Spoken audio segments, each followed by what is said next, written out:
probably thinking to yourself, hey, Kismet, what the heck? What are you doing here so early? Well, I got a whole bunch of stuff done, a whole bunch of stuff queued up and ready to rock. Oh, speaking of, let me run that stuff over here real quick. There we go. I thought, hey, you know what? Let's start up a little bit early so we can play a little bit of Satisfactory. Really feeling the Satisfactory itch here to get in there and play some fun.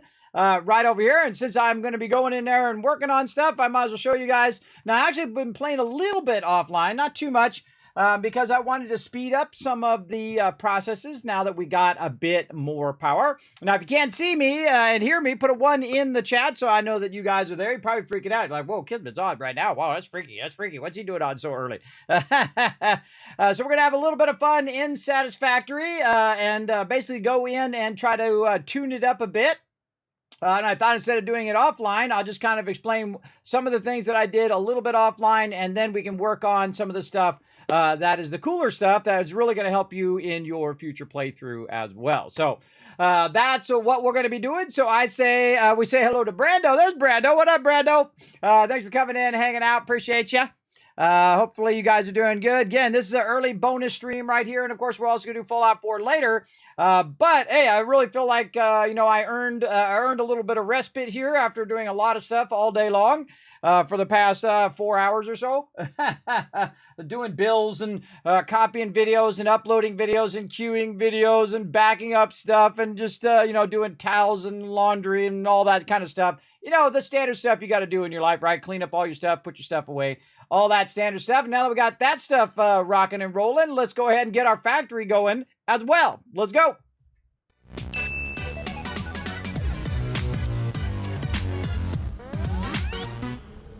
I just love to watch it run, everybody. I just had it running for about a day or two since the last time we did it. I've been kind of running it in between to kind of just let it backlog a bunch of resources. And the two big resources we're trying to backlog right now, heavy modular frames and computers. And this is probably the most I've ever done at this stage of the game to get those going. Normally, I just try to get past the next stage to try to get to the next thing. But we really went in and did a lot of work on getting our heavy modular frames going, our regular modular frames, our reinforced iron mods, and all of that, our iron plates, and all of that stuff. So over here on this side, over this way, this is making computers over here and are making circuit boards, and then going into computers over here. Now, when I'm standing right above here, this is the heavy modular frames here, and what I'm trying to do is get 2 boxes of heavy modular frames, and that's a lot of heavy modular frames right there, so we're going to be ready for some upgrades. And then if we just go whoop whoop, oh, made it, and run over here, whoop whoop, that's old school right there. That's before they had hypertubes, everybody. That's what we would do.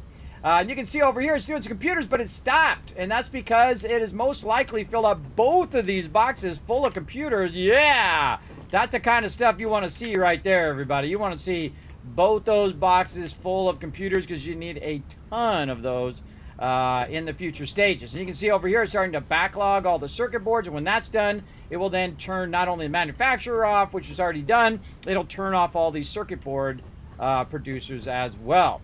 Now, if you notice from last time, I have upgraded a lot of the belts, and the reason why I did that is to make them a little faster.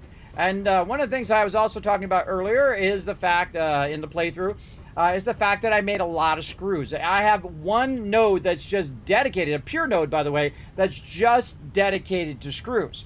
And the reason why is at this stage, when you have both those manufacturers running, you are using a crazy ton of them, big time.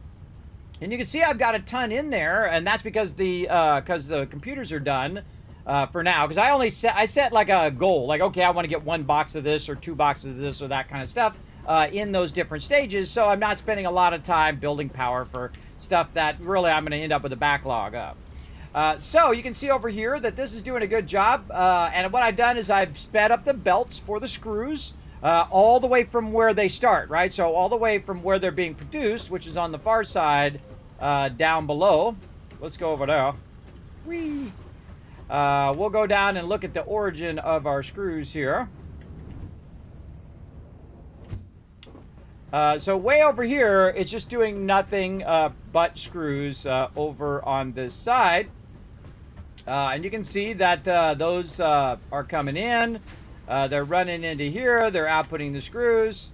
These are kind of backlogged. Oh, wait. We gotta get those cleared out. These are backlogged with screws.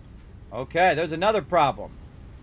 Why are we backlogged with screws over here? Probably because the box is full and it's backlogged all the way over here, which is a good problem to have, by the way. That's a good problem to have. That means you're producing a lot of screws, which is awesome. So that's about 400 plus screws here, I believe, per minute on a pure node. So this is 10 per minute on the rods coming in, and then 40 on the way out. So this would be 1, 2, 3, 4, 5, 6, 7, 8, 9, 10, 11, 12. Hey, sorry, what's 12 times 40? 12 times 40 is 480. 480, which is the exact speed of these belts, which is awesome. Now, originally, I couldn't run it at 480. I had to run it at 270 and 270, so that's why I have it in two separate lines, but I could combine the lines into one now if I wanted to. But I've already got it set up, so I've gone down in here and basically upgraded the speed of all of my belts and also all the lifters. Very important. If you miss a spot, if you miss one little segment or one little lifter that you forgot to put at that next level, like this one over here. Let's check and see if we did this one. Yes. How do you know what level it is? You hit F, like you're going to take it out. It'll tell you right there, Mark 4 and Mark 4 over there. Now, splitters don't have a thing. That's Mark 4. Oh, look at that. See, that belt right there is actually going too slow. Let's go ahead and take that to Mark 4. Let's go ahead and look at this lifter. Oh, the lifter needs to be fixed as well. So now all of that stuff is going at a much higher speed and lifting that straight in there when it needs to. And the same thing over here, that's a Mark 4 and whatnot. And so basically what I did is a little bit offline, I've gone through and optimized the production. I didn't really add too much of the production except for modular frames.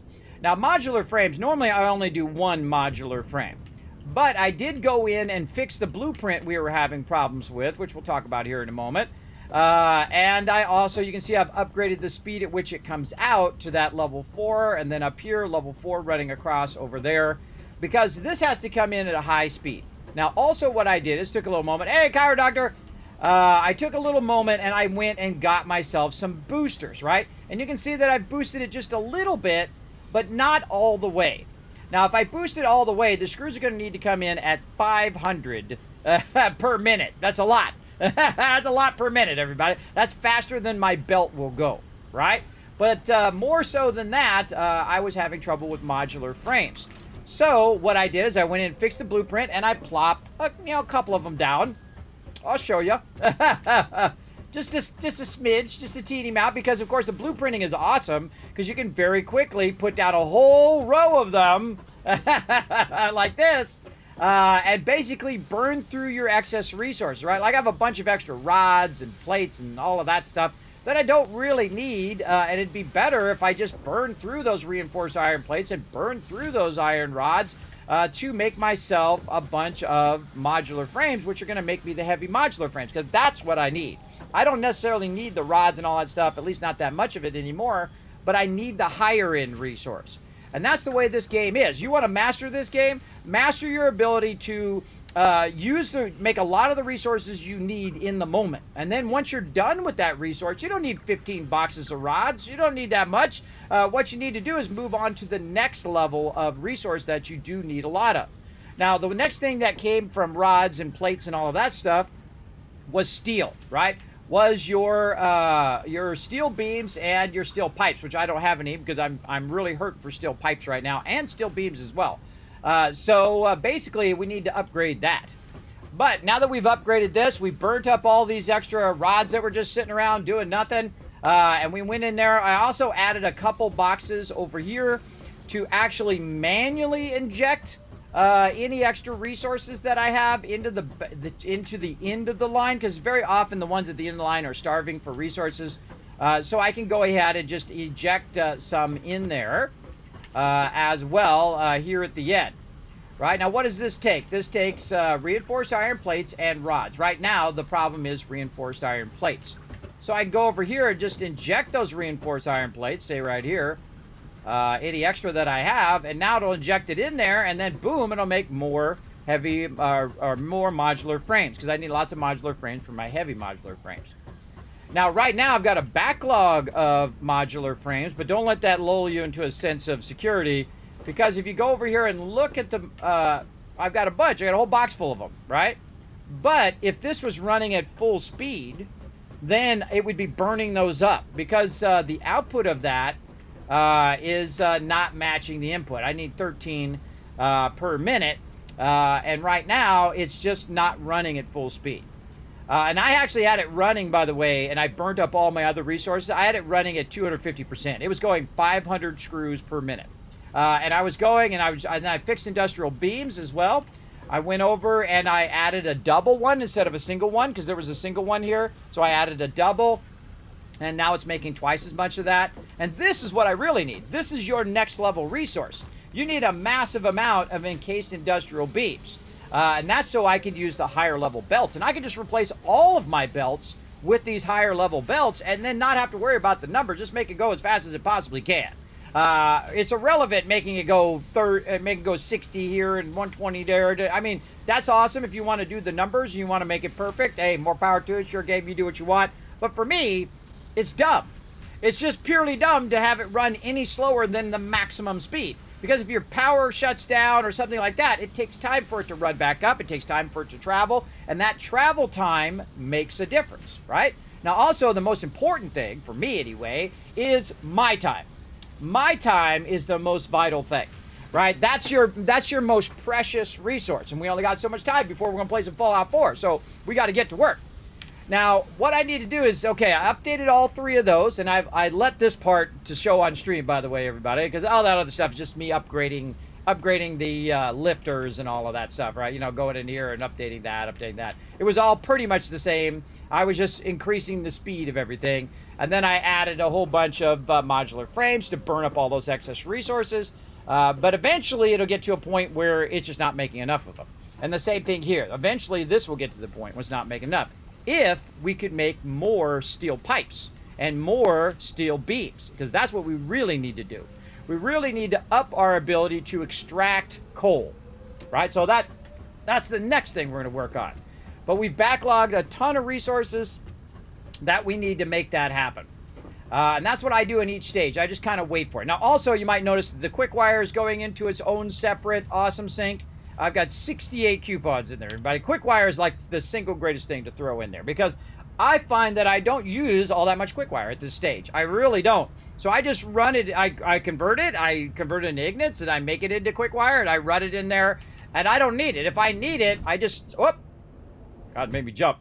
If I need it, I will go and just stop it from running into the awesome sink, and then just let it backlog for a couple minutes, because it makes a lot of quickwire. I mean, I could have it make 15 boxes of quickwire right now if I want to. It makes a lot, and I haven't even really queued it up to max stuff here. All right, let's go down here, and let's take a look at our coal. Now we can see our coal is going very slow. Right now it's just a Mark II belt. Now, we could have upgraded it to a Mark III belt, but there's no point in upgrading to Mark III, because I want to upgrade it to a Mark IV belt, and I want that Mark IV belt to be running this stuff all the way over here. Now, I put them on separate lines on purpose, so that as I upgrade the extractor, I can still use the same line, and I don't have to rerun lines. All I have to do, and I don't have to merge lines, I just upgrade all the lines, right? And to upgrade all the lines, we're going to need a massive amount of those reinforced items that we're making as well. But our biggest problem with our factory right now, and that's what you want to diagnose, that's your job as the person in charge, is to diagnose where your bottlenecks are, right? Like right now, I went over here and I fixed this so I'm making a bit more of these steel beams, right? So 2 of these are making steel beams, but you can see that we're starved a little bit for steel ignits. And you're like, well, Kismet, I thought you balanced this out. I did balance it for having excess coal. But we don't have excess coal anymore, because it's already burned up all the extra steel ignits. It's already burned up all the extra coal, which is its job. That's what we should do, because I put an extra converter, right? I put an extra constructor to burn up that excess resources. But now that we don't have the excess resources, we're not making enough steel beams to sustain our heavy modular frames. So what we want to do is basically upgrade it. Now, what we're really focused on is steel beams, because steel beams are making our upgrade, our ability to upgrade the belts, right? So steel beams should be your priority, and then steel pipe should be a secondary thing, because steel beams are also the ones that run a tier 3 belt, right? So everybody following along with all of that?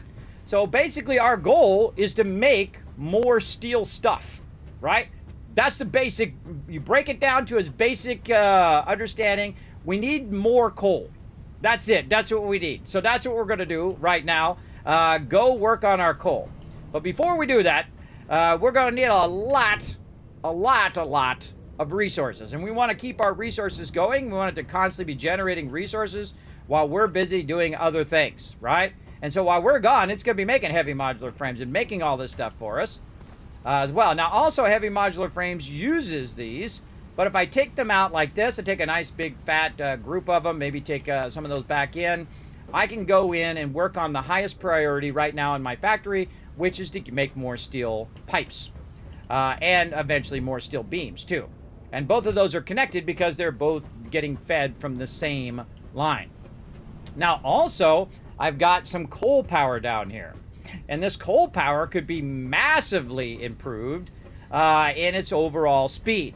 And I'm also using oil power up above there. Now, I've got extra oil power, and I could just basically use oil now. I don't necessarily have to use coal, but why not? You already got it set up. You already got it rocking. Hey, Ro, thanks for the raid. I appreciate that. Hey, Foggy. Hey, Keijin, thanks for coming in, hanging out. Bonus stream for Satisfactory. I also put my new schedule up, by the way, as well, everybody. You guys want to check that out.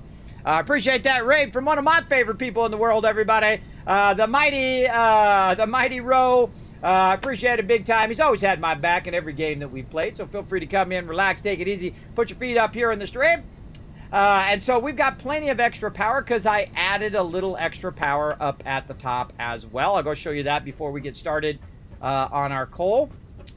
Because we already had the ability, we had already added a ton of oil, probably more oil than I've ever done at this stage. I'll usually come back later and do, overclock my coil, oil and all of that stuff.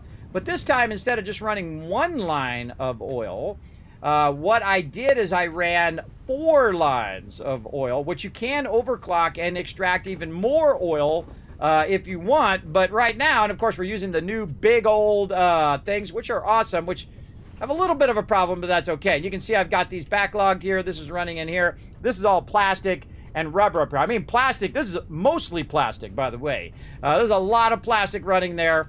And then way at the end here, we have a bunch of fuel running. We have 4 fuel things running. So if we say, hey, Suri, what's 40 times 4? 40 times 4 is 160. So that's 160 fuel being produced right there, right? And we got to go into the extra tank here. This extra tank is also making us some stuff for our jetpack, which we need to get going, which is probably full at this point. Oh my God, not only is it full there, I added another box to some of these, by the way, and now it's double full, so very cool. So if we take that 160 and we figure out how much per minute each of these take, hey Suri, what's 160 divided by 12? 160 divided by 12 is approximately 13.3333. 333. So 13. Let's round it to 13. So 1, 2, 3, 4 over here. And then on this side, 1, 2, 3, 4. So that is basically 8, right? And I can do 13. So we can go ahead and try to make some more. Uh-oh, what am I missing? Missing some computers, right? Well, luckily I got a couple boxes of those, which is why I've been letting those run. So what we can do is upgrade our oil power, and it's already set up. All we have to do is put some more down, and boom, we're off and running. GG's, we're all good, right? Oh, there's a crate somewhere, too, I need to track down. I can see it on my map. Now, if I had my little car, which I just leave my little car all over the place and forget that I need it, we could go ahead and take that car and drive back and forth with it, but we're just going to go grab some computers so we can go ahead and upgrade some of our power, so when we overclock our coal, it's not going to stop the whole factory and whatnot. So now we also need some of those. Now, what do I not need? Well, I probably don't need circuit boards, and it just conveniently be right by the place in which I can drop those circuit boards in there. Very nice. What else do I need? I'm going to need some concrete, some plates. I can see I got those. I'll just get rid of those 2 plates there. And let's see, do I need that much rubber? Probably not. Let's just throw that away. I probably got a whole bunch of boxes of that. I got all this extra fuel on me. I don't need that much fuel. Let's get rid of that. And I could throw it in the awesome sink as well. But basically just trying to optimize what resources I'm carrying around. Now also, I've got a bunch of wire in here. I've got plenty of wire, so I could throw that wire away, or I could put it in a nice temporary box, which I typically do, where I'd see all my quick wire in there, because I'm running all the quick wire out. So I can go ahead and take that out. How many stacks of these I'm going to need? Maybe 2 maximum. Maybe. That's a big maybe, too. Do I need this many motors? No, I got a whole box full of motors. All right, so I'm not hurting for motors. So let's put some of these motors back in the box so I can reduce the stuff that is backlogging over here. What about some of these nice beams? I got some extra beams in here? Yeah, I got a nice full stack of beams. Let's take that. I don't have any extra of this. This is my problem right now, is these steel pipes, right? We got to get that fixed. In fact, I'm going to steal 20 of those out of there because I might need those later. Now, what else can we optimize? Well, rotors, we can optimize those. How can you optimize them? Well, what you do is you take a full stack out, and then you put your small stack back in, and then it will just fill it up. Now, there's actually 2 boxes of this, because not only is it here, but also down below where the production is being run, the raw materials are backlogging as well. So it backlogs those raw materials all the way back to the origin of the raw extraction of the materials as well. So always cool to do that. So when you're waiting, you can put in little stop points with your boxes, like say the raw materials are coming out and that goes into a box. So if it does backlog all the way back, well, then you have a bunch of raw material that'll backlog as well. So you don't have to wait for that raw material to extract, and it'll just run that raw material out of there at high speed, which is awesome, which could actually run out faster than you could be extracting it, because your belt speed can be faster than your extractor. So say I put the belt on there, it's going 480, but my extractor's only going 120. Well, guess what? It's going to shoot that 480 into your stuff, and if you have an extra, say smelter or extra constructor, if you have extra ones of those, well, guess what? It'll burn up all that excess, and then it will go and be balanced as it's running. So very, very cool way of doing that. So again, we're just going to optimize that. We've got a bunch of wire on us here. We could probably don't need that much wire. So again, what I'm doing is just optimizing my inventory and saying, look, do I really need to bring all of this stuff with me? And the answer is most likely no. Because the only thing I need to do, overclock, upgrade belts. That's it. And you need to think of that in your head. Okay, I need to overclock, I need to upgrade belts. Okay, I'm going to use a bunch of these belts. Right, I'm going to do that, and I'm going to upgrade a whole bunch of stuff with my conveyors, right? I'm going to upgrade both of those so everything's running at its maximum speed. I also want to overclock my extractors. That would be the first thing, other than your manufacturers, by the way, that would be the first thing I get sucked in there. I got to change that one so I stop getting sucked in there. And this is why I usually put these higher, for this very reason right here. The only thing that I overclock other than the extractors is this right here. Look at this. I got this going at 3 times speed. Now, I don't need to do it anymore. I can just take that out of there now. But basically, I was having it go really, really fast, burn up all my extra resources, fill it up with computers, 2 boxes full of computers, and then it turns off, and then guess what it does? It starts to backlog a bunch of circuit boards. It backlogs the cable. It backlogs the plastic and screws. Now, you can also sort all that stuff, so it just goes in the awesome sink and it gets rid of all that extra stuff if you want, and then your factory will just keep going and keep producing. But what I like it to do is basically backlog, build up an excess amount of resources so that I can use toward future other stuff that I'm working on as well. And that's what it's doing, especially the plastic, which we're going to need a lot of that later on. And the same thing with my other manufacturer over here, which I did have it at max speed, but it burnt up all the excess resources, and so it became unnecessary to run it at its max speed. So what I did is I did what I call underclocking a little bit, where I go ahead and actually bring it down just a little bit. I took the other ones out, and I matched it to the input of the steel beams, which is around 40, but not quite. It's actually a little lagging behind right now because I stole a bunch out of there and whatnot. But it will eventually, we need to get that up to full speed, and then also we use steel pipes on other things as well as we want to save some for us. So we need to really upgrade that, and if we upgrade that one thing, then this is going to go and not stop. The thing is you don't want your manufacturers to stop because they take time to queue back up again and then get going and then stop and then queue back up again. You want that continuously running. But it's been running pretty well because we used up all the excess resources, and now we have a whole box full of heavy modular frames. You know, and you're like, oh, Kismet, I'm never going to use that many heavily modular frames. Wrong. You are absolutely going to use a ton of those. You will see. Absolutely. So we want that to keep running. We'll choose how much computers we want. Okay, 2 boxes of computers is as much as I want for right now, or maybe 1 box depending on what stage you're in. We want to go ahead and work on our tickets so we can unlock all of our other stuff. QuickWire is fantastic for that. We're going to run that in there and whatnot. We're also going to track down where I put my vehicle here, and then we're going to utilize it. I probably parked it over here somewhere. Yeah, there it is. Meep, meep. All right, let's go. Let's see how much I fall off the side. You need to leave yourself little thoroughfares, too, where your belts aren't in the way, where you can get by there. Also, when you're in your little vehicle, by the way, you can get underneath the belts a lot easier. And quite often, you'll see I lift up all my stuff. And the reason why I lift it up is for this reason. Is so I can go and drive around and do my thing without having to worry about it. Did I actually get the computers? It just dawned on me. Did I actually grab... I was talking so much, I actually forgot to get the computers. There we go. All right, let's go back for it. No worries. We got our little vehicle now. We're on it. Mary Dave coming in. What up, Mary Dave? Rob Amelia coming in, showing the love. Ordered by row. Thanks, Mary Dave. Thanks for coming in.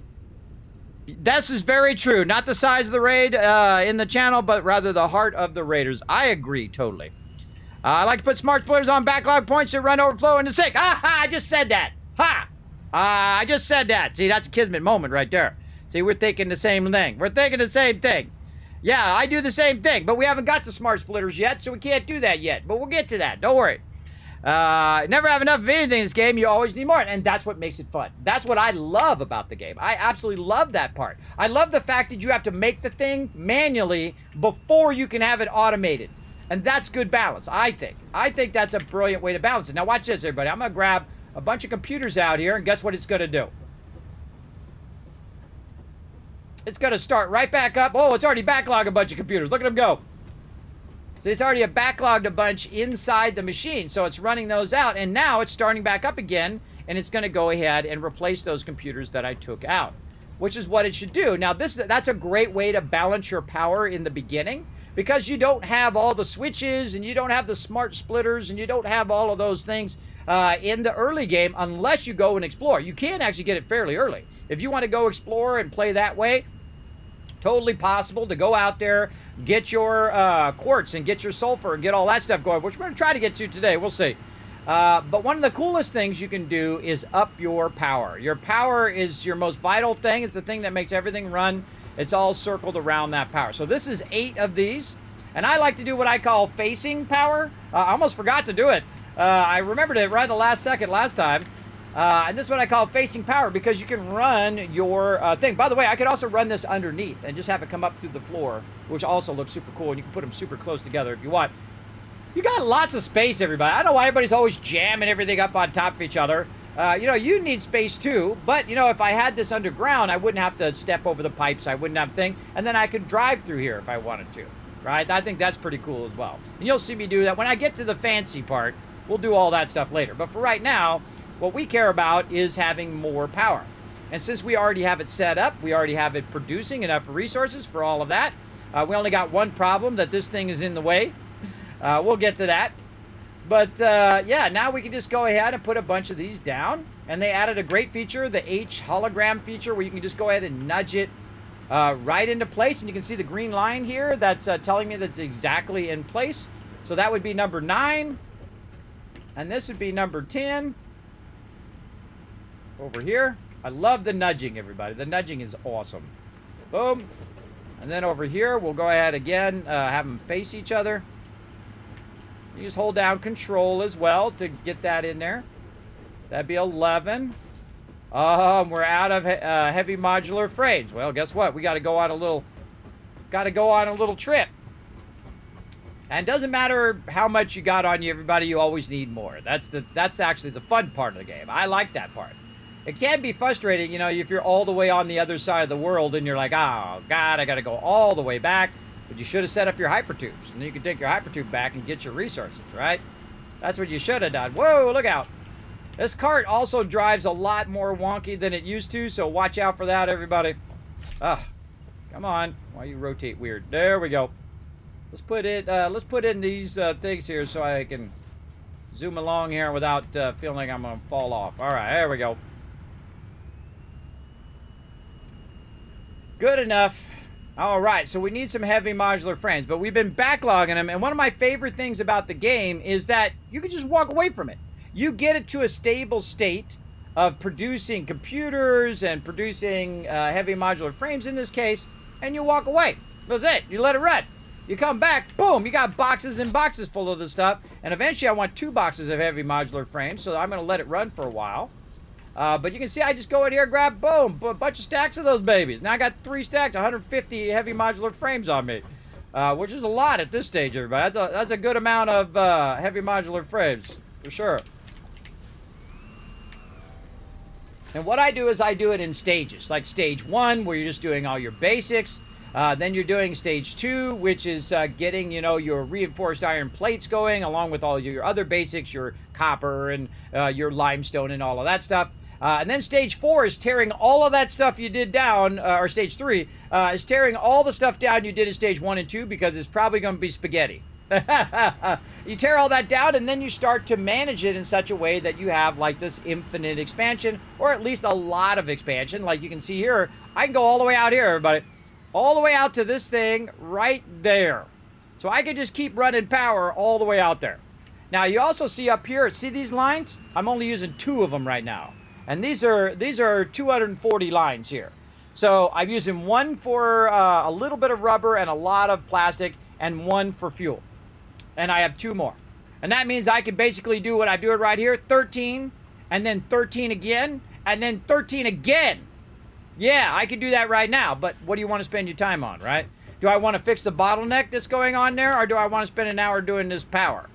That's all up to you, everybody. It's your game. You play how you want. Me, my time is my most valuable resource, so me spending a lot of time doing all of that stuff is not necessary right now until I need it. When I need it, that's when the time is valuable. So again, 1, 2, 3, 4, 5. Always double check, everybody. Always double check before you do any more. 1, 2, 3, 4, 5. That's 10. That's 11. This is going to be 12.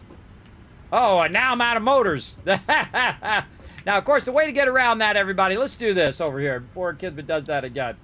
Let's go over here and say we need 11, 12, 13. We need 2 more. Oh, and I need some rubber there, too. So when we're over there, let's go ahead and grab some. Let's go this way.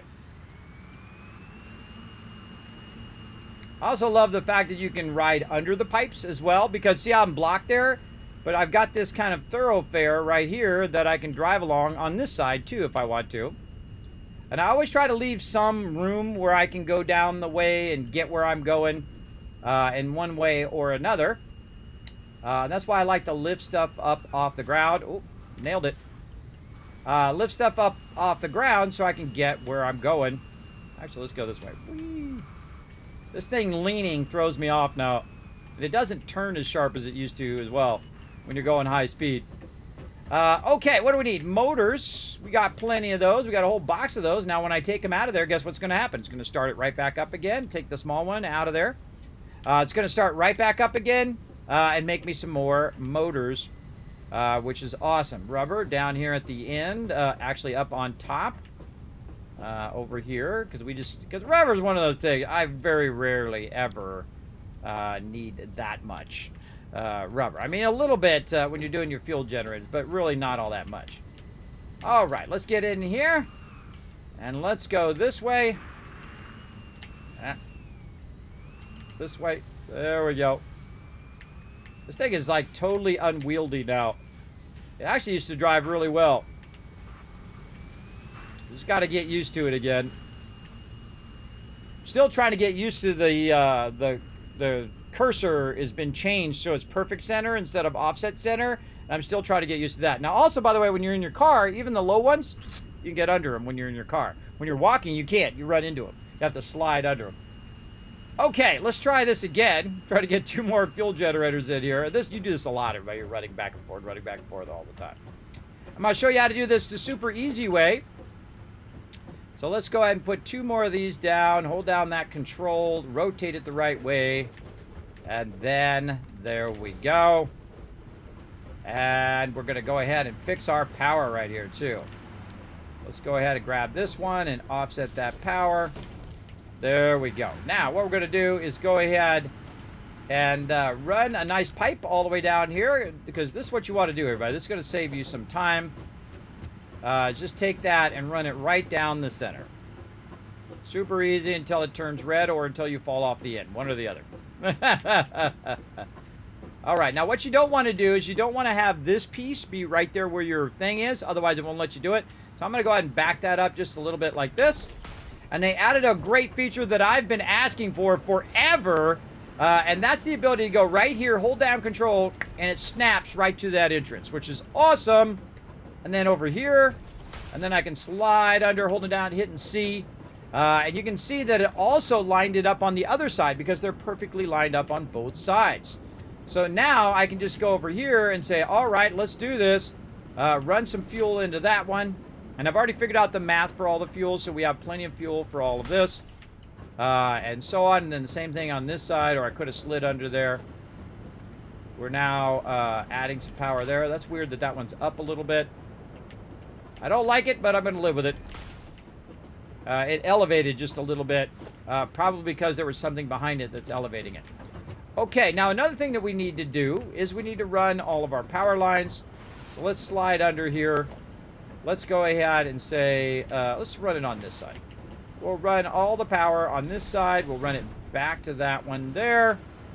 And so we'll run that one there, and then this one here, and then run forward, slide under. And then another power line here, and now it's going to go to that one, and that's going to go to this one. Now, it's not going to feed the fuel in there until you add the power line. So even if you add it to a power line to a non-connected thing, it'll still start up and start running. We've got one more here at the end. Now, what I could do is take this and just run it into the end, but I know I'm going to add more power in the future, so you need to think of that in your head. Are you going to expand that later? Yes, we are. Hold down that control. Boom. Slide under there with C and Shift key. Put that in there. Take this. Run that to a power pole. Run this power pole to the previous power pole because you left one of the things open because you were smart. So now you have enough slots to take that out, even though I could upgrade it with my quick wire and whatnot. And there we go. And now what we can do is look at that line, everybody. Look at this line from way down here. Boom, boom, boom, boom, boom. Look at that sucker take it off like a rocket. Now, there's a little problem with this right now. I don't know if you can spot it, but a whole bunch of this stuff is at 0.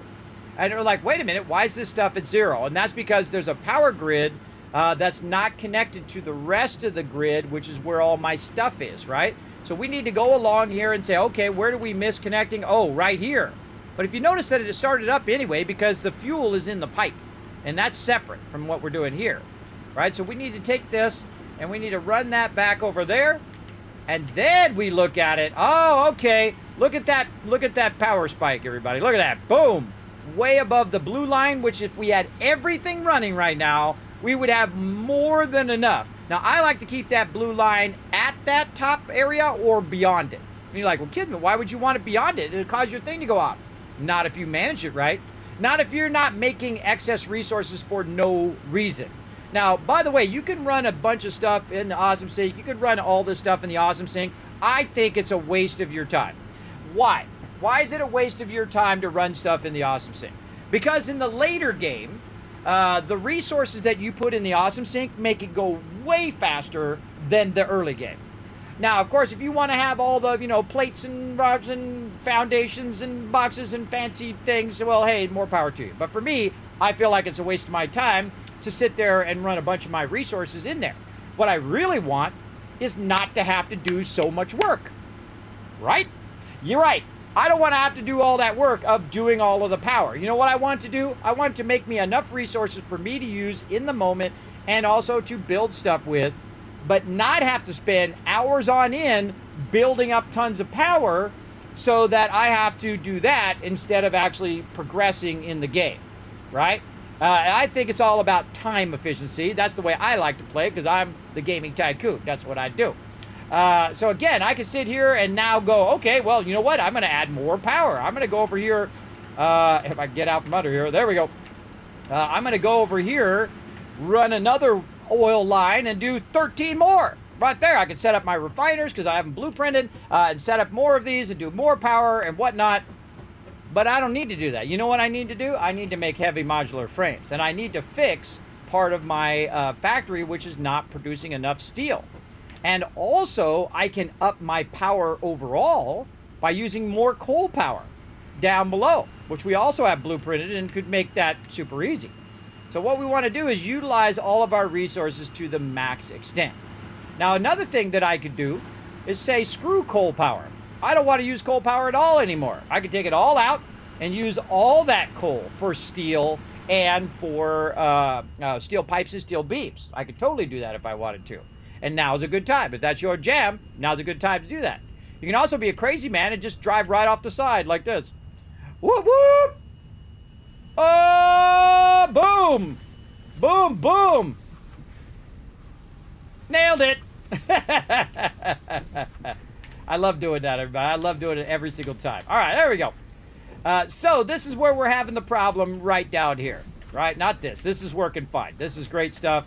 This is all of my, that's all my steel working great.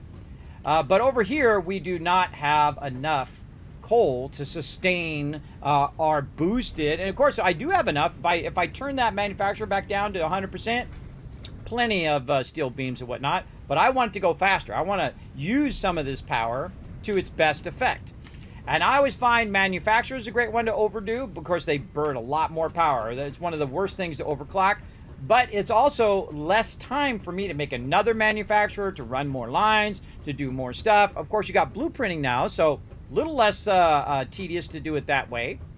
But definitely, we want to get this going on. So again, we're going to go down here to our coal area, and we're going to fix it up a little bit here. And then we're going to get this massively powered up. Because all it really needs, overclock your inputs, your original resources, and then faster lines. That's all. That's all that it needs to make it go at double, triple, quadruple, 5 times, 10 times, whatever I feel like doing, however much time I want to spend on it. I could 10 times this right now. Just on 2 belt upgrades, because this belt right now is a Mark II, and so I could go to a Mark III, which would be pointless at this point because I can do the Mark IVs. So you might as well just go straight to Mark IVs. Now another thing that I need to do is I need to take this out, and that's going to cause my coal power to go off if I don't hurry up. But I've got plenty of extra power, so I'm fine. And I want to replace this with a bigger box, so I can backlog extra resources for now while I am getting all my stuff set up over here as well. So I'm going to take all this stuff out. Don't need that anymore. We're going to take this out for now. And we're going to kind of reroute this a little bit. Now that we have our bigger boxes, we don't need the small boxes anymore. We can go ahead and use our bigger box. And the cool thing about the bigger box is the fact that it also has a double input. So we can go ahead, go up here, and we're now going to switch all of our stuff here in our bar to that higher speed. Because once I get to a higher speed, I just do it at the higher speed. It's just, it's dumb to not to just use those lower speeds, unless you don't have enough resources. That's the problem. Usually, everybody has. They don't have enough resources. Ah, look at that. Just doesn't quite make it. Or is that an output? Oh, that's an output. See, I switched it around the wrong way. Happens to me all the time. Happens to me all the time. I get talking, I'm not paying attention, I got it going the wrong way, even though I'm trying to rotate it the right way. There we go. And then again, now we're going to go everything to the faster speed. Yes, it does make it, but it's a little too long, just by ½ an inch there. No worries. Right here. We'll just bring it down from right there. And you're like, well, Kismet, it doesn't matter because the rest of your belts are not at that higher speed. Not yet. But when I make it to higher speed, then it's going to be awesome. Now, first thing we're going to do is we're going to take both of these lines and we're going to upgrade them. Right? Wrong. Absolutely not, because I don't need to work on power. What's my highest priority right now? Steel beams. So those I don't need to upgrade. But I'm going to fix that down there because I know I'm going to fix that later. What I need more coal to make it over here, right? So the first thing we're going to do is we're going to go over here and we're going to look at what we got. Now you can see I've already upgraded some of the lines in anticipation of doing that. I've also gone in, I've upgraded these to level 4 lifters, so those will just go as fast as they possibly can. And then I backlogged a lot of resources. Yes, I know the snap feature. Isn't that awesome? I love the hologram feature where you can use your arrows and move it. It is so awesome. So now what I need to do is I need to do that with everything. I really don't have to do it. It'd be plenty fine for right now. But if you're going to do it, do it. You know what I mean? Do it well. And so, again, any of these that I miss are going to go slower than all the other ones. Turn my light on, too.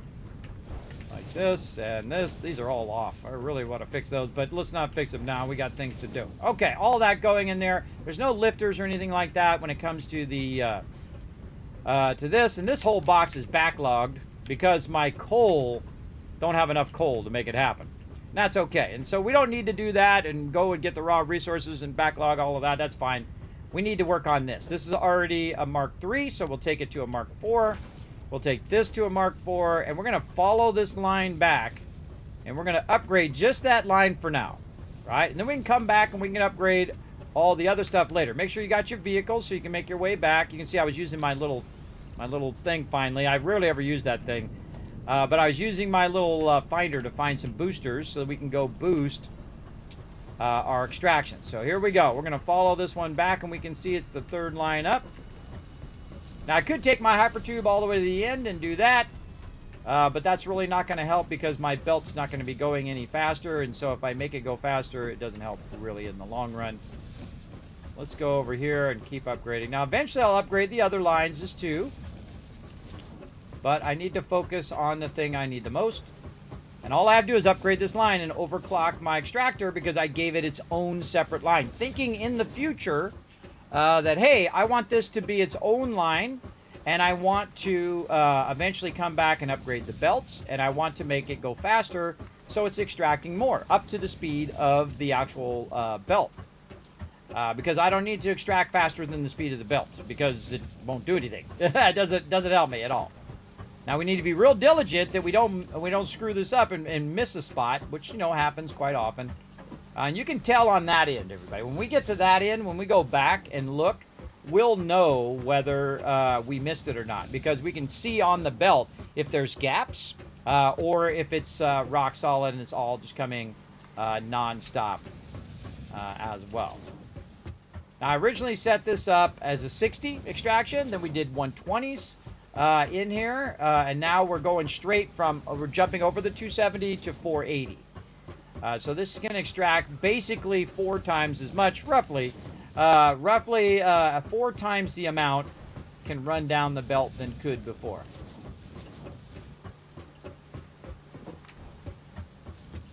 And that's a big upgrade, everybody. That's 4 times just that one. But I can also 4 times the other 2 as well, which is always awesome. I like 4 timesing stuff times 4 again. So that's 12 times. You get the idea. And again, this is the most efficient way of me doing this, is to run the lines in the beginning, think far enough ahead that I can just come back and upgrade this one line and overclock this one thing. Now, there's actually another node out here that I haven't tapped into yet. Another copper or coal node that I'll need to come back and work on later because we actually need some other resources. And again, it depends on which resource you get first, second, third, all of that stuff. That is really up to you, how you like to play. Do you want to get the quartz first? Do you want to get the sulfur going first? Really, it's up to you. But all that stuff makes a difference in the long run. Okay. It'll all add up. Okay, now up here, you can see we've got some running. And this one right here is running out 120. It doesn't need to go any faster than 120 because that was the speed of the belt. But you can see I went and grabbed a bunch of power shards. I ran around and found a bunch of little squiddy guys, the little wormies. And now I can just go ahead and put this in here. And since I have plenty of extra power, I can just go ahead and say, you know what? Instead of doing that at 200 or 120, do it at 300. And you're like, well, Kismet, why don't you do it at 380 like this, or 480 like the belt? Well, because I can't do it yet. Not until I get into level 3. And because this is a normal node right here, and I can tell just by the number that came up there, because the normal node is normally coming out at 60. And then we put a Mark II in there. Now it's coming out at 120, right? And then we ran our 120 lines and we had our faster speeds. And then I just skipped over the 270 and went right to the higher speed one. So even if I used a Mark III belt, it wouldn't have been fast enough to match this, which is 300, as a Mark II and then overclock. Now, of course, it's going to use 40 megawatts of power versus if we put it at 100 over here, which is usually only 12. So it's using a lot more, but it's producing basically 3 times the resources, roughly. It's producing 3 times the resources. One of the best things to overclock. Right there. Let's get that going. Now, that's it. We're done. Now it's going to go put more coal over there. That coal is going to go into that extra one that I made that was burning up our backlog of resources, and then eventually ran out of that backlog. And so this is 3 times as much. So now I can also go back over there and make my steel production even more so, right?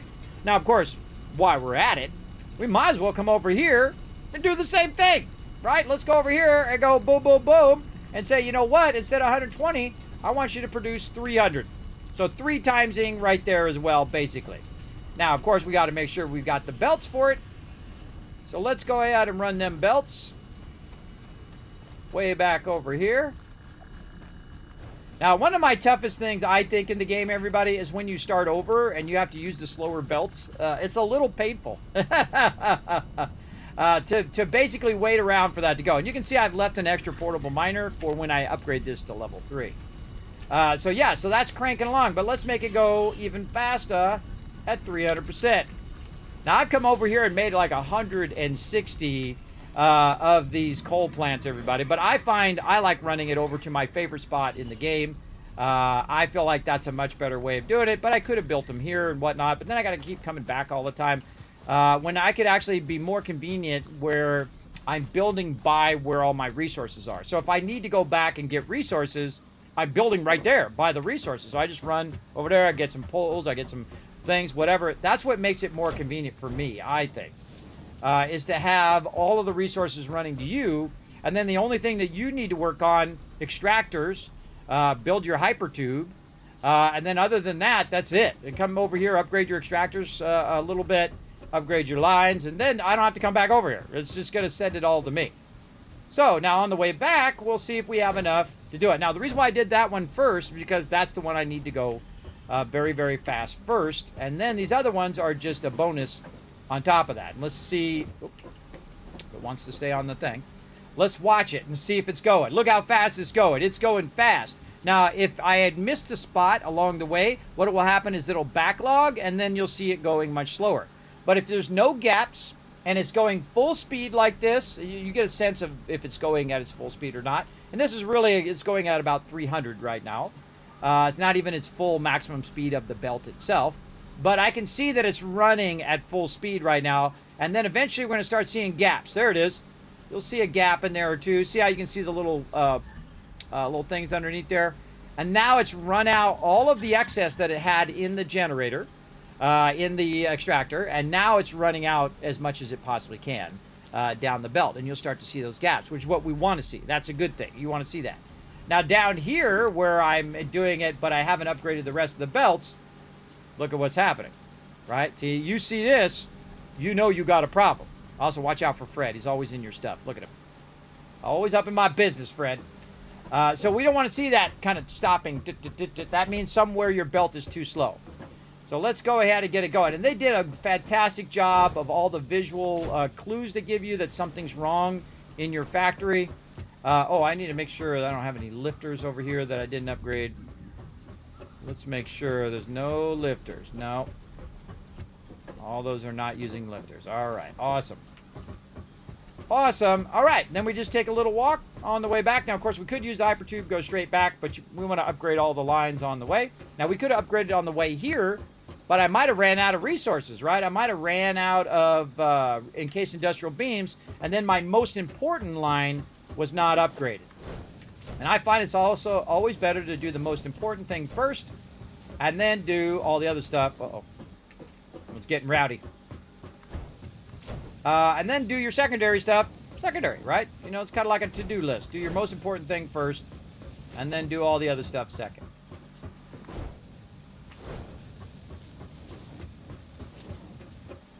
And this doesn't take too long. I find this very relaxing, by the way, to walk around. You'll see me do it a lot. Instead of, you know, taking a hypertube or instead of driving my car, I'll just, you know, just walk. Not that big of a hurry. Not like there's a deadline. You don't have a timeline where, you know, Fix-It says you got to get it done by Wednesday. You know, they're just like, hey, you go do your thing, bro. You go do your thing. Make us money. That's basically, that's the big corporation, by the way. That's part of the lore of the game. That's who you work for. You work for a big, giant space corporation. And they want you to go to this planet and extract these resources. And that's what we're doing. And we're going to be extracting all of these at 3 times. So that's actually, if you think about it, it's about 9 times if you add it up. 9 times the coal, roughly. Again, we can do exact math if you want to, but I seriously doubt it. I seriously doubt if anybody cares that much about the exact math. We're just looking to upgrade.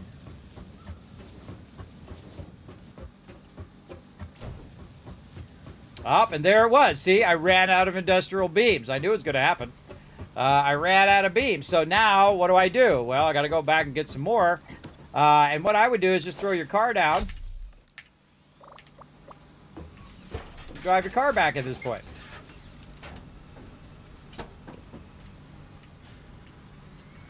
And I'm not that far.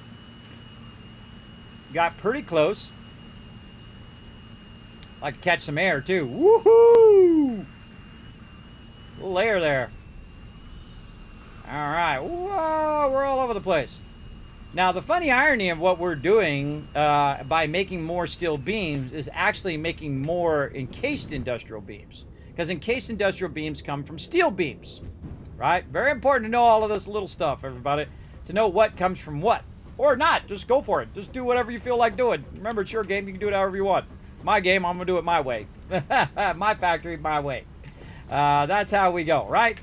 You see we got a ton more in here, and for some reason I have a massive amount of reinforced iron plates, which is awesome because I can take those reinforced iron plates and inject them into my line here to make it go a little bit faster, and basically burn up all that excess. I don't need it. Burn it up. Make me some modular frames so I can make me more heavy modular frames. Now, if we did it right, that coal should be making it down there, and when we go look at this, this should now be getting close to, and it probably hasn't ramped all the way up yet, but it should be getting close to the fact that it cycles at a point where it uses it up at the same point it's filled it up, right? So let's watch it for a second here. Well, I can tell you it's already there. It's at 31 instead of 15. And so, boom, it's now at 2015. And let's watch what happens by the time it gets to the next one. And this is what you really want to watch. You want to watch this right here, this number in there. That number should hit 30 before this one finishes. If it does, then we did our job. It already did. There it is, 30. It's not even done yet. Now it's at 32. And so eventually what it's doing is it's gaining. It got to 34. So it's gaining on it now. So basically we could crank it up a little bit more, right?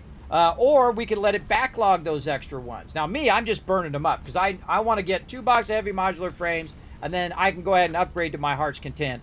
And then also start using those heavy modular frames to upgrade my space elevator and then get to go to the next tiers as well. So a great way to get that going. Yeah, that's totally fine now, because otherwise before we did this upgrade, it was below 15 every time it would go, and then the machine would stop and it would take longer to wait for those extra ones and so on. But we want to do way more than this. Absolutely. We want to have a bunch of steel pipes, and then we can crank this up even more and make more faster, right? Because we have a bunch of extra modular frames and a little bit encased industrial beams, though we've been using them up right now, and then screws. And then you always, one of those things is going to be the thing that's slowing you down. Maybe we need more encased industrial beams. Well, guess what? We're already working on that. Because we went and got more coal, means we can make more encased industrial beams and more pipes and more stuff to make more of those encased things, to make more reinforced iron, to make more heavy modular frames. Again, all of that stuff is connected in that way. Let's go take this vehicle over here. I got one on me, but I'm going to go take this one.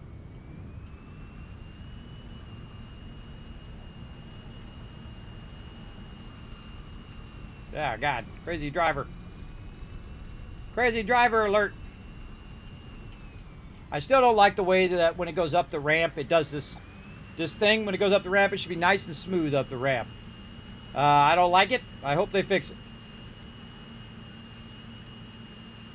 All right, we'll keep going back until we see that the belts change. And it's a real obvious change between level 2 belts and level 4 belts. So there's a level 2 here. Look how skinny it is. And level 4's got the big lights on the side and they're really thick. So yeah.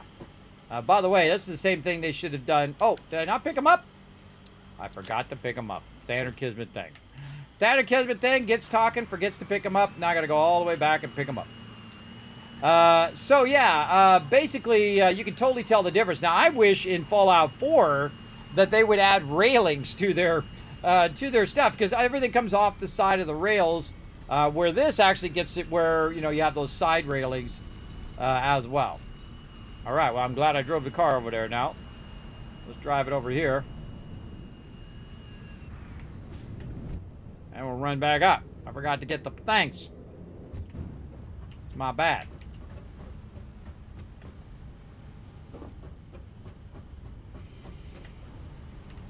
Forgot to get the things. Now, what should happen is I should see more showing up. Yes, okay. So I'm going to leave a stack of 100 in there. And then if I have any excess, I'll come back and I'll put it back in that box.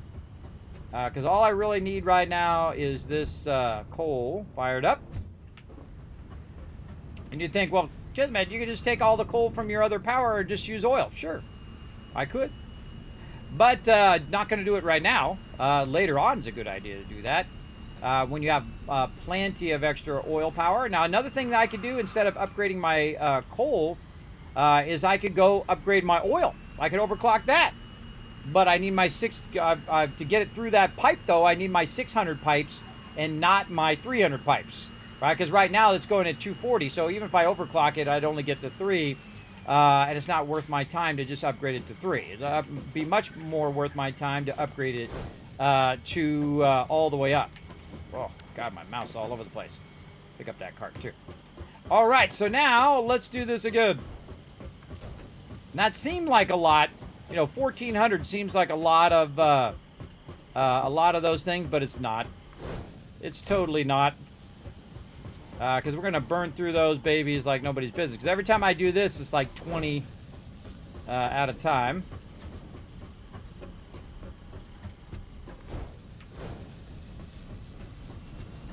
And this is like the easiest thing to do. You know, upgrading your lines is probably one of the easiest things. And I'm going to need to do it in the long run anyway. Even if I do use it all for steel, I could upgrade it as well. We doing a 10-hour bonus stream? Maybe. We'll see. We'll see how it goes. Oh, this part right here is the bonus stream, and then later on is the actual scheduled stream at 10. But right now, we're going to get all this stuff popping and locking down here. There we go. Now, what should happen down here at the bottom is this sharp backlogging, right? Because, hey, man, we got... Oh, look at that. It's already halfway full.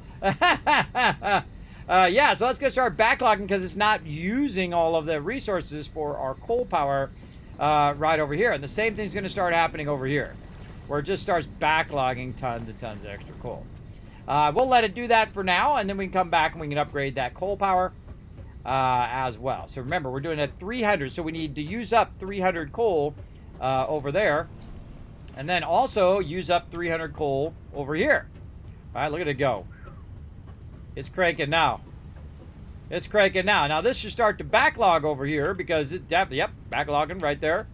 Because it definitely has way more than it did before. But what do I need right now? I need steel beams and steel pipes. So let's do some math and let's get this going. Hey Siri, what's 300 divided by 45? 300 divided by 45 is approximately 6.6666. How did I know that number was going to come up, everybody?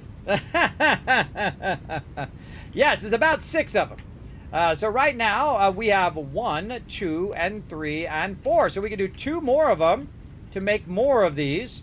Now, they've added an awesome feature. It is called blueprinting. It is amazing. So we're going to go into our blueprints here. We're going to go under smelters, and we're going to say foundry blueprint.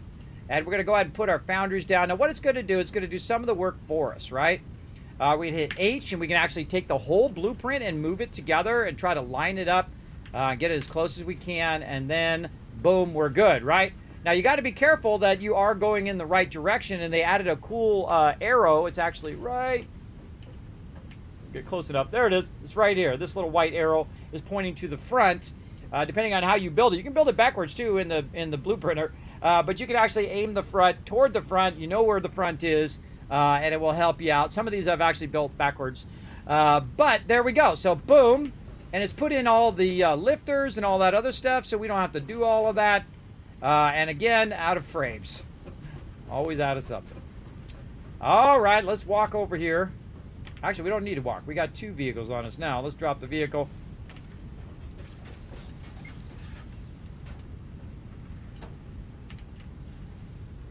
Let's go for a little drive.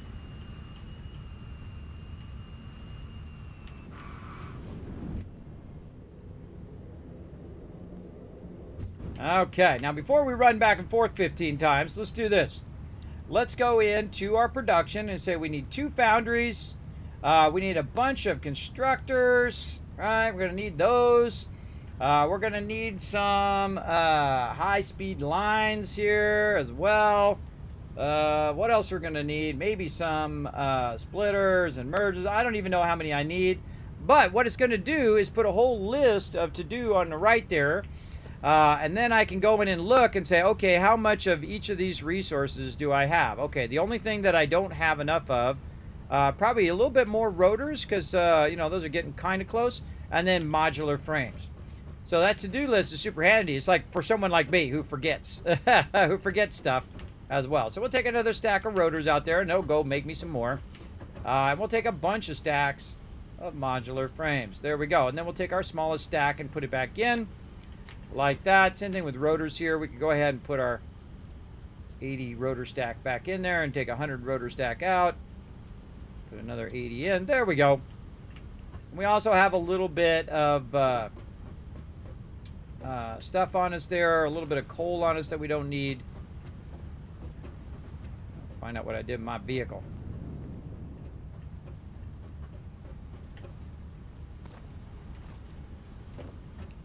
Where did it go? Being sneaky. Whoop. Fine. I'm out. Down here, that's where the vehicle is. Okay, we're out of there. Well, I need to paint my thoroughfares. All right, back over here we go. Let's go ahead and add a little bit more of this. Again, you have a lot of space, everybody. You want to think about how you're going to expand in the long run. See, I have these all in a row, so I can easily expand them if I need to. I can also do them in doubles. Right now, I'm doing them in what I call singles, where you got 1, 2, 3, 4. This would be number 5, and that would be number 6. So this is a double here, meaning that when I put it down here, it's got 2 foundries instead of just 1, right? Which is exactly how many I need. Then I need to take this and run it from here to there, and that's going to run that resource in there, and this one from here to here. We can upgrade this. We can go and upgrade that, and this. Now, another thing that it has is the power already built in. So I can take the power here, and I can run the power back. Uh-oh, we got some sort of problem here. We have an extra line running from somewhere. So we need to go ahead, maybe disconnect this one, and then we'll go ahead and connect it across here, and then utilize that other line to get that one. And there we go. But now I can't expand it even further. So somewhere over here is tying into my line, probably for the stuff in the front as well. And then we'll go ahead with the smelter over here. We need to tell it what to do, so I'm just going to copy this one. It looks like it's already on it. Obviously, there's only one really thing you want to do in the foundry, I think. It's only got the one recipe. So what you can do is tell it to be that thing while you're making your blueprint. You can actually tell it what thing you want, and then you can just say this is just for steel beams, foundry steel beams. One of the things that I started doing also on my most recent blueprints is I tell it what the inputs and outputs are. So left input, left output, left input, right output. And then basically if I have it turned this way or the other way or that way or this way, I know which way it's coming in and which way it's going to go out, right? Is it going to go this way, that way, or is it going to go this way, that way? Very important in the long run. All right, so now we've got it up to speed. And it's now going to burn up all that excess. Now, I suggest adding extra. And the reason why I'm going to add extra is I know that there's a whole bunch of extra coal backlogging in there. There's a whole bunch of extra iron to do as well. And so we're going to go ahead and line this up, and we're going to make an extra one. And this is also for future expansion down the road if we want to divert some more resources over here. Oh, see how that's forward just a little bit? Don't like it. Here's what we can do. We can go ahead and go R, and that will take out the whole blueprint at one shot. That's cool, bro. I don't care who you are. That's cool. All right, I got to take my extra coal out of here because it's dropping stuff. There we go. All right, let's try that again. This time a little better. Sometimes it doesn't line up. Like you hold down control, you're trying to line it up, and it doesn't line up, and that's where this H comes in into play, and that helps it a lot. There we go. That's a bit better lined up. I want to make sure that goes nice and straight. There we go. Just so that they're all lined up on the front and on the back side. Right there. Now I need to go through and upgrade all of these again. Just because I want them to go at their fastest speed now. There we go. We got the upper part done. I want to upgrade this and upgrade that. There we go. And then we can look inside here, see if it's running. Still ignite there. And over here, that one's good. Which means that this one might be needed told. Definitely check them all, make sure they're all working. And then again, now I got that power problem again. So here's what I'm going to do. I'm going to take this out. I'm going to go ahead and run this. Give it to me from down here. I got to go up there.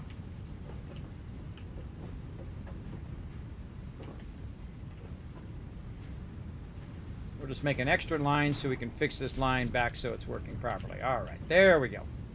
Now all of those will start up and burn up all those excess resources that we've been backlogging a little bit and whatnot. We need to get this one. And let's tie it into that one. And now all of those should be running. And then we want to cross this. Now, of course, you want to also think about what the output is, right?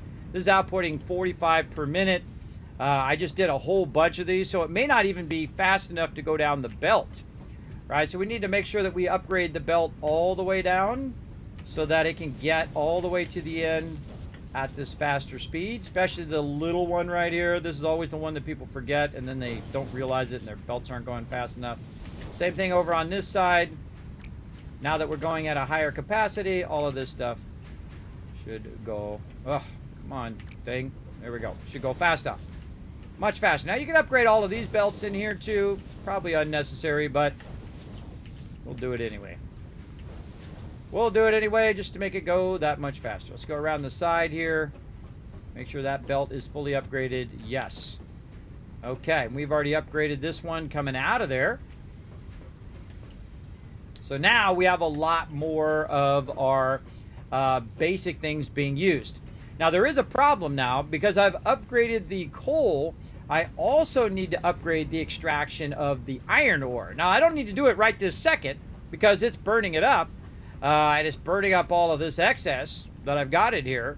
But eventually, I will need to match those two speeds. So all this stuff back here needs to be upgraded as well. Like this coming from over here. We'll need to upgrade that lifter. We'll need to go back here and say, okay, where's this coming in from? Right there. It's coming in on two separate lines. Right to here. Right to this one. And the cool thing about this one, we can just woo off of here, jump up on top. It's already going at 240 right now.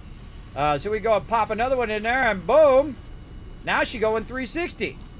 Now it's actually producing way more iron than I need right now. But there we go. So we can start overclocking that. Now, the problem is we need more stuff. More overclocking stuff, right? We can also use it to create more more rods, more steel beams, all of that stuff. But what we really need to do right now is make more pipes. More pipes, more steel beams. And we can go ahead and try to figure out the math of it all right over here. So we have 300 going in, we have 300 coming out, right? So 300 coal going in means basically 300 steel ingots coming out. How do we know? Because the numbers are the same, right? So if we know this is 300 going in, 300 going out. So what we want to do is take 300 steel ingots and divide it by how many ever things we're making, right? So this is going to take 60 per minute, right? So we say, hey Siri, what's 300 divided by 60? 300 divided by 60 is 5. It's 5. All right. Let's get our spreadsheet out. Let's get this going. Oh, if it lets me. There we go. Let's get our spreadsheet out. We're going to do some simple math. Let's do it. We're going to make this spreadsheet do the work for us. Let's go. Satisfactory right here. All right. Now, I actually built this a long time ago when I first started doing it. And this basically talks about the base inputs and base outputs. I went and made this myself, by the way. I don't look it up online. I like to make stuff myself. But you can go in and there's a bunch of stuff that talks about foundries, talks about setting it up, base inputs and outputs, and then also splitting the different one. I've also got some of the new updates of update 8, which we'll get into. But we also have another one in here somewhere, if I can find it. There we go, Satisfactory calculations. Now what it's going to do is it's going to calculate on halves and thirds and fourths. You can do your base number here. It'll do 1/3 of that number, or it'll do 1/2 of that number, or if it's going to times 2 that number or times 3 that number, and so on. So there's a bunch of calculations that can really just basically do all the math for you very, very easily. Or what we could do is just go in and say, okay, how much of each thing do we need, right? So we're going to scroll way down here, and we're going to say steel. Oh, I might turn my caps lock off. There we go, steel. And how much input do we have? 300 right now. All right, so we have 300 input, and then we want to divide that, so we can go ahead and say equals, and then we can say sum, which basically is basically do a calculation. This divided by 45. Boom, and there it is, 6666666. Now, of course, you don't want that many decimal points. I would bring the decimal points down to 2 decimal points, or even you could just make it 1 if you want. But I would at least look and see if you have overflow, right? Is it a solid number? Is it a prime number, or is it a single number, or is it a fraction, right? So we want to figure that out. So right there, it is a fraction. So I could do 7. So I'm going to end up with extra steel, right? Extra steel ingots in the long run. And there we go. So now we have 60, right, that we want to do. And so we can also do a calculation based on 60. So we can go right here, and then take this out, and then we'll say, okay, well, to do steel plates, right, we want to go ahead, and we want to divide 30 divided by 60 right there, and that's going to be 5. So I can do 5, or steel beams. I can do 5 constructors full of steel beams and match the 300 number over here, right? So that's if I want to do steel beams. But I want to do beams and also rods, or also pipes. So there's the steel beams, and they need to come in at 60 per minute, right? So again, those will be steel beams. Let's actually move this calculation out. So this is steel beams. And we can say input.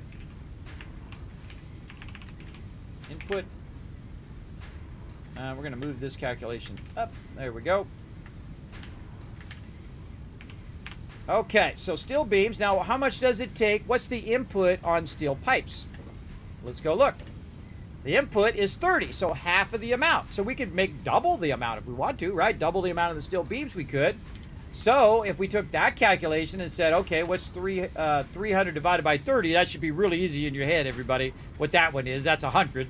That should be an easy one. Steel pipes. There we go. And then we'll do our calculation. And you want to do the higher number divided by the smaller number for all those who are still have trouble with their basic math. Now, also what I could do, by the way, is just take this calculation here and just copy it down.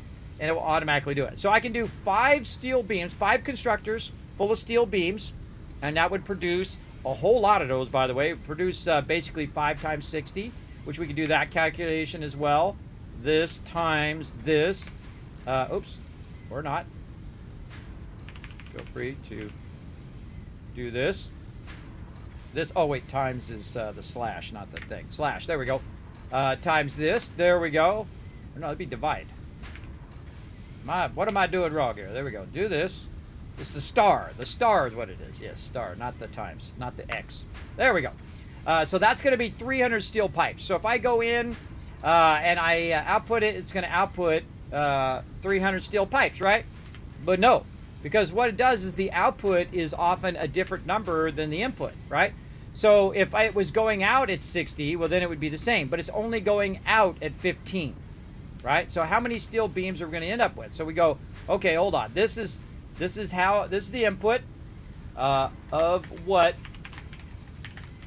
and then this over here is going to be, let me make this bigger as well so you guys can see what I'm doing, and then I'm also going to move myself down here. There we go. To make it a little easier, you guys see what I'm doing. All right, and this is also like a header row. So let's just put not yellow. Let's put a nice dark blue. There we go. So now this is again going to be 300, but that's not right. That's not exactly what it's going to be. So this is the input. This is what's going to go out. So we're going to go out at 15 on steel beams, and then what are we going to go out of on our steel pipes? Well, steel pipes go out at 20, so awesome. So now we can do this, and this is number of constructors for each thing, right?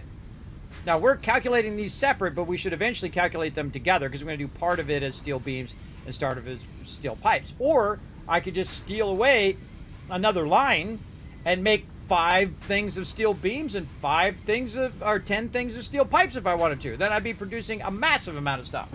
But we already know this one right here. This calculation is easy, right? 10 times 20 is 200. We already know what that is. But you know what? Let's make the computer do all the hard work while we get to enjoy not doing that. All right. And then we'll drag this down. We'll do the same calculation. So it's going to make 75. And this will be total output right here. So it's going to make 75 steel beams per minute or 200 steel pipes per minute.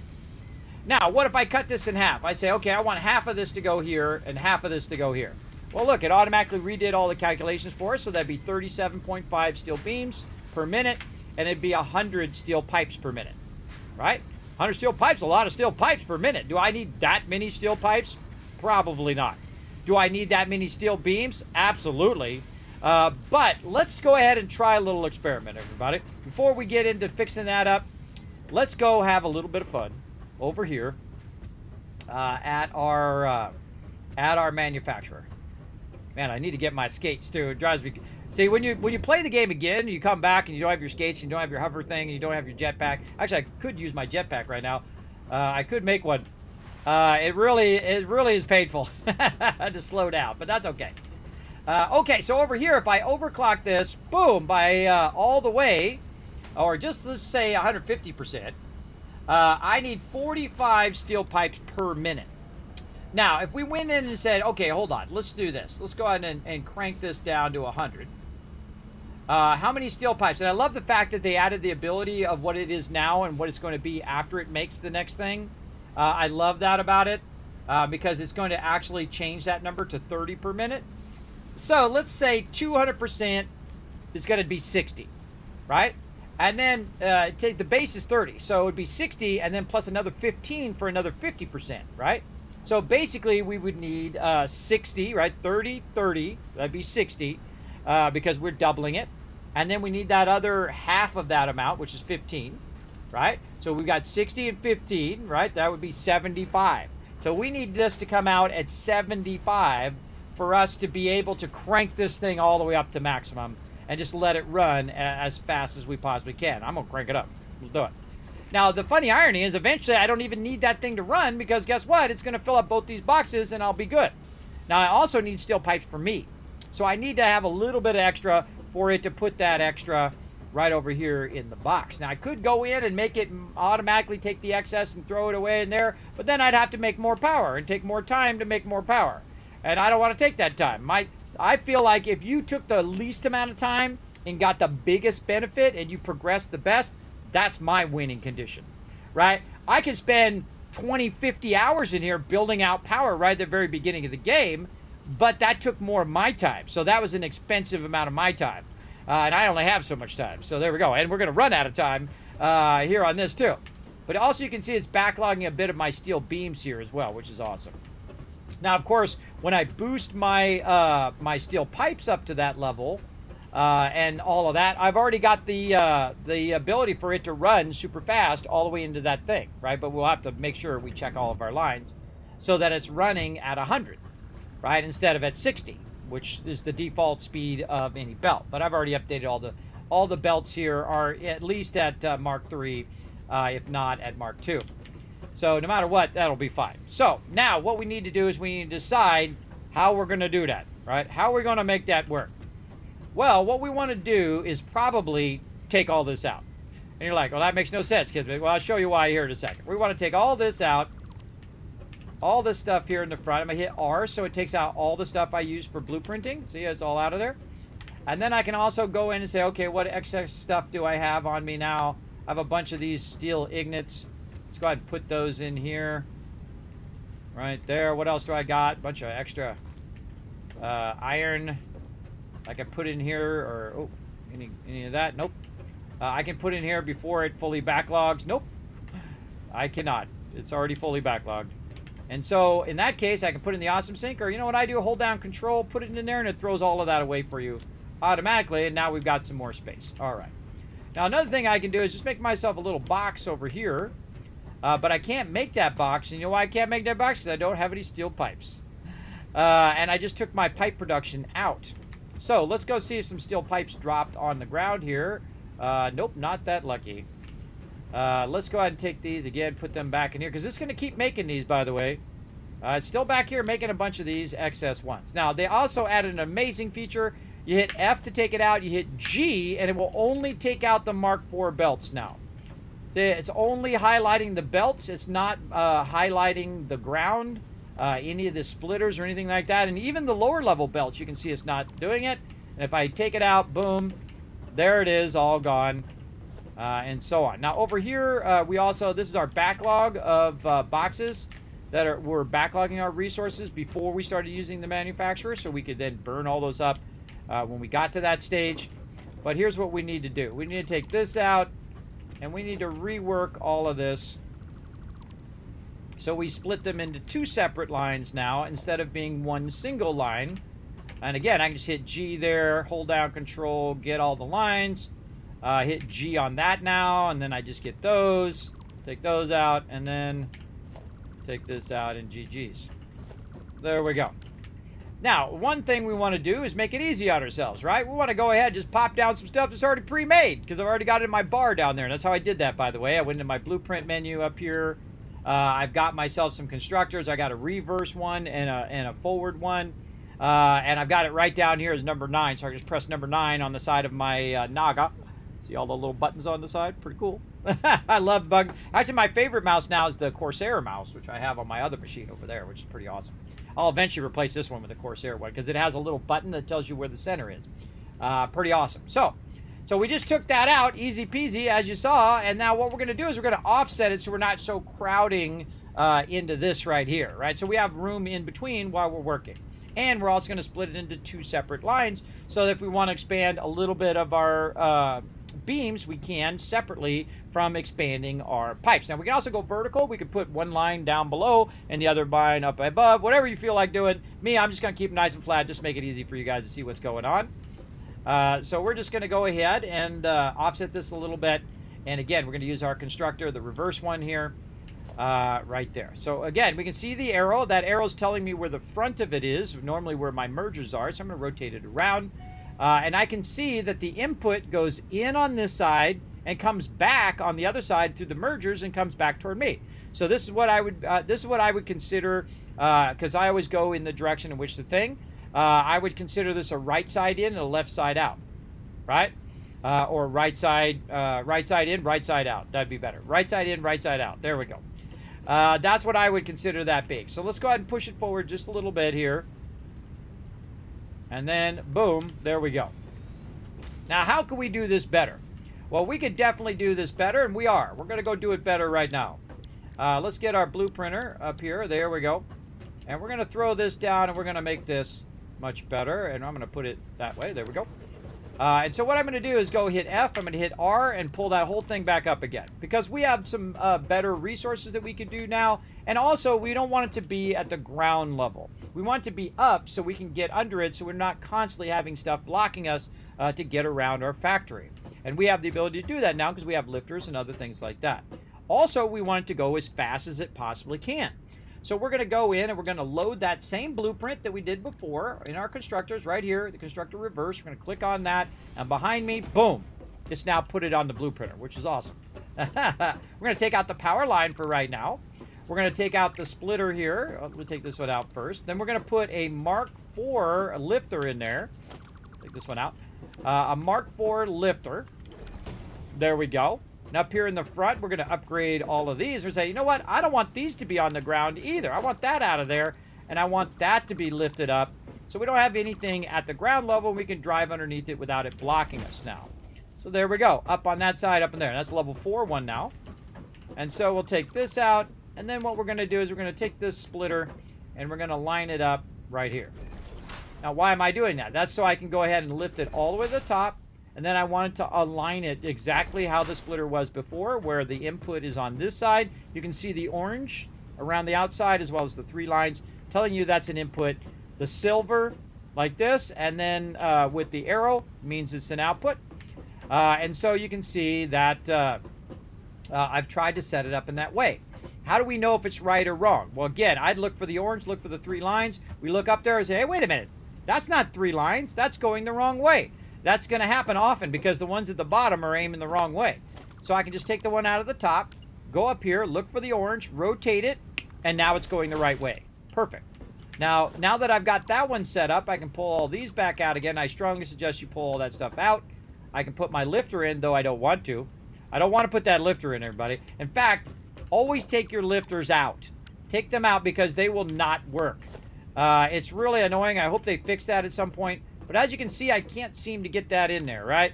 Well, we'll come back and fix that here in a second. Let's go ahead and do this first. When we get this going in the way we want it to do, we'll stack that up. Make sure the orange is on this side. We'll take that out. We put the lifter in now. After we got that done, we take this side out. We put the lifter in now. I hope you don't mind if I speed up a little bit. And then run that, and there we go. We've got an input on right input, right output. So it's going to come in here. We're going to be lifted up off the ground. I put in my lifters last, so I know my lifters are going to work right from the very beginning. I don't have to go in and take them out, put them back in again, which happens all the time. And there we go. So now we've got it lifted up off the ground. So nice. Now, also, we could run it into the ground. We could do all sorts of really cool stuff. We could have it come from down below or up above or however you want. Me, I just like them up. And this way, when it's bridging the resources from this side over to this, it'll be up off the ground. I can just drive right under it. I can get right in here, do what I need to do, and roll on. And I'll start doing that with all of my constructors, by the way. Now, there's a bit of a problem here in the fact that I'm right up against the edge now, right? I'm up against the edge. How can I fix that? Well, first thing I want to do is go in and rename this, right? I don't want to call it reverse. I want to call it right here, constructors. And this one I should actually call 2 constructors. 2 constructors, and then right in and out. So I know it's coming in from the right side and going out on the right side. So I'm going to go ahead and rename that, save that, and then I'm going to go ahead and clear the designer right over here. Now, one of the cool things you can do is now take that thing, which is you can see 2 in, right out. There it is right there. And I can press 9, and now that one's going to be on my number 9 there. And we can see that that's pretty good, except for I'm missing my mergers in the front. Now, one of the cool things you can do, and I suggest to just do it in the center instead of doing it so close to the edge. There's no point in doing it at the edge if you're just going to do 2 of them. You want to back that sucker up a little bit, right? Maybe even more than that. Here, we're going to clear that out. So you can actually use blueprints on your blueprinter is what I'm trying to tell you. which I think is awesome. So if you did it too close, just do your blueprinter and move it back, way back over here like this. And now it's perfectly lined up to the back of it, and then you can now work on the front. Now the front's the same thing, except for I'm going to be using mergers in the front, and I want it to go in this direction like this. And again, I hope you don't mind if I speed up just a little bit. I think you guys got the general gist of that. And then we take these out. We take these out. Make sure to take out your lifter and re-put in your lifter again. Lifter over here. And not only did I upgrade it being lifted up off the ground, but I upgraded all of the lifters. I upgraded all of the connections. So now it's going much faster, right? It's a Mark IV. And your Mark IV belts over here run at 480 versus running at 120 or 60 of what it was originally when I brought it over here. And now I can just do this over and over. Now there's something really important you don't want to forget before you finish up this blueprint. And that's the ability to go in and pre-run your power. Now, I like to do my power in pairs, and I love to stack it up on top here. But I think that should be a thing, that it automatically snaps to the center of the top of a lifter or a merger or a splitter. That's just me. I love doing that because it's up out of the way and it's part of your blueprint. So GG. Yeah, bonus stream. Yeah, we're doing a bonus stream here with Satisfactory. So now look at this, everybody. This is done. This is good to go, right? We are good. Let's save this baby. Here we go. Right over here. So what we're going to do is save it. Now the problem is it's not going to save it over the one that I had before. Of course, I could load that one and then redo it, but I'll just call it something else because now we know what we want to call it. And I'm going to start to abbreviate it, right? A constructor. And then two constructors. Let's put the two afterwards so you don't have the brackets at the front. Right in and out. And then we'll call it blueprint. We're going to go ahead and select the icon for constructors. Right here, we're going to change the color because I always change stuff off of the default color. We'll say purple because this is going to be my default setup. So constructor 2, in and out, dual constructors with raised, what do they call it? With lifted inputs and outputs. There we go. And then, of course, we get all that good. Then we can go ahead and set the directory. Let's see, in our constructors, add new blueprint here. There we go. And we're done with that. And GG's. Okay, so in theory, what's going on? Oh, I can't, I don't think I can use a slash. Sorry, my bad. In and out. And out. There we go. Oh, but now it's too long. Yeah. See, I use, instead of the word and or using an slash, I just use the ampersand. We'll just use that. There we go. And now, T, save. All right, so that actually is saved. It's not saved until you hit that button. If you don't hit that button, it comes up with that warning. Hey, everything you just did is out of here. That's for sure. Going good, OG. What up? Thanks for coming in. Vitalik, thanks for coming in, hanging out as well. Yes, we're doing a bonus Satisfactory stream today. I was very excited to get it here and keep upgrading my thing. So let's go ahead and clear the designer here. Let's go ahead and get rid of the designer because it's right in my way. And then we'll go back over here and all the work is pretty much done for us, everybody. All we got to do is just connect it together, right?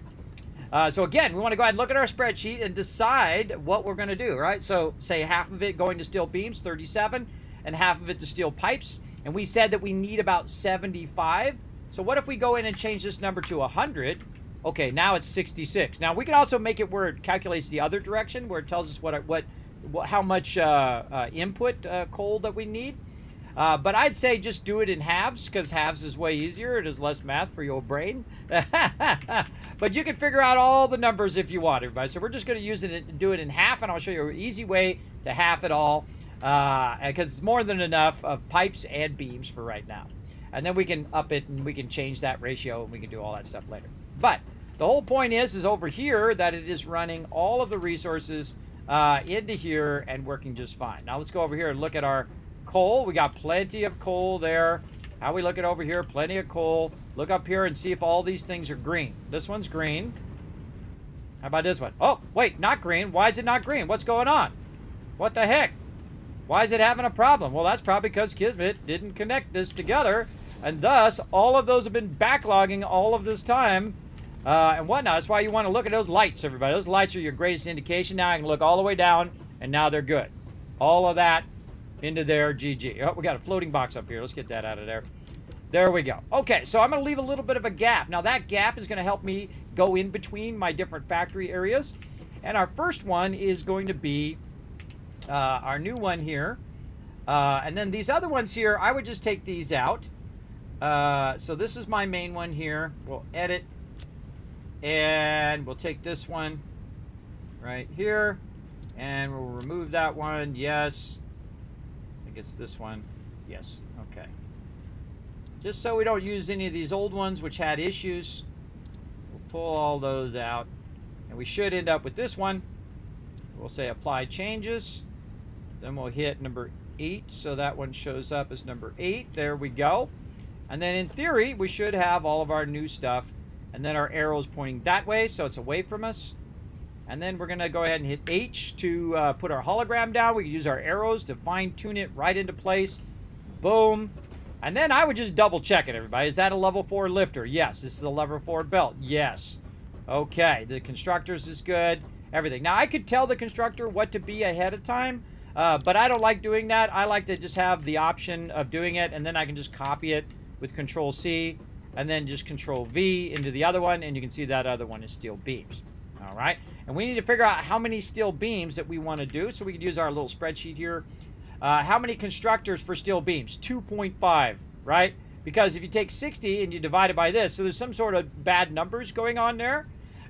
So let's go ahead and say 120 we're going to put into here, right? And then we say, okay, 300 minus that would be 180 over here. So this would be 6 constructors. Now, again, it's doing all the math for me. So if I put it 150, it says 5 constructors. But if I put it 180, now it is doing 6 constructors and 2 constructors. So that math works out, right?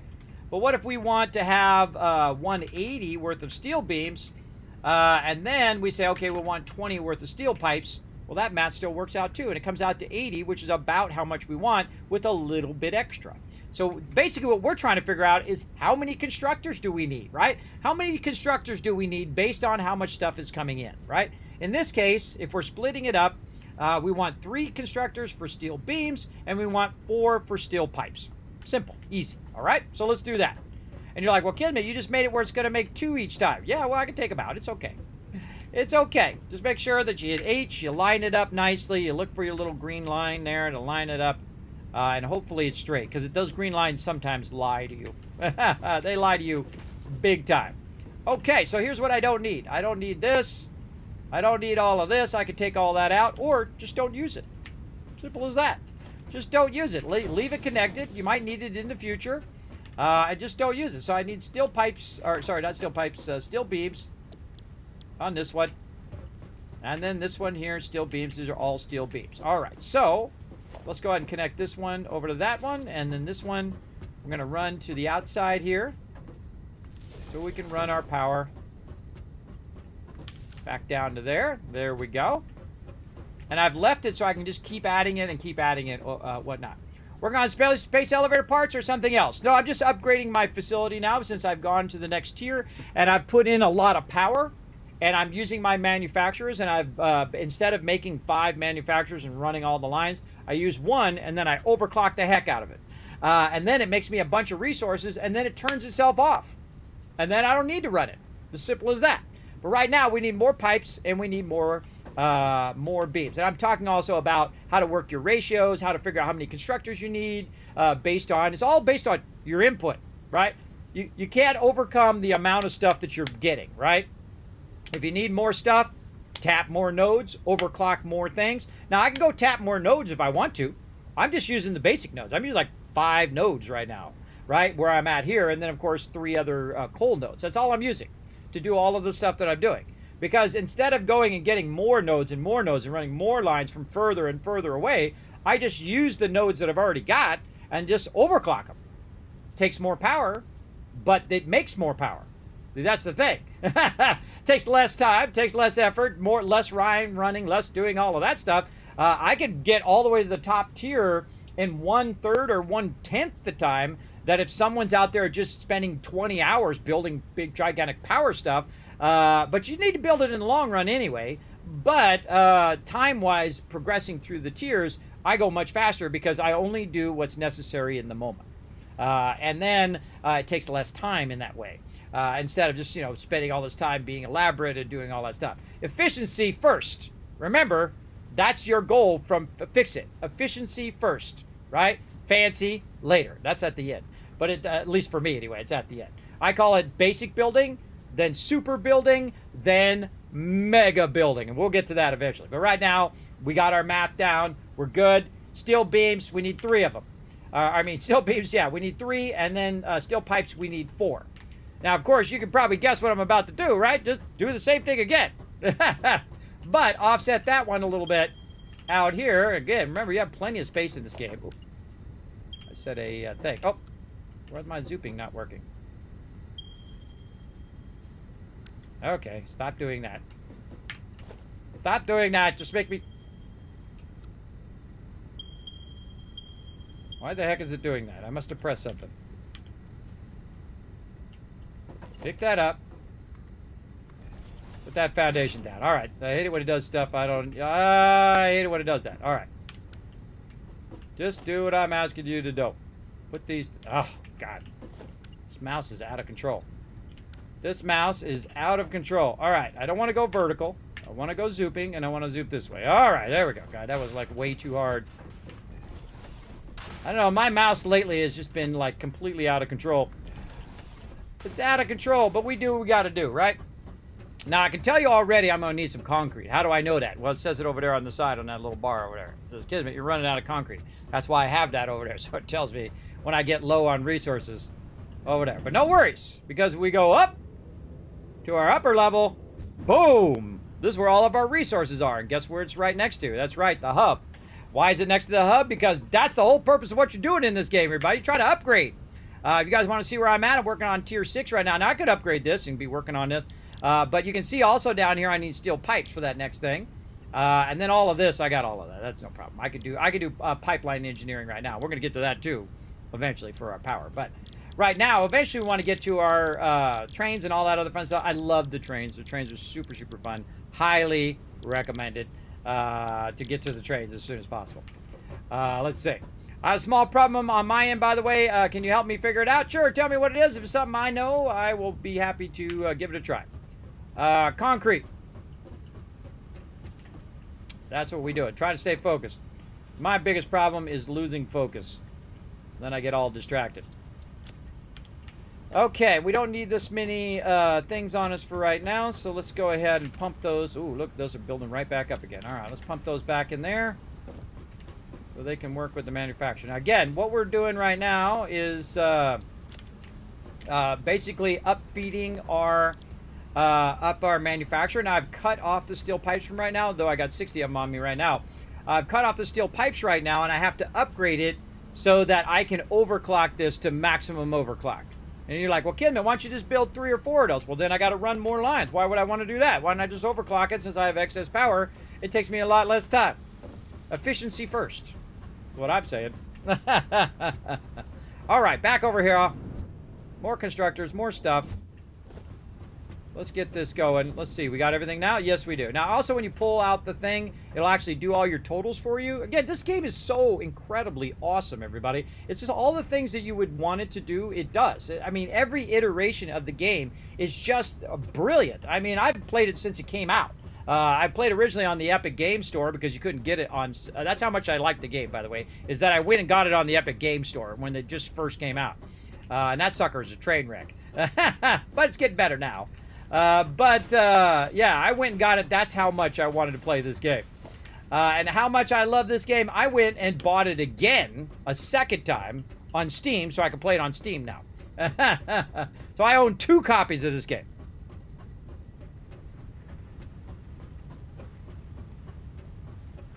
You don't know what you should be doing with the iron? I don't know, bragging about it? Go for it. Yeah. Yeah, if you don't know what you're doing with the iron, I consider that a waste of my time. Sorry. I consider you wasting your time on it unless you enjoyed it. Because again, if you don't need it, why make it? That's my rule. If I don't need 10,000 or 15 boxes of, iron plates right now, I don't need 15 boxes of iron plates. All I need is a few iron plates, and when I take these iron plates out, you know what it does? It goes and makes me more. That's all it does. I don't need to build gigantic amount of power. You know why? Because a lot of my stuff is very effective, where it's only making as much as I need in the moment. And then as I need more, I will then do that. Or I could just backlog it. Just let it run, right? If I need 15 boxes of plates, I could just make 15 boxes up in the air and just have it run endlessly on forever and have 15 boxes of things. I've done it. I've done 25 boxes high, full of resources. Why? See if I could, and I could. So I know that's a thing I could do. But yeah, if you don't need it, it's just a waste of time. There you go. Yeah, if you don't know what to do with it, then you don't know what to do with it. If you've already finished the game, you've done all the stuff, you've already done every single thing in there, then it was a waste of your time. Or unless you had fun doing it, then it wasn't a waste of your time. But yeah, I don't go in and build anything that's unnecessary. If I don't have a use of that resource, whether it's steel or whatever it is, if I don't have a use for it later on, or I don't need that much of it, I just don't build it. Just because you build it because you say, oh well, I built it because I wanted to see how much it is. Well, hey, that was fun. But just to go in to build it just because, well, that costs you your time, and your time is your most valuable asset, more than anything in this game, both in real life and in game. That's the most valuable asset you can utilize every single day on what you want to spend your time on. And me going in and tapping every single node while it's still in early access and while it's still in experimental, is what I'm on right now, is a huge waste of my time. Just so I can say, look at me, or same thing like in Fallout 76 or in any Fallout. Look at me, I'm level 3,000.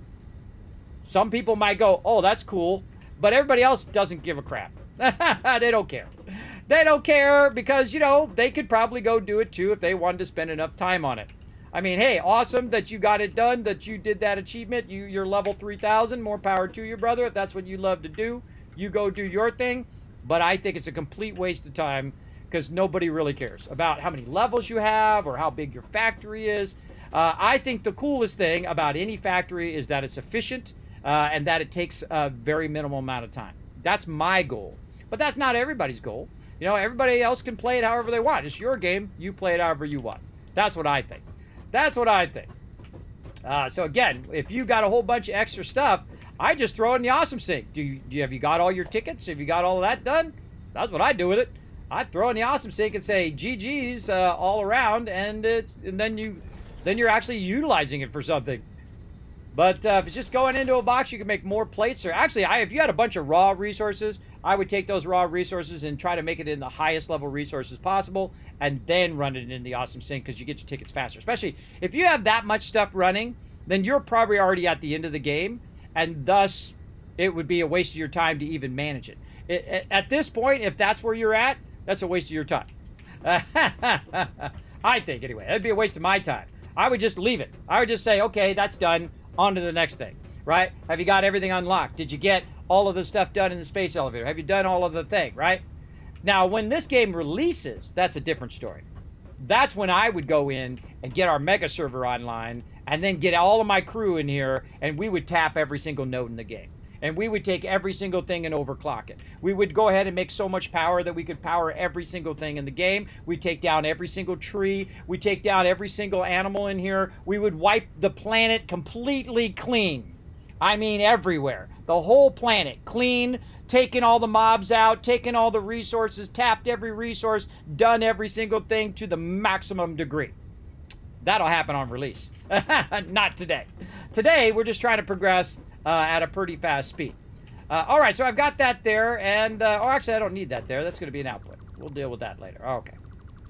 So here we go. We've got our input. So now what I want to do is go ahead and backlog a little bit more of the inputs over here, like this. And so we're going to take this out, and we're going to run this one over here. So it's going to start taking some of that over there, like that, and that's going to run into there. This is going to go into here. These have power, so these are going to automatically start up and start to burn up that excess. Now, I do have an extra steel one down here, so I could have that burning up that excess. But what I'm going to do, just to keep it rocking and rolling, is I'm not going to tell it to do anything. Now, I'm not going to turn it off. I'm just not going to tell it to do anything. It won't take any power because it's not doing anything. It's really easy. Easy way of turning that off. Because sometimes you come back and you forget to turn it on and off. Now later on we'll get into more advanced power where you can turn whole parts of your grid off or have it automatically turn off now, which is so awesome in Update 8 that parts of your grid will go off automatically if you exceed your power threshold, right? Like, of course, the first thing for me would be power generation. That would be number one. That would be the highest priority. Everything else turns off first and power generation turns off last. Then the second thing, transport. I'd have your transport on a complete separate system that if everything else gets turned off, well, boom, you got your power and your transport. So you can take the transport out to your power, add more power. When you add more power, all that other stuff turns back on again. So that's going to be super fun. We get in that. And that's why I'm putting this stuff into rows, by the way. This is already done up here. In my head, this is already built. This is already done. I'm already done with the whole game. I'm that far ahead, everybody. Because I've played it many, many times. This ain't my first time playing through, everybody. I've played this game since it released. I've played through 40 or 50 times. I've done gigantic mega builds. But as I go along, my kind of style of streaming is to commentate on what I'm doing. And I feel like when people are just discovering the game or whatnot, and fun things like that, it gives them kind of a little bit of a leg up to have a little bit of a good head start in there and in. But always in the end, everybody, remember, it's your game. Play it your way. That's what I'm going to do, for sure. All right, now let's make sure we got these inputs going the right way. Yes, we do. Let's go ahead and run a little bit more over here. Now, also what we want to do is figure out how to split this now, right? Because if we go in here and look at this number is 180 and 120. It ain't 50-50, right? So we got some number problems over here. And there's some really advanced ways to do splitters. And of course, it'd be nice if you could set, okay, I want this input to output at 180 and this input to output at 120, right? If you could just tell it, right? With your smart splitters and stuff. That would be awesome. But we're not to that point yet. So we got to do a little bit of math to make that work, right? So first we have 300. So if we take 300 and we divide it in half, that's going to be 150 and 150. Now, how much of that 150 do we need to take out of there to give that extra 30, because that's how much we need to take out of there, or actually it'd be 60, the extra 60 out of there to give it to the other line, right? So we got to take 60 out. So if we split it in half, that'll be 150, 150, because it's doing 300 coal right now. So we do this would be 75 if we did half of that. So half of half of half. Now I actually have a calculator that does all this stuff as well. You're welcome to go in there and check it out on my Overseer spreadsheet. You can copy it, you can save it, you can't make changes to mine, but you can save it out and check it out if you so desire. Now half of 75 is what? Well, let's just have it do the math for us. We're going to say equals this divided by 2. Right there is 37.5. Now you can see the numbers start getting freaky deaky, right? I'm going to copy this way. And you can see the numbers are going to start getting freaky, right? They're not whole numbers, so it makes it more difficult. So I always suggest that you keep it as whole numbers as possible because otherwise it's going to be trouble. Now here's a better way of doing this. Let's actually cut this in thirds, right? So we're going to go ahead and say take the 150 and we're going to divide it by 3. What is that? Oh, okay, that's way easier. That's a 50 number. 50 number easier, right? So we're going to have 3 of those, obviously, because we're dividing it by 3 right down here. So we have 3 50s that we can work with, or actually in this case it'd be 6 50s because it's 300, right? So double the amount. So basically we can take those 50s and combine those together to equal the thing that we want, right? So 50 and 50 would be 100, right? And then if I add another one, it'd be 150, and I add another one, it'd be 200. So we got a bit of a problem, right? So the numbers don't really work out, and I could make a calculation do it for me automatically, but you get an idea. But how can we make it work out where we split it again in such a way that we could get that number to work out? And so all you're doing is splitting in halves and thirds. Halves and thirds. If you just let it run through the splitter without splitting any of it, well, that's just 100%. But it's going to be 50%, or it's going to be basically 1/3 or 33% of the original value. So halves and thirds. So let's go ahead and do half to 50. And so we'll double that. Basically, when we're going out, we got that. And then we got an extra 50 that we can go ahead and send to the other one. So, okay, so we'll go out here, 150. And we take that 50, we add that. That'd be 200. And then we'd be at 100 and 200, right? So 100 on one, if we just did 2 of those and then took one of the outputs and put it in to this side over here, which would basically give us 200 at the end. So that's still not right? That's still not making the math work out perfect. What if we took the 150 and we cut it in thirds? Let's go see. 150 divided by 3, that's back down to 50. Okay, well, that doesn't really help us, does it? No, it doesn't. So let's go back to 100, and let's take 100 and divide it by 3. Oops. Let's do this. Equals. There we go. This divided by 3. It's going to give us 33. So again, the math is going to be really difficult when you're trying to do something like this. And what we're trying to do is get 180. And so let's back up again, and let's say, you know what, let's go ahead and divide 50, which is this one, divided by 3, and that's going to give us a very long number there with a lot of decimals. So let's just cut that down. That's going to give us 16 right there. So again, figuring out the numbers is the hardest part. So let's go ahead and use my little thing here. Over here. There we go, satisfactory calculations. Okay, so now what we're going to do is we have a split number right here, 300, right? So if we split it in half, that's going to give us 150, and then if we split that number in half again, it would be 75. But what if we split it this number in thirds, right? So that's 100. Okay, it's still a solid number, right? Still a solid number. And then we took the 100 number and we split that in thirds. That's going to give us 33. So basically we have 3 100s, and then we can also take that number and we could go ahead and cut that in half, and that would give us 50, but then it would go down to 25. So now we got that, 12.5, and so on and so forth, as it goes down and cuts it in half. Now these are all half numbers here. This part here, you can see it says all halves in the top. So we want to make sure that this is all halves here. So half, 150, 75. Make sure these are all halves. I didn't change those. Yep, they are all the way down. So that's basically what this is. These are halves. And then if you go down to this one, these are all thirds. So if we go to 300 here. Now, by the way, I made this like years ago. I haven't touched it since because I already know all the math pretty much, right? So 100 here would then cut down to 33 and so on and so forth. And if you had a half of 100, it'd be 150. So what we could do is insert one in here, right here. It's one row below. There we go.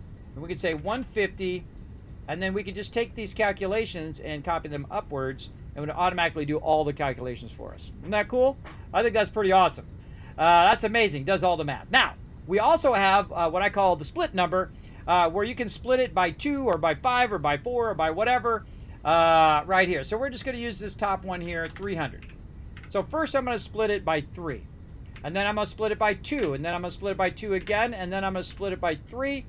And so on and so forth. So I can actually tell it yes, no, whatever. But we want to equal a number, right? We want to equal a number at the end. We want to equal 180 and then whatever else we put there. Let's actually move this up here. We don't have to scroll and find it.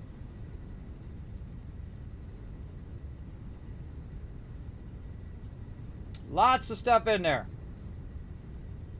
We got Lego streams coming up too. Not this week, but the week after that. There we go. We'll move that over there so we can find it.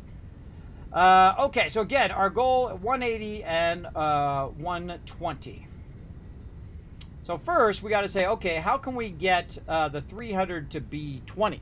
Right? If we could get 20, then we'd really be styling, because we could just go ahead and get that going. So what if we do this by thirds? Is that 20? No. We do 2s? No. What if we do this in 2s? Then we do it in 3s. Then we do it in 3s again. Okay, numbers aren't really adding up all that well. And you're going to run into this problem a lot, where the numbers just don't add up how you really want them to add up, and so on. And that's because the base number is 300. What's the base number was 150, and then we did it. Well, it's still the same number. It's just half of the number that you did before, right? So it's still going to end up the same way in there. So we can also do 150 here, and that will tell us if we split it in half one way, half the other way. Now again, we got to get to 180. So 50, 60, 70, 80, right? So we need 30 is what we really need. So if we split this in thirds, that's going to give us 50. That's going to give us 25. So that's pretty close. So what we need is we need to add 5 back in there, right? So we cut the 150 into 50s and 25s, and we can go ahead and get that back in there. It doesn't have to be perfect, by the way, unless you want it to be perfect, but it doesn't have to be. If you're like, Kismet, I don't want to do all this math, everybody. It is too much math for me. I don't want to do it, even though you made us a really easy spreadsheet to figure it out. I don't want to do the math. You don't have to do the math. Just split it in half, run whatever you got, and just let it run. You can do it that way too. I like figuring out the math. The math is fun. At least get it as close as you can, right? So, and then 25 divided by 3 is going to be 8. And how can I get this? See, I really want this to be 1. That's what I really want. Now, what if we did 100, right? 100 divided by 3 divided by 2 divided by 3 divided by 3 divided by, I think, now that's 9.2. That's pretty close right there. Pretty close, right? What if I do this by 2? That's going to be 25. Not good there. Let's go half here. Again, you're trying to get it to go back to a whole number, so it'd be easier in the long run to figure that out. So now 100 goes to 6.25. That's close to 5, right? That's pretty close. How can we get that closer? Maybe go 3 here, and then now it's at 4, so not quite. And that's 6.25. Maybe this one at 3, and then the next number we could go 2 and 1, and then again, you can get into this real complex thing that you got going on, everybody. But really the trick to it is just trying to figure out the whole numbers. If you can get the whole numbers to equal the thing that you want, you're styling, or at least close to what you want. Now now that we did all that math and I made your brain hurt a little bit, at least you're using that side of your brain. Let's use the creative side of your brain, right? The first thing we need to do is, again, figure out how much we need. We need basically 120 and 100. But what we really need is 100, and then 50 more, and then about 30 more to equal, and I'll put that up. So we need 100, we need 50, and we need about 30 to equal 180. And we need, on the second one, 120. Now see how I simplified the math to make it easier in your head? Much easier, right? Much easier to figure that out. So basically what we need is we need 150. Well, we need 300s. Let's do it this way. We need 300s like this, 100, 100, and 100. And then we need to take one of those hundreds, and we need to split that 100 in half, right? So we got 50 and 50. And you know what makes 50? 30 and 20. So now this is what we need. We need 100. Oh, let me scroll up so you guys see it. We need 100. We need 100. We need to take the third 100 because we're going to cut the hundreds in thirds. And then we need a 50, and we need a 30, and we need a 20. So one of those 50s that are coming out of there, we need to cut it in half and then basically cut it into 30 and 20, which is going to be very difficult, but we'll get it going. We'll get it going. You'll see me do it. But first thing we need is we need 200. So let's start with that first. So let's actually do the thing. Here we go. So we're going to pull this out, and we're going to go ahead and put a splitter down way over here. Now, again, normally I don't do this, everybody. I'm just doing this for your guys' entertainment. But normally I just make it close and then don't worry about it. So we're going to go ahead and run that right here. And there we go. Now, the problem is also blocking a little bit here. And we're going to take 100 of that, and we're going to run it into that first block, right? And we're going to take 100 of this, and we're going to run it over there. So now we got 100 and 100. Well, what we really have is 150 and 150 right now because we didn't go and use the middle one yet.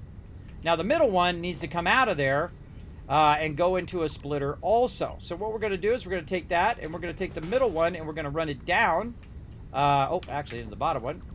The splitter is pretty big. The bottom one here. There we go. Nope, that is not right. It did not line up. Line up already. I got all day. There we go. All right, so we're going to take this splitter out of there, and we're going to take one of those 3, and we're going to cut that in half. So now it's 100 going here. So we got 100 going that way, 100 going that way. Just try to make the math as easy as possible, all right? And then what we have now is 100 again, right? So if I take this out of here, guess what it's going to be? It's going to be 50, right? 50 there. And then I can just take this one and run it into the bottom one, and that is 150 going in there right now. Why? Because I split that in half at the bottom, and I split it in thirds at the top. Thirds at the top, half at the bottom. You guys follow along with me? Put a 1 in the chat for the people who are following along with me. And put a 0 in the chat if you're completely lost. So, 100 there, 50 there, looking good. Now, we've got this other 50 coming out of here. Now, here's what I suggest you do, everybody. Instead of screwing around with the math any further than this, is just take this 50 and make it 25 and 25, and you are done. Right here, 25 there, and this is going to be 125 over that way, and this is going to be slightly less over here, where we'll go ahead and put a merger in here.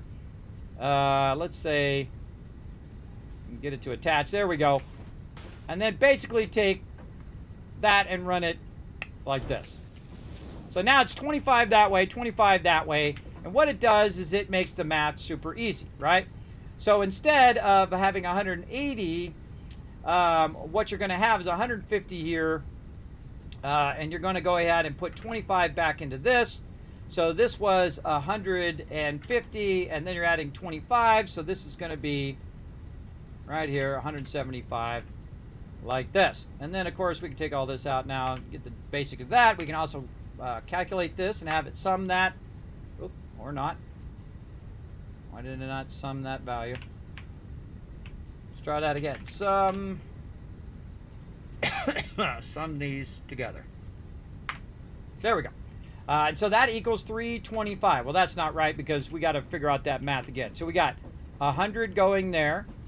We've got this split from 50, right? We got 100 going out here. We got 50 going that way. We got 50 going this way. So that's 150, right? That's right. And then up here, we've got 100 going this way. We got 50 being split, so that's 150. And then we have 50 being split again, so it'd be 25 over there. So that should be 175. But the math does not work out, as you can see right there, because there's some sort of math problem of what we're doing, right? So 100, 100, and then 100 down, cut into 50. So this over here is easily 150, right? That's 150 there. Easy, easy. So we know that that's 150 to start. Right there. So 150, 150, right here. The number that's not right is this bottom number, right? Because this is 100 right there. And if we add basically the extra 25, because we're splitting 50 in half, that would be 125, and then this would be 175. And then if we go in and we tell it to sum that math, there we go, now it comes out right. Because this is actually not coming out at 50, it's coming out, because we split it in half over here, it should come out at 25 that way and 25 this way. Now, one of the problems is also, your brain hurts, is the fact that the speed of your belts make a difference, of how fast that it takes it out of there. So again, lots of math there, everybody. Hopefully I didn't hurt your brain too much. But we got basically 50 and 100 going that way. We have 100 going this, or 100, wait, this is 100 down to here, 50 going that way, 50 coming out of here, splitting the 50 in half. This is 25 and 25. 25 being put back into the 150, which gives us 175. 25 being put back into the 100 that we did over here, which is 125, which is roughly about how much you need. Now, I could go through and I could make it work. I could make that work to the exact amount. Do you want to do that? No, because it sucks up way too much of your time. Look at all the time we just talked about it. It was way too much of our time. You're like, go Kismet, could you have just done that? Yes, because I already knew that was a thing. I could have already done that. I already knew that's how it was going to end up. And that's how I do it, everybody. I do it the time that takes the least amount of time. What takes the least amount of time? Me to just make the numbers easy. Make the numbers easy on yourself, right? Halves are easy. Even thirds are easy if they come out to a solid number, right? If they're not fractions. But if you get too much into the numbers and you spend 4 hours trying to get that right, that's 4 hours that you could have been doing a whole bunch of other stuff. And that's the way that I do it. So there you go. And of course, it's your game. You do it however you want to do it. All right. So there we go. So now we've got that over here. And now we can go in and we can say, look, what do we need? 2.9 constructors here, and we need 4.1 over here, and we've already got 4 for the steel pipes, so we actually are going to be making a little bit extra on the steel pipes, or putting more in the steel pipes in the long run, and less into the steel beams, but that's okay. We're still going to get 83 of the output, or all 84 basically, roughly. Really 83 if you round it down, which is a better idea, and then you have extra for you. And then 43 for the output of steel beams. Both of those are more than enough. More than enough for what I need. All I need to do is get it going and get it back in the box and get it back up to where I need to run it. So we also need to get another box here for the output. So we can backlog that output right now, because it's probably making a bunch of stuff and then it's not. Oops, that's not straight. These green lines, they lie. They lie sometimes. Lining up to something else. There we go. All right, now we want to get in there, start backlogging that. That's nice. Let's make sure we've got our power run. We've connected our power across. We did. We got to tell it what we want this to be. Steel pipes. There we go. Already, the input is already working. Let's go ahead and tell it what to be. Again, sorry, I didn't mean to make your brain hurt. But I'm just trying to show you the difference between taking all of the time to figure out the math and just making it work. Making it work is your smarter option. Less time, less effort, less resources, less splitting and merging and all of that stuff. Just make the math easy. Halves is easy. You know, half of 50, that's a quarter, right? 25%. Or 25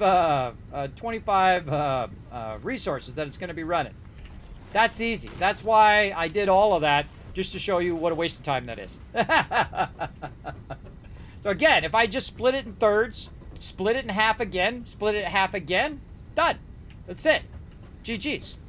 It's all good to go. And even if it does it at a slightly reduced rate, it's still doing it. We're still way beyond what we want to produce. So there we go. So we got 3 of those popping and locking. And then over here, we got to get this over here. There we go. We now got all of those all the way down. We're going to check those green lights. Make sure everything's working. Over here. Let's get this is steel pipes. Steel pipes. Now I want 4 steel pipes going. And I want also, now by the way, we could also fix it where the inputs are. I could also split it earlier up here and do a whole bunch of other stuff to it. But again, that's more than enough. And we know how many constructors need. About 3 here. And this one actually needs about 4. And I could actually put a 5th one on there just to have that extra overflow. But again, it doesn't have to be perfect. It just has to be functional. Now, you want to be efficient, but most efficiently with your time. Right? Now, I could also add another steel beam in here, but I'm not going to. I'm going to go ahead and leave that one off.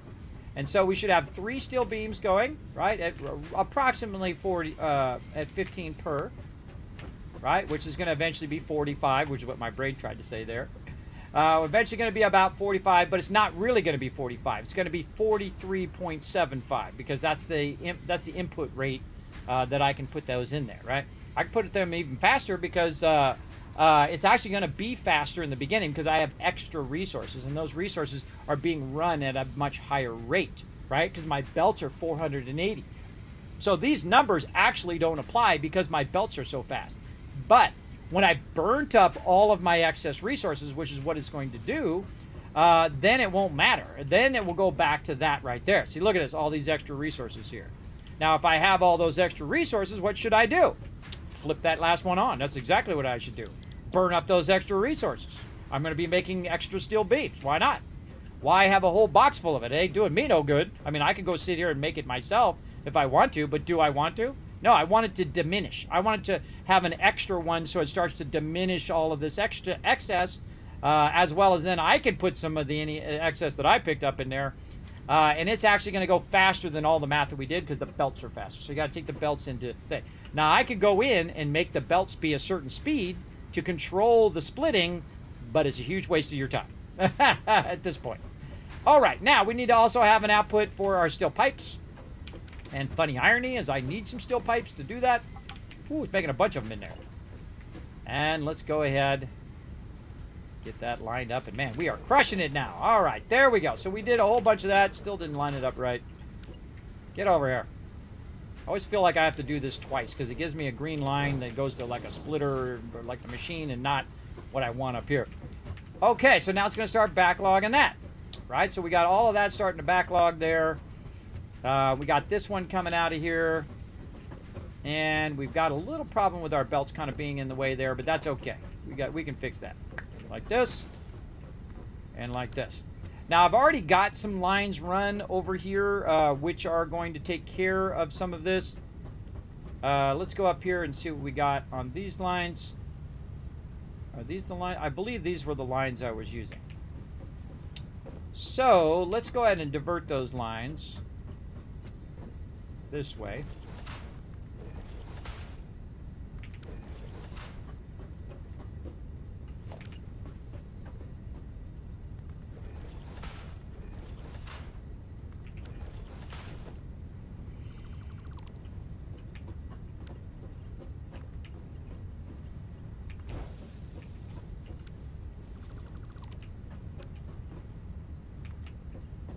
Now we're diverting those to there. So we move this all back. Now remember, it's going to remember the direction in which you're running it. You can already see on there that the arrow's pointing back that way, or however, that way. It's actually going that way. So it already knows the direction it needs to go. Now all I need to do is just connect this back in. Now the problem is which one was which? Where's the top line going? Where's the bottom line going? That's the trouble, right? That's why it's great to have labels on your stuff, and I honestly don't remember, so I have to go look. So let's do the smart thing. Plus we want to upgrade all of this speed of all this stuff now anyway. So let's go ahead and upgrade all of our lines all the way over here. We'll also upgrade our lifters. Oh, if we had enough interest beams. And let's see. I think the right one is beams. I don't think there's any backlogged in there. So yeah, I think the right one is beams and the left one is thing. And I have it consistently the same up above, so it's easier. How you feeling, buddy? Glad to be back. I feel a bit better today. Uh-oh, went the wrong way. Wrong one. Well, that was when I'm not paying attention. I'm looking at chat. Yeah, feeling better. I wasn't feeling so hot yesterday, but feel a little better today. And actually got a whole bunch of stuff done, man. I was on fire today. I got a whole bunch of stuff done, and then I feel like, just doing a little bit of Satisfactory today, because I've been letting it run and been kind of watching it run. I upgraded it a bit to make it go a bit faster. I explained a bit on what I did to upgrade it, and then right now we're just trying to increase the speed of what we're doing. Trying to produce more heavy modular frames. Though it's producing it a little bit at a time, I would rather really scale it up big time, because it's so easy to scale it up. As you saw, all we had to do is overclock our extractors, run the new line, since we have a lot of case industrial beams. But it also uses encased industrial beams, so we got to watch out for that as well. But we're going to go ahead and, oh, look at that. We got plenty of that in there. Plenty of that in there. Maybe not so much. We'll put the smaller ones back in. There we go. And then we'll go ahead and run it over here.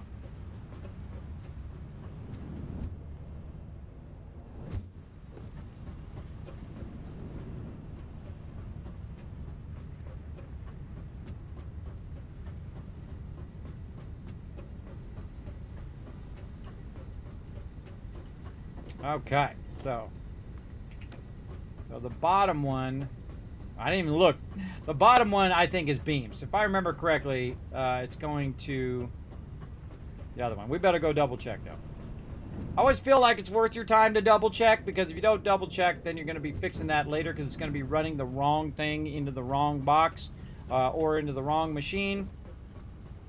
Let's see. Yes, left side is still beams, because I put these little things out here in the front, so it tells me what's supposed to go in that particular box.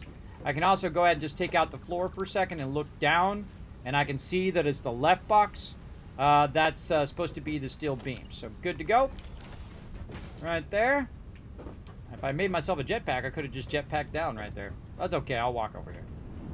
I don't mind walking around.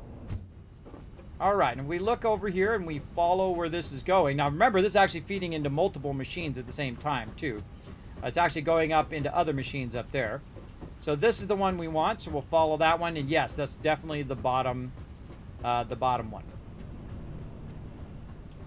So we'll wander on over here. Now that we know which one's which, definitely worth our time. And then we'll take this one, which is our steel beams, and we will apparently try to do it, unless my mouse wants to go crazy.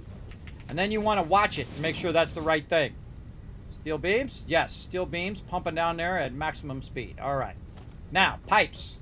Let's get our pipes back on the thing. Ah, so close, but not close enough. Didn't quite make it. Stack that up. I guess I could zoop that, but sometimes I just feel like clicking it. That's just me. And then let's watch our pipes go down the line. All right.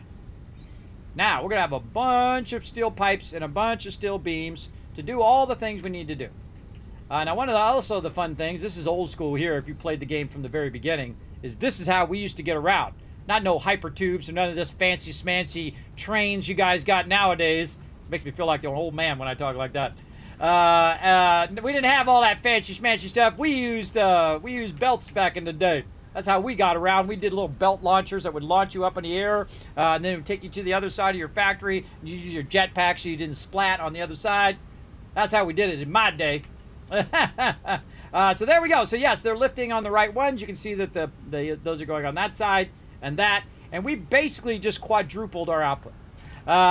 We just quadrupled it big time because we could also take another one of these lines and just phase out our coal power plants and just take this and go 3 times into there, which is now 3 times on the 3 times that we already had, because we were doing basically would actually be double again, and double again. So we doubled each of those, even more than doubled it, because they were 120s and we made them 300 each, right? So 300, 300, 300. So it's 900 instead of 240. It'd be 360. So 900 versus 360. So we just took it up to 900. So we're basically about 3 times, just easy math. So we just 3 times that. Now that's what we want to do. We want to really crank that sucker up so we can get our heavy modular frames going. Now, another thing that we want to work on is our space elevator. Now, I never really rush through the different phases, though I can do them fairly easy. You don't even need to build all of this, everybody. You don't need to do it. You can do it all pretty much manually till you get to a certain point where it won't let you build that stuff. And they used to have it where you could build everything. You could just build it all as you go, at least until they added some more new stuff. But now you have to basically have some things actually in the machines. You can't just, build everything separately. But for most of the tiers, all the way up to the tiers we're currently at, all the way up to 6, you could pretty much make all this stuff manually. You just make a bunch of stuff, a bunch of pipes and plastic and all of that stuff, and take that stuff, put it in your inventory, and just let it run. Like I did that earlier today. What I did is I took a bunch of resources to make these right here, and I made like 1,500 of them. And then I just threw it in the box. And then it took that 1,500, and it went and built 2 boxes full of computers, which is awesome. Awesome. Amazing. So now we got that done. Now the next thing we want to check is, how is our manufacturer doing now? Does it have plenty of pipes now? Oh yeah, it's already maxed the pipes. It's already at 200 pipes. Now, if we let it run for a while, which is what we should do, let it run for a while and see if it starts to have a bottleneck. Now, another thing that I want to do with it is I actually want to crank it all the way up to burn up any excess resources, and then I can see where I'm having an issue, and then go from there. And it looks like I've used all of my boosts in here, so we might have to go for a little ride. Let's do it. I haven't used my transport yet, so let's get our tractor out here. Let's get that going. Let's put a little fuel in there. Eventually we'll upgrade our fuel, but I left a little fuel on me just for this reason. Now, this is when you run into the biggest problem, everybody, because you built this whole factory out and you did all this work and whatnot.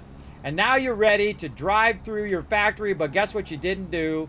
You didn't leave enough room for your thing. And I did this on purpose, everybody. Made it just like this on purpose. So you can see that I got to squeeze through there. And I got to go through here, which is why eventually I lift all of my stuff. Because, look, stuff in my way. Now, this isn't too bad, because I, was thinking already ahead of time. I can just take this out. There we go. And now I've got enough room to get around. I can drive certain places, because I've lifted it up by 2 instead of just by 1. If you lift it up by 1, this vehicle does not go under that 1. You're going to need it up by 2 to get under those belts. Big time. So let's go over this way. Let's try to get under here. Nope. Can't get under there, so I didn't lift it up by 2. Right now, that's a pipe. I don't really want to lift that one up by 2 because that's going to give me a head lift. But I could have, instead of using the current pipe that I'm using, I could have used a pipe that was up higher. Right, and you can see I've diverted some of the pipes way down here. But I could use a pipe up higher to do the same thing, and then I would have left myself some room there. And that's what I suggest to do. To actually just use a little extra power to have it up nice and high so you can navigate around your base. Now, another way to navigate around your base is just to take that thing out, like that. And walk over here and rebuild it. How easy is that? Of course, you know, you don't want to have 10,000 tons of stuff in the back. Otherwise, you won't be able to pick it up without dropping stuff on the ground, which I hate doing. All right, why is it not working? I didn't put it actually in the thing. I put it in the inventory. All right, here we go. No, here we go. Same problem again. No worries. Pick it up. Walk over here. Slide under. Build it again. The fuel back in. This time hit control. Click it this time. And there we go. Now, I would accommodate for this big time, and one of the things you want to accommodate for is running out of fuel. And that's why I made all this fuel over here. Because I think that far ahead. Come on. Nope. Get out of there. It's just going crazy. Put that in there, and then definitely put some extra fuel in here. Not only for your vehicle, but also for your jetpack and other things like that that you might need later on. All right, we'll put a little bit of fuel in there, and we are looking good. Now, it just so happens that out around this way, I happen to leave myself a little bit of extra room, though probably could have left a little extra more on top of that. Look at this. Look at this stuff. Look at this stuff driving right on the edge. So I did leave myself room on this side to get by and go do all the stuff. And I'll actually revamp all of this so I have the ability to drive this vehicle and even the larger vehicle around without running into stuff. It is very, very useful. Now, one of the things that I need to do is find some more of our squiddy guys, and I feel like it's time to get some air. Let's go. Whoop, whoop. Nailed it. Nailed it again. We're going to ghost ride it right over that guy. We're going to... Oh, I didn't get out fast enough. Come on. There we go. Wipe that guy out. Now, they don't attack you when you're on your tractor, but they will attack you once you get off of it. And so what we want to do is run around. Now, another thing we can do, by the way, is we can use our little thing, which I have on me, which is a miracle. Down here, you can right-click, and you can go ahead and say, okay, where's the stuff at? Well, this way. There's something over there. Now, the one problem is you can't do it while you're on your vehicle, which sucks. I think the best thing to do is to have that thing while you're on your vehicle, and you can go in that direction. Also, later on, you can also get the ability to scan for it further distance. And also, it always resets back, which is really annoying. Eventually, we're going to come back for this pure node, too. This way. Ah, I see it down there. See down there? Right down there. Let's go. Now, I could build a ramp, and that would be super safe. You know, just take your ramp down. But I'm not that guy. I'm not that guy. I'm the guy who jumps off the top until they make that kill you. One day they're going to make that kill you, everybody. But for now, we get to enjoy just jumping off high places. Now, whenever you go for one of these, just assume there's mobs trying to kill you. Because they're probably around here somewhere.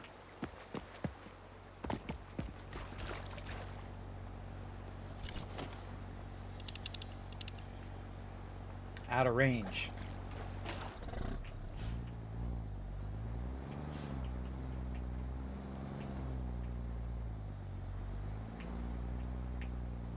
Check these driving skills. Check these driving skills. Okay, where are we going? Up here, maybe. That's not gonna make it. Whoa! That's not good. Oh, that's a bug.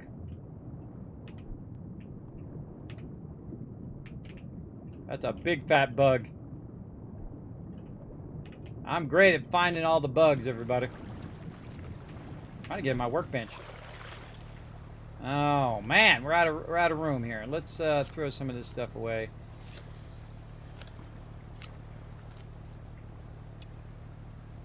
Get those out. Yeah, let's just throw some of that away.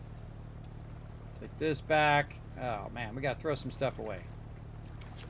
Just to give ourselves some room.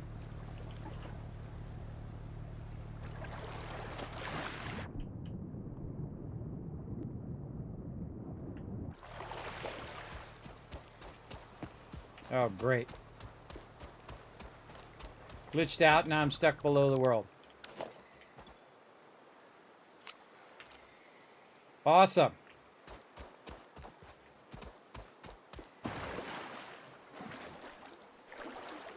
It is experimental. Now I have to choose, where do I want to die? Do I want to die over here, or do I want to die over there? Well, I guess I'm going to die right here. Let's see. Respawn.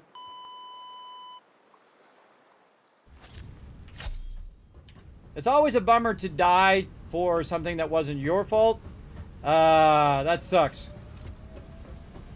But such is the way it goes. Ooh, that's a long way down.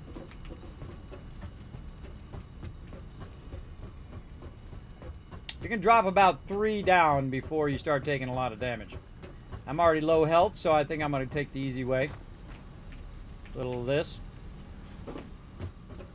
And then we'll walk down here. And we'll go try to recover our stuff. Now, normally what it does when you die is it does put it back up. Like if you fall off the cliff, it'll actually put it up on the top of the cliff where you fell off and not way at the bottom. So you have to jump down and get it. Now, in theory, if I died here, what it should do is put that up on the world where I can get to it. But we'll see. We'll see when we get there. I love to find little ways down like this where you can just like jump on little ledges. Little parkour. I love that stuff. So our first adventure out with our vehicle, already a fail. I found a little glitch spot. I think it put my crate up above me. It kind of feels like. But let's go see. Now, if I lose all my stuff, no big deal. I go back and I get more stuff. But let's see if it actually put my crate up above.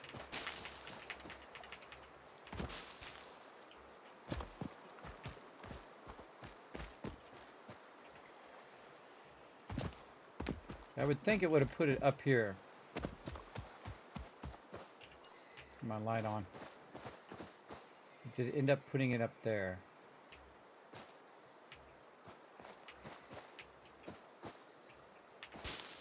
Under the ground or up above the ground? That's a good question. Let's go see. Oh, I don't have enough resources. Not enough resources to make that happen. All right, well. There it is.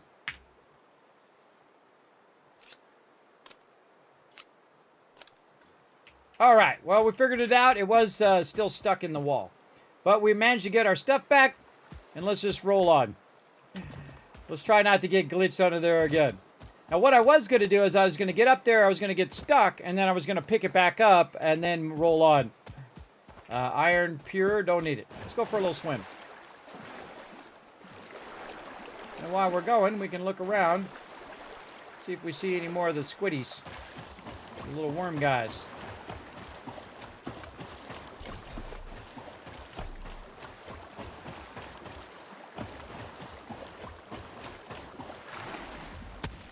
That's not good. The second I got close is the second that it... I always assume there's one left. I do. The second I got close, the water got deeper and it put my weapon away. That sucks. That sucks big time. All right, let's get back to it. Now, one of the things I do like about this game is it does put your stuff back to wherever you had it before in your bar down there, which is awesome, and also in your inventory. You can see that it put my weapons and stuff back on my hands, which is awesome. Oh, and I forgot to put gas back in here. And then we're just going to put all of that in there. And let's just go rolling up this way. Now what I like to do is line up on animals, ghost ride it on them. Oh, it didn't do any damage to them. Used to be able just to roll over them and then they get knocked down, but apparently... And I like to ghost ride it. So you get going, it'll get some momentum, ghost ride it over them, jump out, wipe them out because it knocks them down. Apparently, not doing that anymore. Oh, look what we got over here. Something a little special over here. Yeah, we got to get these nodes going too. How much time we got? Oh, 30 minutes. 30 minutes. Not going to be enough, but we'll try. All we want to do is get our thing going. Now, one of the cool things, too, is sometimes I'll be playing a game like Fallout 76 or Fallout 4, and in the background, I'll just keep Satisfactory running, which is fun. Now, this should have been taken. This should have took this out. What the heck? Oh, nope. Apparently doesn't take those trees out anymore. Used to. Take out these bushes. Take that, bushes. Yeah, weird. Not taking out the trees anymore. Maybe I don't have enough momentum. Let's try really a bunch of momentum. Takes those trees out.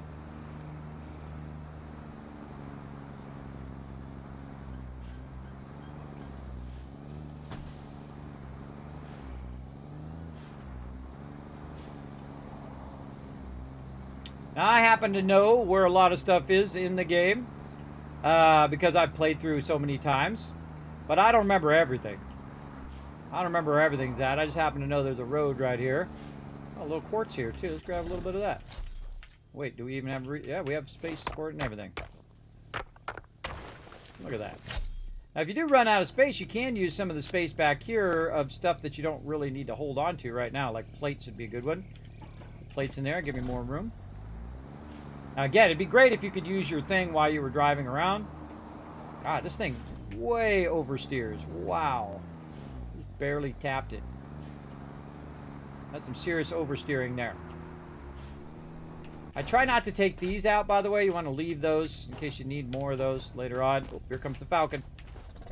At least that's what I call it. I got my own names for stuff in here. They got their names. I got my names. All right, let's try this. Oh, it actually stops. Come on, big boy. Toto! Toto! Let's go. Come on.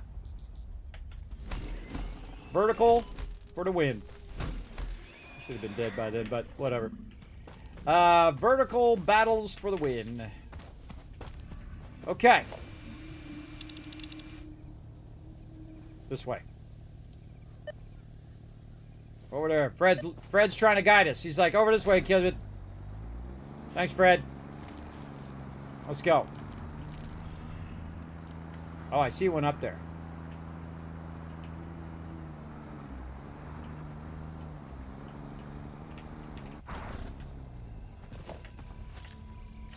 Toto! Toto! Anybody up here? Let's go. Nope. Apparently not. Got it. And we out. I guess you can't run over them anymore. Let's try it. Let's pull on and run them over. Oh, whoa. Oh, yeah, you can. Did I kill him by running him over? Where's my loot? Oh, yeah, he died back there. Yeah, he fully died by getting run over. Yeah, they actually definitely changed that. It used to be where you just knock him down, but I think he actually fully killed by getting run over.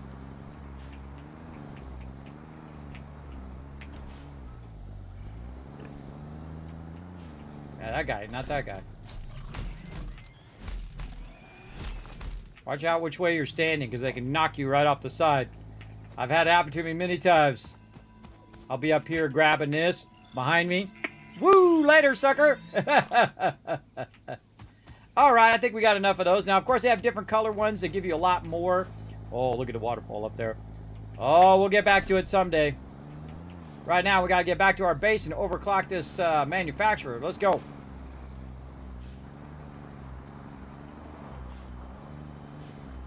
Yeah, this thing's a little squirrely compared to how it used to be.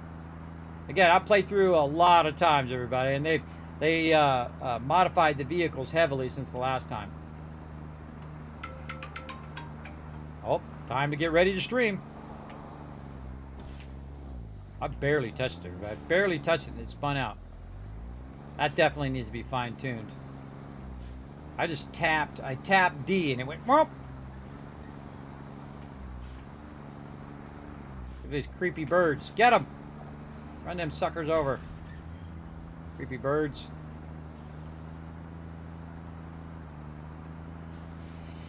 Taking this little path, which should lead me home.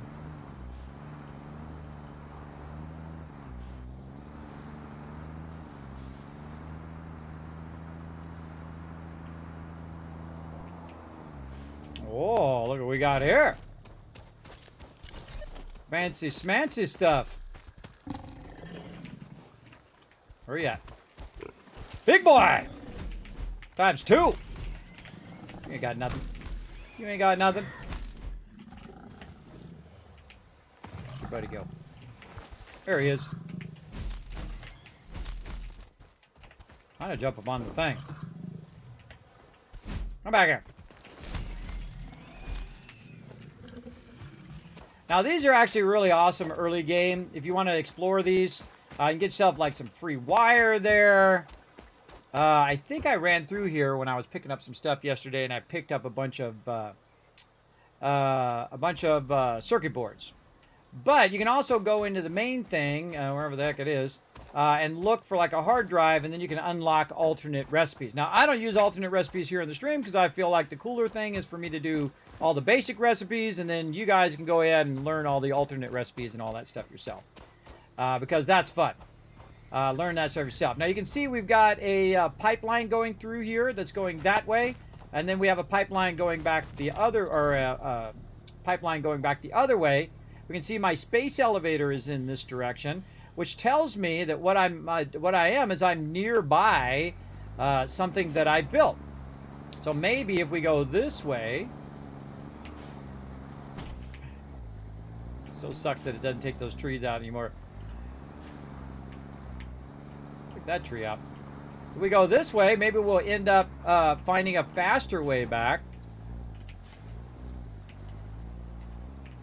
Come on. We got this. It's hard to see in third person. All right. What do we got down there?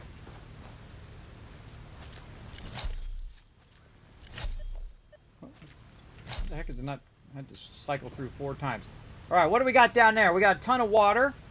We got a little bit. Maybe we could cross here if the water's not too deep. Let's give it a try.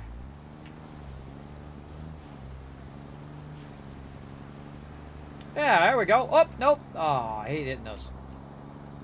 And you're like, well, Kismet, you're going further away from your base instead of going closer. Well, sometimes further away is faster. And I'll show you why here in just a second. Booyah! Through the trees! And with the sweet, sweet landing right over there. And then we're going to go right over here where we upgraded all of these earlier to 3 times as much. We're going to hope we have enough room in our thing, which I seriously doubt. And we're going to take that out. It's going to drop down right there. What are we going to leave behind? Some plates and some stuff. Let's see. What about we make ourselves a nice little box? Because I hate that stuff on the ground. What can we leave behind? I don't know. A little wire. A little concrete. Maybe a little dish. A little of that. Maybe a little fuel there. Sometimes that stuff saves you later, by the way. Leaving a little stuff behind. Those things add up in the long run. Okay, there we go. And you're like, well, Kismet, how is this faster? Well, this is faster because I can just go ride my hypertube, and my hypertube takes me right back all the way without me having to do anything. It's just going to take me all the way back to my base. So much faster. Oh, no, your internet cut out. You said time to get ready to stream, and I thought you were playing a joke on us. No, I really was. I really did stream. I've been streaming now for 3 hours. We've been doing some Satisfactory, as you can see. We upgraded all of our coal lines. We overclocked our coal. We've overclocked our 2 manufacturers. And eventually I'm going to overclock all of the nodes that are nearby. But because they're pure nodes, though, I don't have to overclock them yet until I have belts fast enough to handle that overclocking speed, which I do now. I do have the ability to basically double everything I have going. So if we go over here and look, you can look at my factory. I could double that right now. But I don't need to, because I don't need that thing right now. If I see a red light, I'm like, why is that red? Why is that light red? Most likely because it doesn't have any resources, because it's an overflow. It's an extra one. Okay, so here we are. This is level number 1. And this is what's doing all the basic resources like steel and plates and rods and all that stuff. And then running it up here to our manufacturer. Now, right now, I had this massively overclocked, and it did a fantastic job of making us a crazy ton of computers right over here. And when we use up those computers, guess what it's going to do? It's going to make it some more. There's also backlogging a ton of these in here, which is awesome, so that when that does start up again, we're good. But the thing we're worried about right here is we have made a bunch of steel pipes so that we can come over here and we can overclock this right over here. And I always like to keep a workbench out here so we can make ourselves some nice power shards. We got way too much stuff on us too. Let's put all this other stuff away in here, away, away, away, into there. There we go. This is like my miscellaneous box of stuff that I keep in there in case I need it. All right, more. Oh, I put the very thing away that I needed right here. Let's make some more. Okay, power shards it is. Boom, boom. Overclocky, clocky. Now, instead of doing like 2 per minute or 3 per minute, it was just doing, now it's going to do 5 per minute. And our inputs are going to go up massively. So instead of being 15 modular frames, it's going to start using 25. Instead of 15 steel pipes, it's going to need 75 steel pipes. In case industrial beam, it's going to need 25. It's going to need 500 screws. Well, I can tell you it ain't going to do 500 screws. Now, I know because there ain't 500, it ain't producing 500 screws per minute. In there, though I do have a massive backlog of screws, and thus it could go about 480. Now I'd love it where I could just, if I could just double click on that number right there and click that number and put the 480 screws, and then it adjusts everything else. That would be a great thing. But I could also go over here and just kind of move this down just a little bit, and it will go down there. Now the great thing is this math works out perfectly right here. So if I actually put this 4.8, which is as fast as that belt's going to go, that will make my screws 480. And 480 is as fast as it can go down this belt, because that's as fast as it can go. We have not only a backlog of screws here, but we also have a massive backlog of screws in all of the machines over there as well. So we have a whole box here. We have another box down there full of this as well. It's actually down on that side. And plus, as well as we have 2 things piping into here right here at about 400 per minute. But we have all this excess. We don't need 5 boxes of screws. That's a lot of boxes for me to just hang on to and just have, you know, as a backup. I might as well just burn every single last one up, because what I would rather have than screws is I would rather have a couple boxes full of heavy modular frames. Why do we want heavy modular frames? Because heavy modular frames is what we need to upgrade to our next level. After we upgrade to our next level, are we going to need more? Yeah, we're going to need more in the next stage as well. But for right now, let's go ahead and see what we can unlock down here. Now, we need 600 steel pipe, and we're way behind on our pipes there, so we're just going to go ahead and bypass that. But we're going to upgrade that here in a minute. Now, we need some rubber, no problem. We got all of our resources backlogging over here for our upgrades. So we're going to run up here to the top. I'm going to go over here and look at the rubber. Way too much. Put a couple of them in now. Sort of nice, that's good. And then the other thing I've already forgotten. Already forgotten what I needed over here. Let's see. Plastic and also copper sheets. Plastic, not a problem. We got a whole box full of that as well. I'm going to take the smallest stack and put that back in. Take a bunch of these stacks. just sort it. And then copper sheets, same thing. Got an absolute ton of those right over here. No problemo. And since I'm feeding it into the thing, I can just have max inventory. It'll be fine. Because when I tell it as a milestone, I can then just hit control. Now, I could have said it as a milestone as well, and it would have told me what I needed.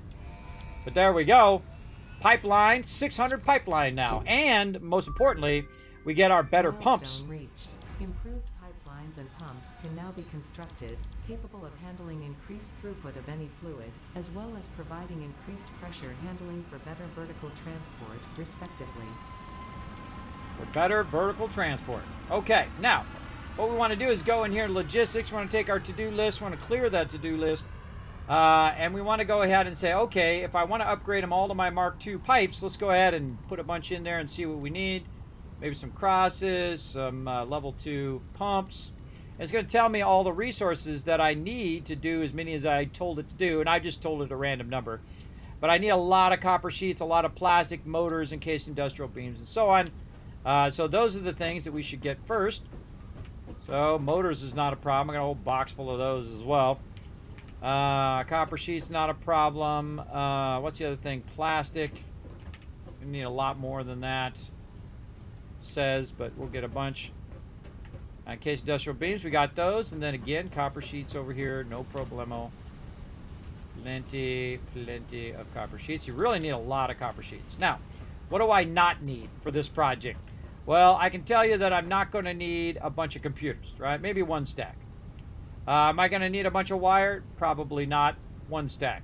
Do I need a bunch of motors? Yes. Do I need steel ignite? I don't need that at all. Just throw that in the trash. What else do I not need? Do I need a bunch of fuel? No, maybe one fuel. Do I need this power shard right now? I could probably use it on my oil extractor and use it there. But we'll do that later. Do I need copper sheets? Yes. Do I need a lot of encased industrial beam? Maybe one stack ought to get me by for now. Going, maybe 2 stacks. Let's get 2 stacks. What about heavy modular frames? Nope. Maybe just one of those. Looking good. Do I got thing? Do I have iron plates? And if you have that stuff, do you have a small stack of it?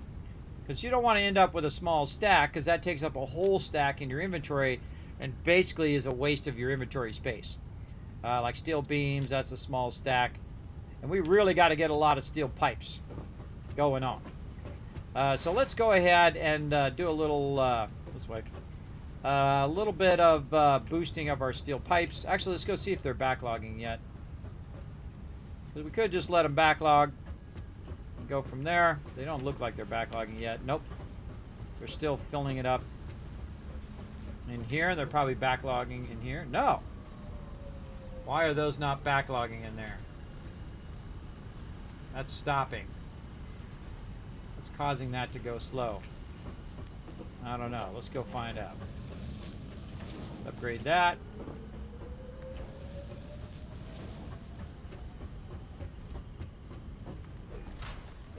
Upgrade our lifters in the back.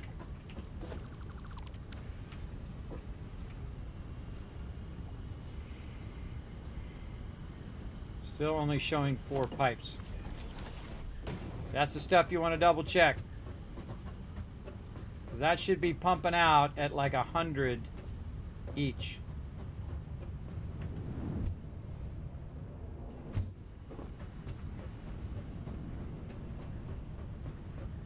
Got my vehicle around here somewhere. Oh, actually, I think I have it on me. Nope. Nope. It's around here somewhere.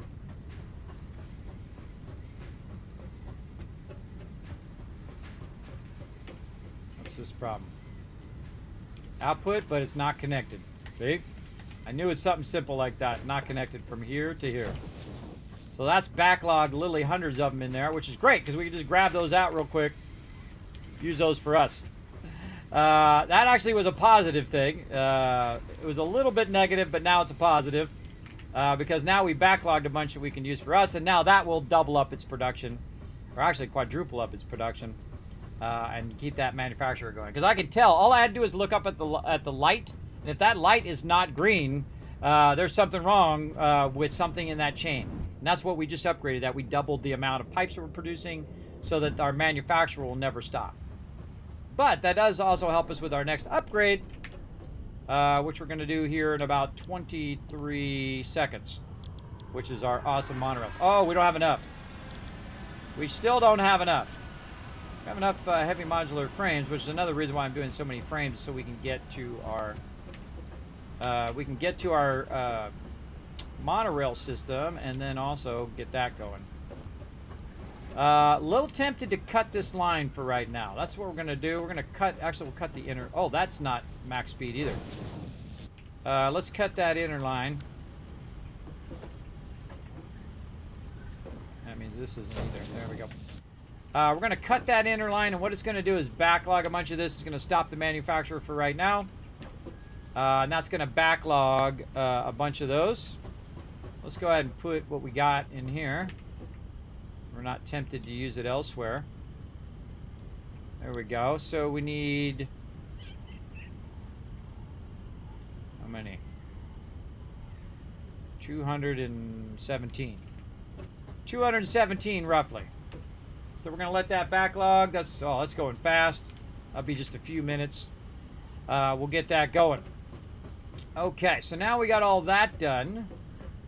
We really want to get some new resources over here as well. Want to get that sulfur, want to get that quartz going. Probably going to run out of time to get that going, but we could get it started. How are we doing on our plates? Because we could start that stuff with plates. Yeah, we could take a bunch of those. And then just run some lines with that. Put all this other stuff back as much as we can. That's why I have this box here to offload some stuff that I don't need right there in that second.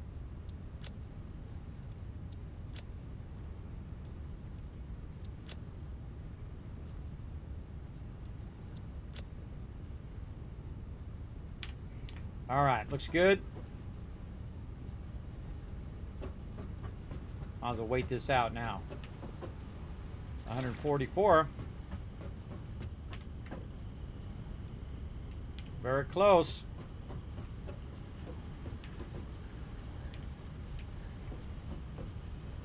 Another thing we should do also is let it backlog a little bit before we run it back into the machine. Because this way, when it runs into the machine, it will have a little bit of preemptive start. And once it starts, it can then backlog and so on and so forth.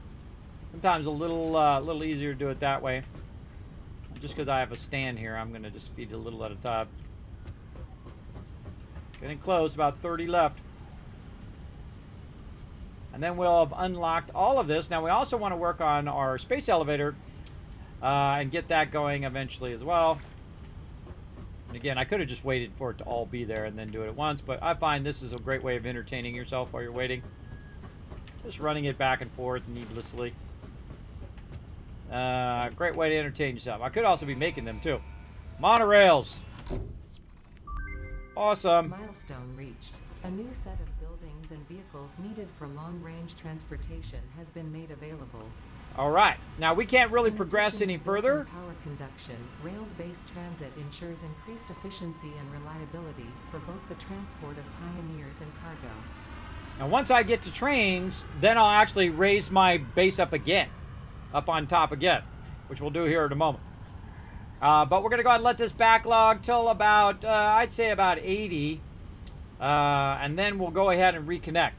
I'd love to let this game run too, everybody, because I can just let it run now and it'll just make a massive, massive amount of heavy modular frames. And then when it's done doing heavy modular frames, what it'll do is it'll start to backlog across the line, and then it will fill this box up with pipes. And then it will backline all the way down. It'll fill the one that's down below. And then it'll backlog all the way back. And then we'll fill that one with pipes as well. So all of a sudden, I'll have 3 boxes of steel pipes. Which is awesome if you let it run long enough. All right, that's pretty good right there. Let's go ahead and reconnect that. Now, you can siphon some off for you and some off for the manufacturer. But I'm just running them all out. Burning them up. And I'm running it at basically 480 because that's the fastest I can get my screws in there. So, let's go.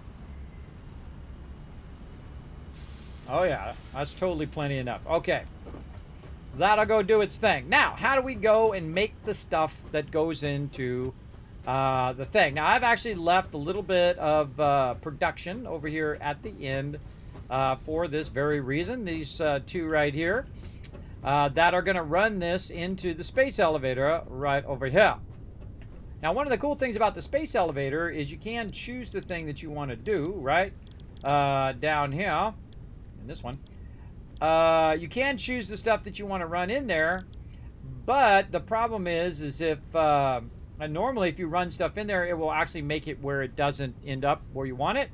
Now, also you might notice that these things up here do not show up in the assembler, and if we go look them up, engine, right over here, modular engine, we can see that it actually doesn't use 2, it uses 3 items to go in there, right? And then the other one, I forget what the heck the name of that one is box or something. What's the name of that thing? I forget. Parts. What's the name of that box thing? Adaptive control unit. And you can see that that one uses 4 things as well. So now, and plus also, by the way, it also uses automated wiring, which is actually a step before that. So you need that as well. So now we're getting into the more advanced stuff. Now, of course, the easiest of all of these would probably be the modular engine, and you got to do 500 of them. So we're going to go ahead and clear our to-do list here, and we're going to add this to our to-do list, and then we'll come back for the adaptive control. So what we need to do is get some smart plating going as well. So this stuff over here, we can go in here and we can say, is this smart plating? Can we do smart plating in this one? Yeah, right here. Okay, what do we need? Reinforced iron plates, and we need rotors. Now, I'm actually using a lot of my reinforced iron plates right now for some of the production that I need. But really, leaving all of this stuff over here is probably a bad idea because it's kind of closed in. So we can go in and just kind of take this out and take all of this out. And I can also hit G, and then I will just take out just the splitters. Then I can hit G on that thing, and then I'll take out just the belts. And G on that, and then I'll take out just the constructors. I think that's brilliant. Very, very cool. Now, I don't know if I used a blueprint on these, but let's go find out. Dismantle blueprint. No, I don't think I used it on the back here, which is good because I want to take it out. If I'm not using my blueprints on it now, I want to take it out anyway. So I can replace all these lines with faster lines and all of that stuff.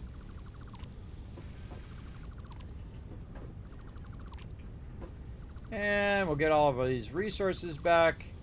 Could just be hitting control. Control, control. Just press and release control. Does it as well. You can be very precise in what you're grabbing. Just try not to grab your foundations because it happens quite often. You get the thing that you're not trying to get.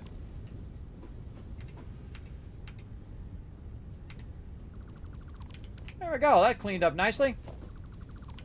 And let's go look in here and see if we got any resources in either of these. Nope. Take those out. And there we go. And is that splitter being used? Yes. And all this stuff. And there we go. We cleaned it up nicely. No longer need all of that. Now, you got to be careful when you're pulling stuff, though, that you might have just pulled a power line, and then that power line is no longer connected to the other side of your factory. This one right here I'm going to take out. Because I've actually cross-connected some of this, and I'm going to go ahead and cross-connect this one over to this one, hopefully. I'm going to get the lower one. There we go. Over to there, and then that will pass that power on. Of course, if you're running around and you see some lights that turn red all of a sudden, that means you're missing a cross-connection, like these over here. Those are all red, so I was missing that cross-connect. Now I'll come through and redo all the power and put it on its own separate connection away from everything else, and everything will be kind of modularized. Everything will be in its own kind of set, and then that will be like, this is oil power, this is plates, this is rods, this is this, and you kind of put it in its own thing so you can better run it. Now, I've got a lot of my resources, especially my heavy modular frames, being done on the far side over here. So it's better to kind of leave myself a little space, which I did, in front of the heavy modular frame, so I can go ahead and just, build whatever I want right out here. So the first thing we're going to do is, of course, use our blueprint of our assemblers. And we're going to say left out and left in. That means they're going to go in one side and basically back out that same side. So let's say something like this. And then we want to go ahead and take a look at which direction it's going. Now, normally I put this in the back, but in this case, it looks like I put it in the front. So I'm going to go ahead and hit R to take the whole thing out again and turn it around the other way. So let's go ahead and look at a different one. Left in and right out. So it's going to be left in, turn this around, left in, and then go out on the other side. I'll show you what I mean here in a second. H to nudge it, go into hologram mode. So awesome. Click it to put it down. And there we go. So this is the input side. This is the output side. We could actually have lifted those up. But we've also got the power in the front. And so basically it's going to come in on this side right here. In there. And then it's going to run into the machine and it's going to come out on the right side. So in left, out on right, based on it facing forward right there. So what do we want to make here? We want to make some smart plating. Right here, it's going to do 2 per minute.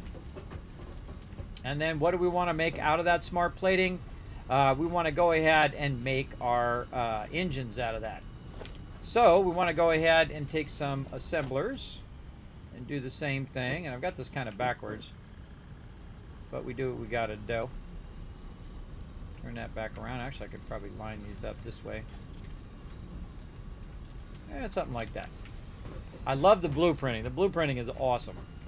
Okay, so once we're done doing that, we want to go ahead and just make some of those engines. Oh, wait a minute. I can't make the engines in here. The engines don't actually in there because they have more than 2 inputs. So we can go into the dismantle mode. We can hit R to go into blueprint dismantle, and we can just take that whole thing out of there, which is super cool, I think. Okay, so we need the big boy, and that's why we added more power earlier as well, if you missed that. We did add a bunch of power. How far away are we? Okay, you want to give yourself a good amount of room on these manufacturers. They are very, very large. Boom, right there. Okay, now what we want to do is make ourselves some modular engines. We're going to need motors, rubbers, and smart plating. We're going to need 2 per minute. Well, hey, we already got 2 per minute right there. Over here. So we can go ahead and run right in there. Or right over here, 2 per minute. Now, if I wanted to do double the amount, right? Say I wanted to do, instead of having 1 per minute done, I could do 2 per minute, and it will only take 250 minutes versus 500 minutes, right? So that's what I'm going to do. I'm actually going to double it up, which is why I did 2 of them instead of just 1. So we're going to double that up just to make it go a little bit faster. We're going to go ahead and do 4 smart platings at any given time over there. Now, we also need some rubber and motors. Now, motors and rubbers, I got like 10,000 tons of those backlog. So that's not going to be an issue. So what we want to do is just say, you know what? Run that right over here, brother. Run that right over to here. Now, I'm going to run it from way over there. So I'm going to need to go ahead and use my stackers here. And I'm going to go ahead and at least start it a couple up. And we're going to run that to there. And run this. Actually, let's do that reversed. Let's run this one to the top side, and then this one to the other side. And it doesn't matter in the long run which one goes to where, because I just needed to go in there and be good. Now, I'm also running the line like I'm going to put it on the ground, but I'm not. That just tells me how far I need to run the second line. I'm going to run that way up because this way I don't have to count it. That just makes it easier on me. Less counting.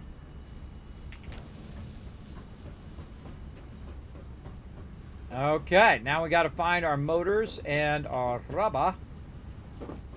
Now, I happen to know that this top one right here is rubber, and I'm kind of blocking it right now, which is not good. That is a bummer. Bumosita. Yeah, we're running that across.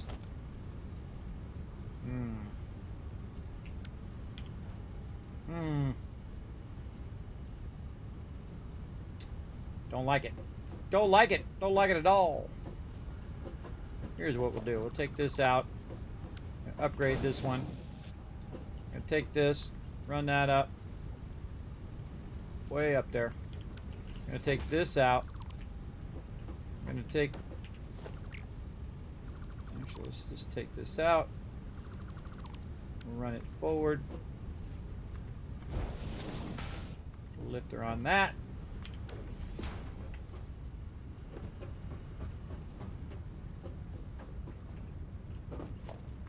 And reconnect it back over there. Alright, no problemo. Now, same thing. We want this to go up pretty high above all this other stuff.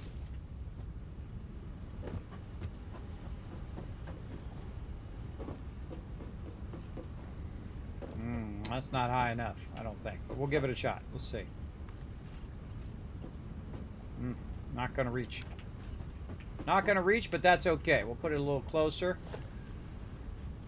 Say in between these two boxes and make it up much higher.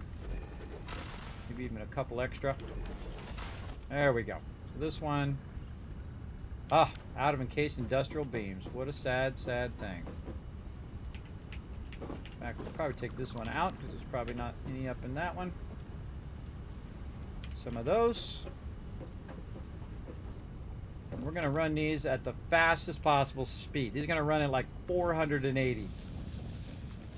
We're going to be going real fast. And then, if it's not too steep, which we're going to find out here in a second, I'm going to run those down right into there and burn up all the excess that we've had backlogging all of this time just for this moment. Now that's got a whole box full of that, everybody. It's got a lot, absolute ton. And the same thing up here on this rubber. It's been backlogging. Plus it's still making more as well at the same time. But you can see it's got a whole box full of it. And so I just let it backlog. I mean, you can let it run too while you're doing other things, but that takes more power and more time to set it all up in the previous kind of stage. And now I'm like in stage 4 going into stage 5. Where I'm just going to be running an absolute ton of those resources that I've already pre-made over there. Now, these over here, they need reinforced iron plates and rotors. Now, reinforced iron plates actually is going to be my biggest hurdle right now because I'm using reinforced iron plates to run over here to be used as part of my modular frames. So that part is going to really slow us down. Now, we can see we've got a bunch in here. We already have a bunch kind of backlogged into the things itself. We can get up here and we can take a look. See, it's backlogged in the machines, but not necessarily across every machine. And we could just take those out and put those in there, but what we're going to do is go ahead and siphon a bit off of this right here. So we're going to go ahead and split that in half. We're going to go ahead and run this way up. Now, you don't really want to do this too much. This is what we call spaghetti. But, hey, you got to do what you got to do, right, to get the thing done that you want to get done. And then you can move to the next stage. And then make it all fancy-smancy in that stage or in some future stage that you want to do.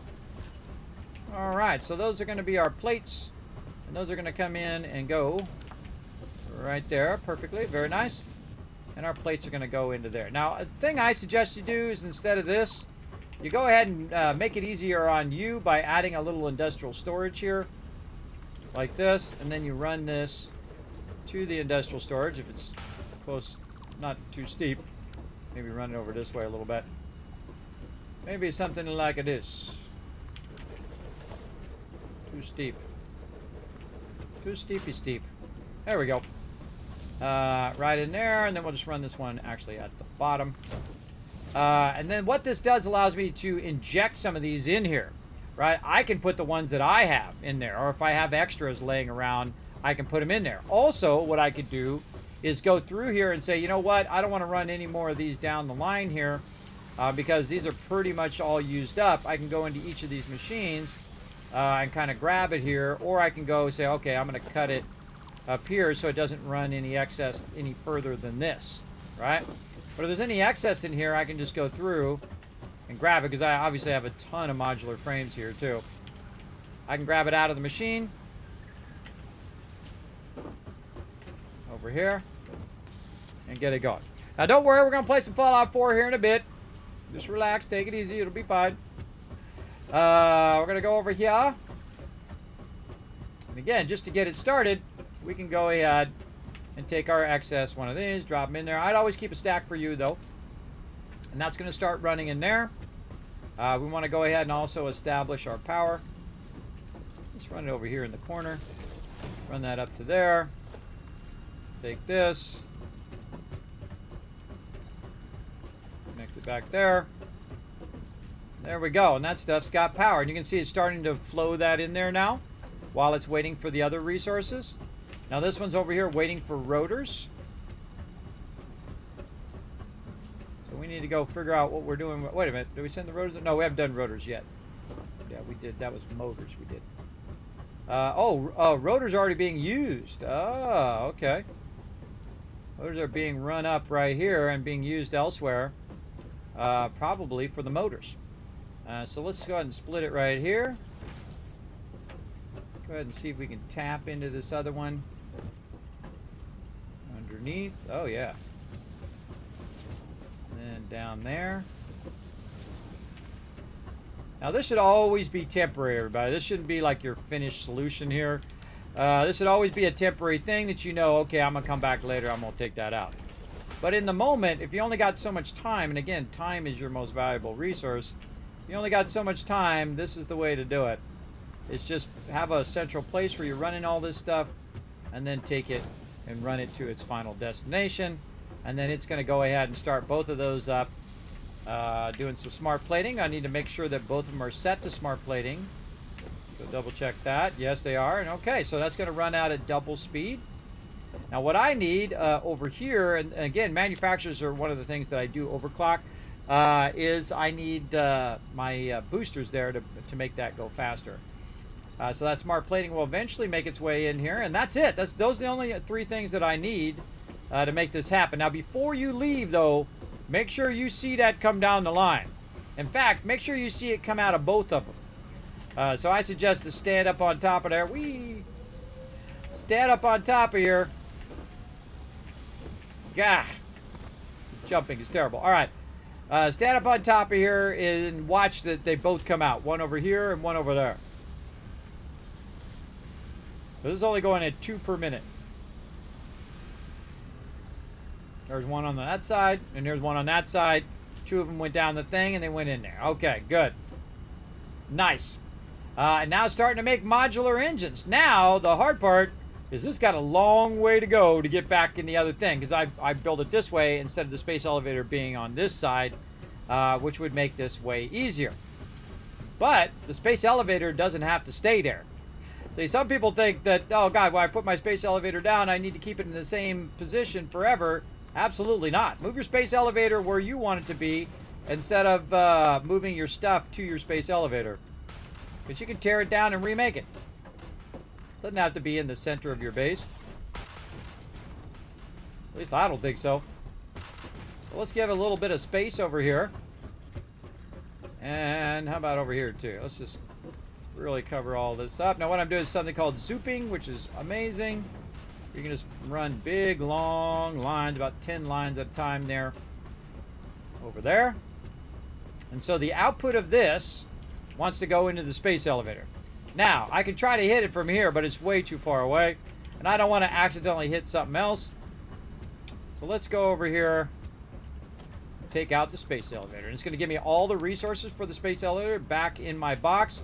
Now, if it's too much stuff, that stuff's going to drop on the ground. Now, what it also did is just massively opened up my base, which is why I put it right there, and why I've built around it, is so eventually that my base will be opened up to the point in which I can just run around. The space elevator is unnecessary. In fact, after the next level, I won't even need the space elevator at all, because I will have already upgraded the space elevator as far as I can for now.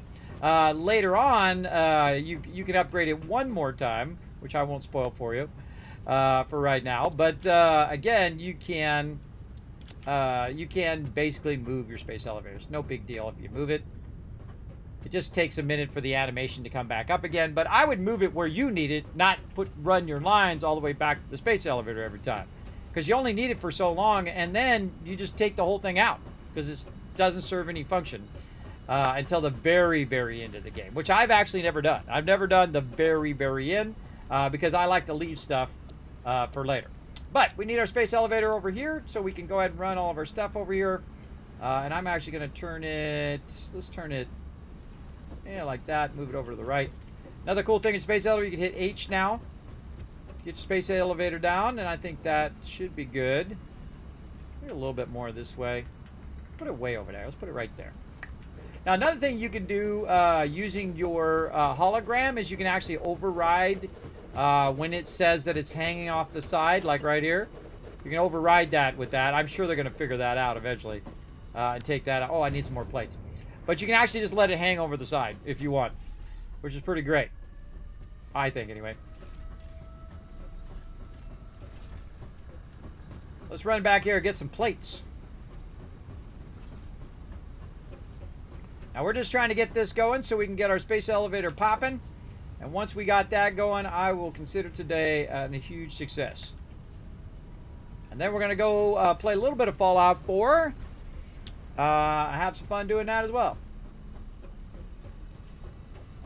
There we go. It's finishing up. Now, meanwhile, by the way, it's been backlogging these in here. It's already got 4 of them done. And we'll go ahead, run that over here, right into there. Now, I could put a box there for it to backlog that stuff into a box, but I don't want it to make too much of it. Just enough to get 500 of those done. Now, I also wanted to overclock this, double it up, because I have so much extra resources that I could just burn those resources up, and that's why I let it backlog in the previous thing. So let's go see if I happen to have an extra one. I don't think I do, but you never know. You never know. And we could also just grab it from our modular frames here. How we doing? Getting there. We can also grab it from our modular frames and slow those down if we need to. But I definitely want to double this up. Let's see it in there. Let's go check our other box. I think I might have put one away. Yeah, right here. Here we go. Okay. So here's what we'll do. We'll go over here and we'll grab one out of this manufacturer just to save us some time. And that's going to drop down to about 400 screws per minute, which is cool because that's exactly the amount of screws that I'm actually making right now. So that's going to help in the long run. So perfect. Math all worked out. And you're like, well, Kismet, why don't you just make another manufacturer and another manufacturer instead of overclocking? And the reason why is so I don't have to run any more lines. I mean, it doesn't take too much to run the lines, but it's way easier just to do that because I have plenty of extra power, and then it will just go just that much faster because those lines are 480 coming in there. And this needs 2, this needs 15, and that needs 2. So it's not like it's anywhere close to the maximum to make that run. But what this is going to do, though, is instead of producing 1 per minute, it's going to produce 2 per minute. Instead of it taking 500 minutes, it's going to take 250 minutes. Hey, Suri, what's 250 divided by 60? 250 divided by 60 is approximately 4.1666. 4.1666. Basically 4.2 hours, I believe that is. Is that hours or minutes? It's doing 2 per minute. Yes. At 250 minutes would be 4 hours. That's going to take 4 hours to do that. And that's why we want to let that run. All right. So we'll let that run. And then the next thing we want to do is these other things, which is also going to take a manufacturer. So let's go ahead and build one of those. And this is why also we made a lot of heavy modular frames. And this one, we're going to put kind of more on this side. And we'll run it around that way. And then this one's going to do adaptive control unit. So I need automated wiring, circuit boards, heavy modular frames, and computers. Well, how convenient that I made a ton of heavy modular frames, and how convenient that I made a ton of computers, and I made a ton of circuit boards. But what I didn't make a ton of, automated wiring. That needs some help. But since we've already got these other ones done, let's go ahead and dial those in. Right over here, let's go ahead and get our power taken care of. And let's run it, let's say right here, and run that there. And there we go. So let's start with the basics. Let's go ahead and get our 3 existing resources run over here. So we're going to go ahead and just offset it a little bit over here. I'm going to run it up a bit.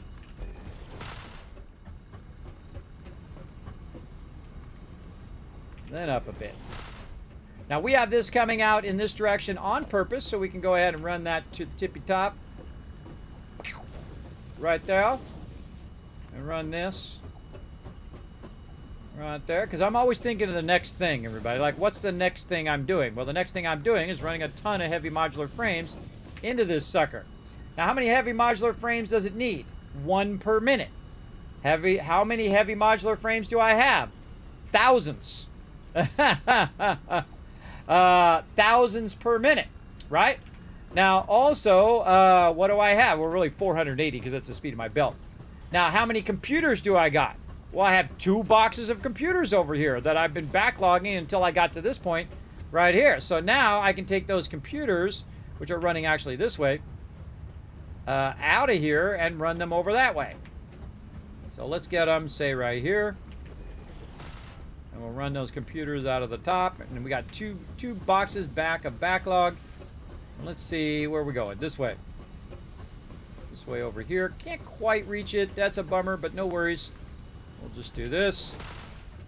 We'll go back over here. And run it to there first. There we go. And then manage it into here, across here.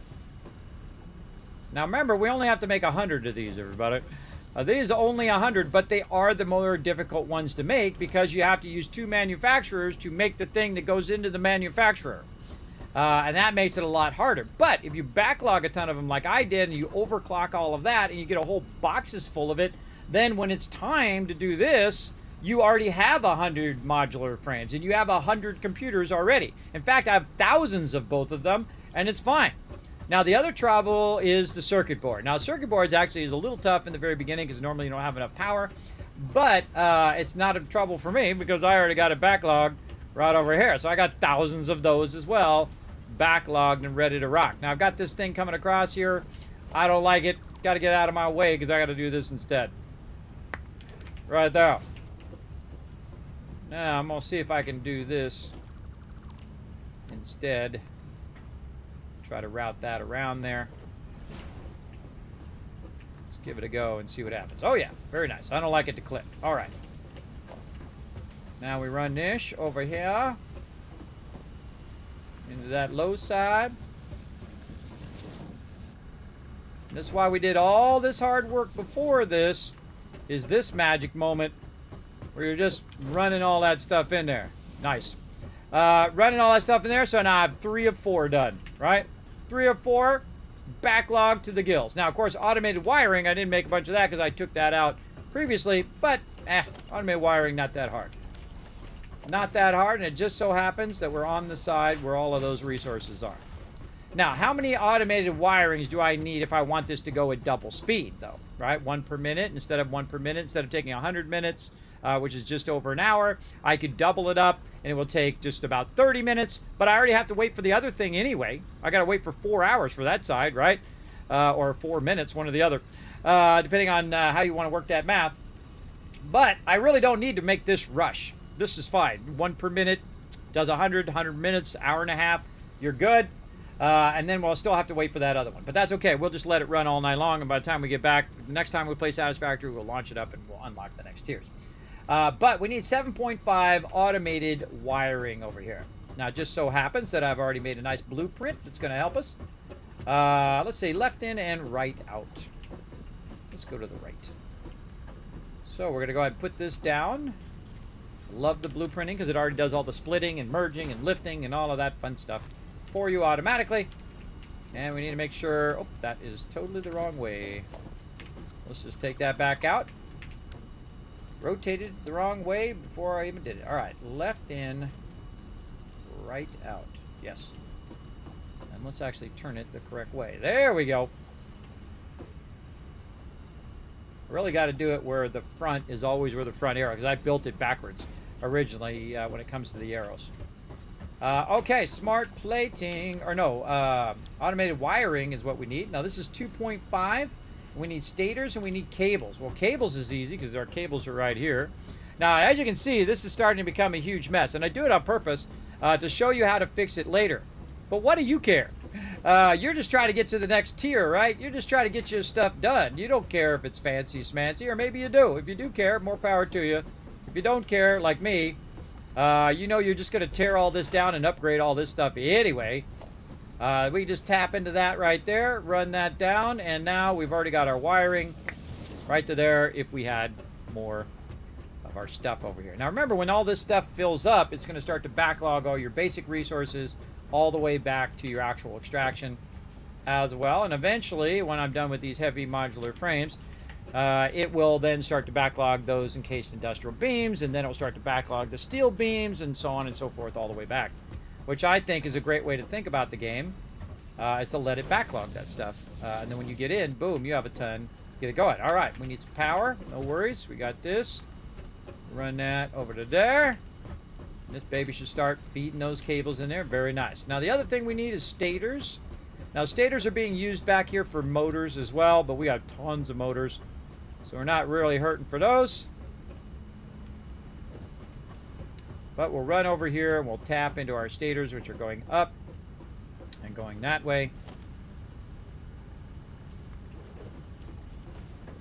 Let's see, where can we run those to? Let's just run them way up there. My goal is to do a little spaghetti, but never have it clip. Which is not easy, by the way, because it loves to clip. It loves to clip all your stuff. How we looking? Perfect. And then stators into there. And it's just going to run every bit of the wire and every bit of the stators in here at 480. And so now we're doing 2.5 per minute. Now, we take 2.5 and 2.5. That's going to give us 10, or 5, I mean. And if we double that up, that'll give us 10. How much do we need in here? We need 7.5. So we could go and just do one more if we want. But what we really want to do is just go ahead and just not use the second one. So we'll do it again. Let's see, left in, right out. Turn the arrow away from us. There we go. Away from us. Oh boy. Crazy mouse. Get it under control, mouse. Hit H to line it up. Good to me. Run the resources into the second group. Go and connect the power into the second group. Over here and over there. Connect the output together. And then this one here is going to do automated wiring, and the one at the end is not going to do anything. It's just going to run. It's just going to sit there and do nothing. Now, if I don't start it up or click any of this, it won't actually run the resources in there, which means it won't start to backlog, and then it will block that altogether. Now, here's our automated wiring already coming out, so looking very nice. And then we'll take our automated wiring and run it over here. No, leave it up high so you don't have to jump over the thing 50 times, which really sucks. I don't like jumping over it or having to, you know, get off my vehicle or anything. Just keep it up nice and high like that. And there we go. We got our fourth thing in there. And now we're also doing adaptive control units and engines at the same time, while we're also making heavy modular frames and computers and everything down from that. Everything. All the stuff we can make is being made right now. Everything in the entire game that we've unlocked is being made, which is awesome, I think. Well, not everything, but everything that we need to be running is running for our resources. We're not doing alternate like fuel and stuff like that. We're not doing all of that. This is fine now. Okay, one last thing to do, and that's to go over here, run that out of there.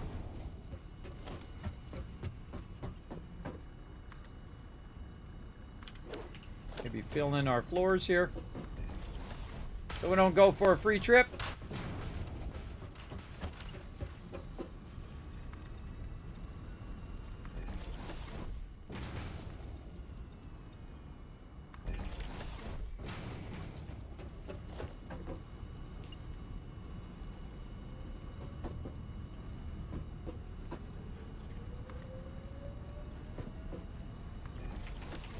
Okay.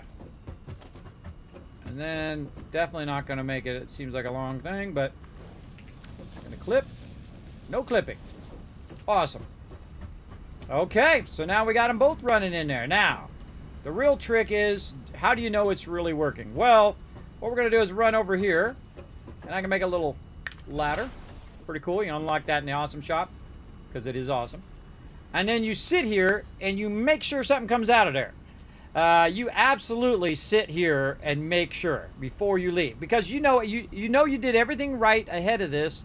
If something comes out at the end, if nothing comes out at the end, you screwed up somewhere, or something's not connected, something's not working, or it's just taking a really long time, like it is right now.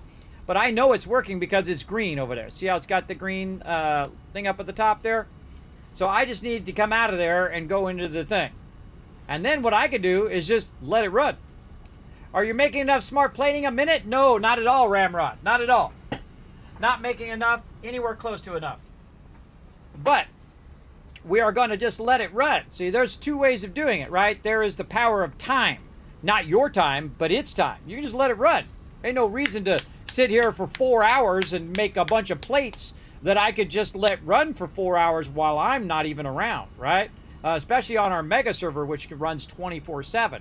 So I can just queue up a bunch of stuff, come back a week later, guess what? I got 10,000 tons of stuff. The power of time is very, very important, I think. Okay, well, I don't see it coming in. I don't see it doing its thing. We better go look. What's it doing? Why is it taking so long? Let's see. It just takes forever. There we go. Okay, it's almost done. Let's see if we can catch the first one going in. 1 per minute. That was a long minute. All right, there we go. There's a couple. And then we look up there in the corner. It registered it.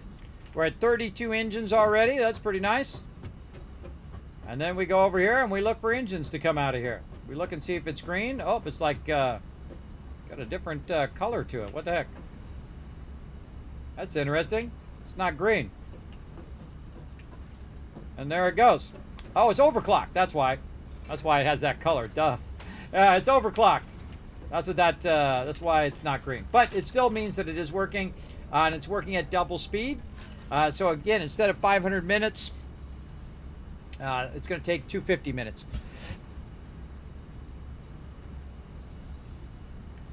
Hey Siri, how many hours is 250 minutes? 250 minutes is 4.17 hours. 4.17 hours. Now, even if I was running this at a massive speed, even if I had it at max speed, it would maybe be 3 per minute. And it would still take hours upon hours to run.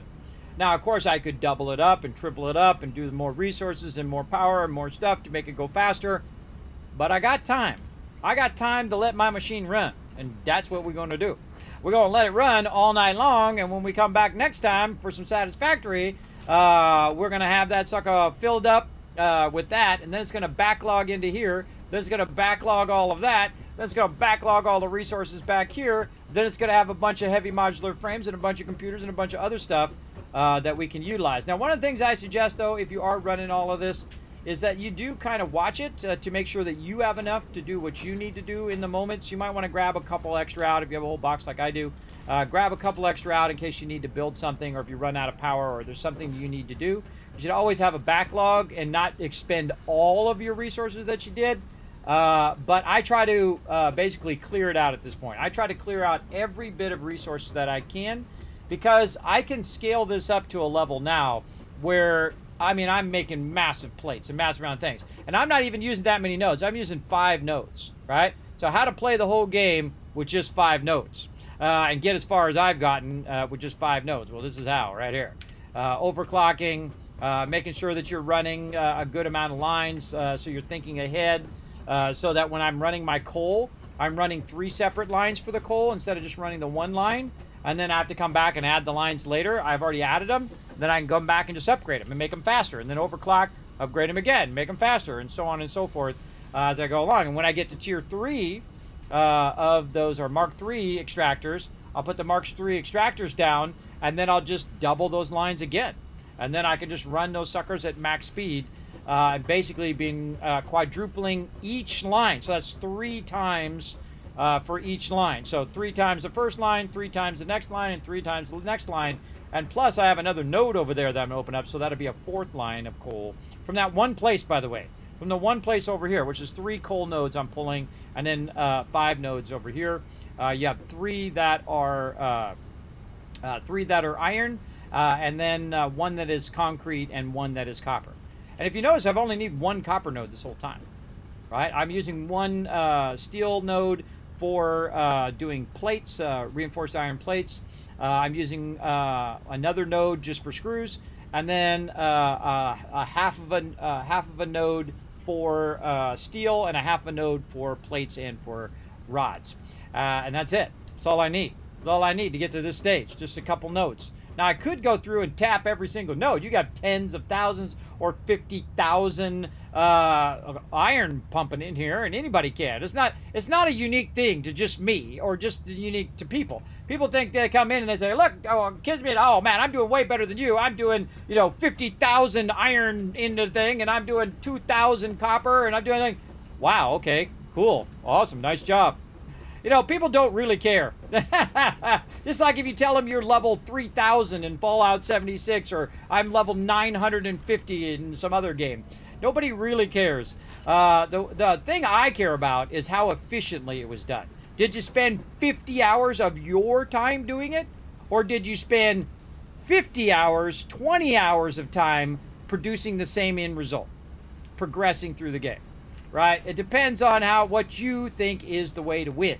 For me, the way to win, minimum amount of time, maximum benefit.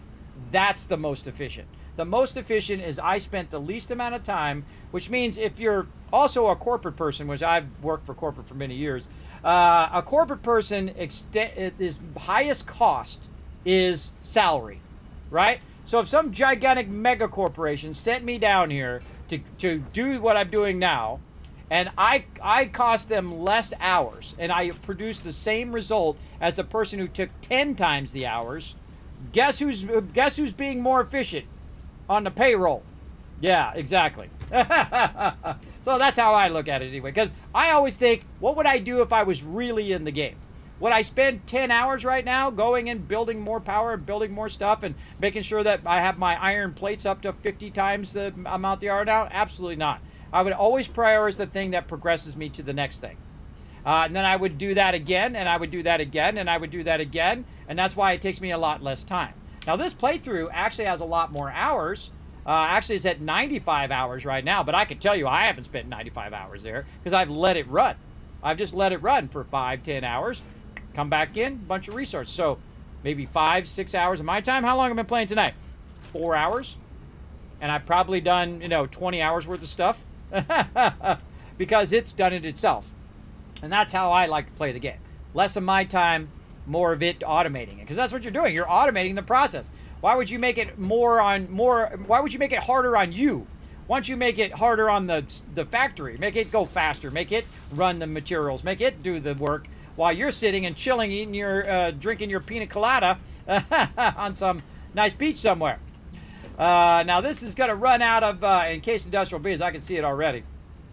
Right there. But then again, that's another problem. Now we got to go over here and say, okay, what's slowing down our encased industrial beams? Steel beams right now. Well, let's just give a little injection of more steel beams. But if we go look at this is 6 and 6. That's 12. And what does this want as an input? Right here. This wants an input of 20. Well, now we can back it down again until it says 12. It doesn't really matter at this point, everybody. I made all of those encased industrial beams, and all of those heavy modular frames for this stage right here. I don't even need to put that in there. For this stage right here, so that I have a bunch of those running. I let it run, and then I don't have to wait for it to run in here, because the encased industrial beam, those take a while. The heavy modular frames, those take a while to build. Of all of the things, the heavy modular frames and the computers take forever. Automated wiring, not so much. Automated wiring, that's easy. And circuit boards, since I made so many computers and I backlogged those computers, I also backlogged a ton of circuit boards because I knew I was going to need them in this next stage. Run them over, and now I've got thousands and thousands of circuit boards, thousands of modular frames, thousands of computers, and I'm making more automated wiring that it can do per minute. But I can also double this baby up, or at least go 150. Now it's at 1.5. Now again, do I need to make a bunch of industrial heavy modular frames at this point? Not really. So I can go over here and I can scalp this one too, because might as well. Because the input is now, it's already used up all my excess, and the input's not at speed anyway, so you might as well just slow it back down, because it's just wasting your power. Over there, and then over here. There we go.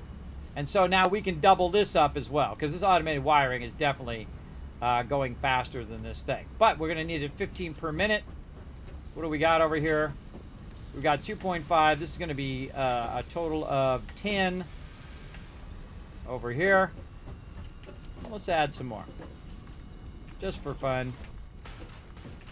Over here, God, we're running over too. We're running over by 30 minutes. All right, hold on. We gotta get going. Actually, no, I'm not gonna add it. I'm not gonna add it. I'm just gonna leave it as is and just run it at a higher rate because it's a little bit higher than what it's got. We're just gonna run that over there and let it run.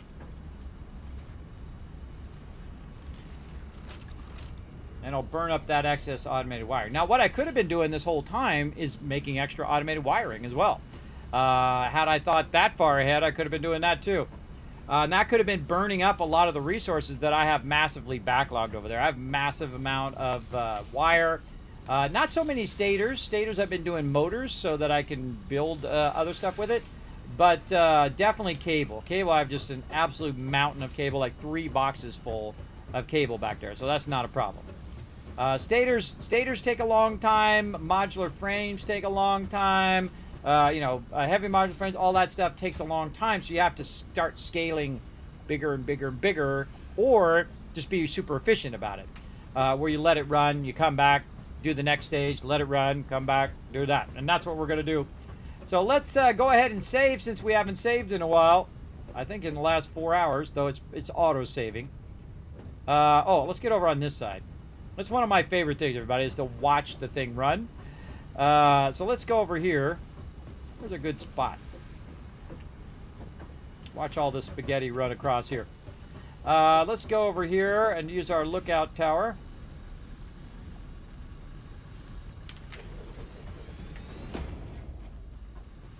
And look at all this hard work we've done. Boom! Look at that spaghetti. Now, there's nothing that triggers the Satisfactory community more than seeing this, and that's why I do it, because it makes me laugh to no degree. Now, are we going to come back later and make it all nice and fancy and all run in line and using our wall connectors and all that stuff? Absolutely. But do we need to do that now? Absolutely not. Because it's more efficient if I do it like this right now than to spend all of that time making all the lines run and all the things run. That's not very efficient. If they're paying you per hour and you spend 50 hours doing that, instead of 15 minutes like I did, well then guess what? Guess who is really padding that bill, everybody? Now, of course, hey, I don't know, maybe they won't know. Maybe they're not watching you right now from space, which they probably are. They probably got a camera up in your space elevator watching you. You spent 50 hours doing that instead of just, hey, why don't you just run the line instead of spending 4 hours doing all that stuff? All right, you can see that we're going to have a little problem with our stuff here. Let's fix that too. I can see it right there. See how that belt is empty? That's going to be a big issue. You know what we should do? We should probably divert all of that. Let's just divert all of that, since we've already got plenty of heavy modular frames over here, or modular frames. We've got a whole box full of it. We can burn up that excess. Let's go ahead and divert all of it up here. Make that faster. Make that faster. Yeah, let's divert all of our plates over that side. We could also run underneath and do it. Like, I have a bunch of underruns that will run under there. Well, let's divert all of our plates over there, so that these are getting fed more plates. Let's see, how many plates does this need? Nope, not that. Over here.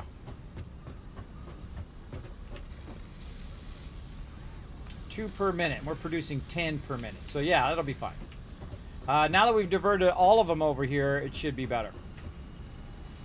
Otherwise, what it does is it goes 1 there, 1 here, 1 there. So it's doing 5 there, and then it should still be fine, 5 over here. You can see it's got 100, and it's got 100, but we're going to go ahead and just run over here, and then it will backlog some of that stuff too.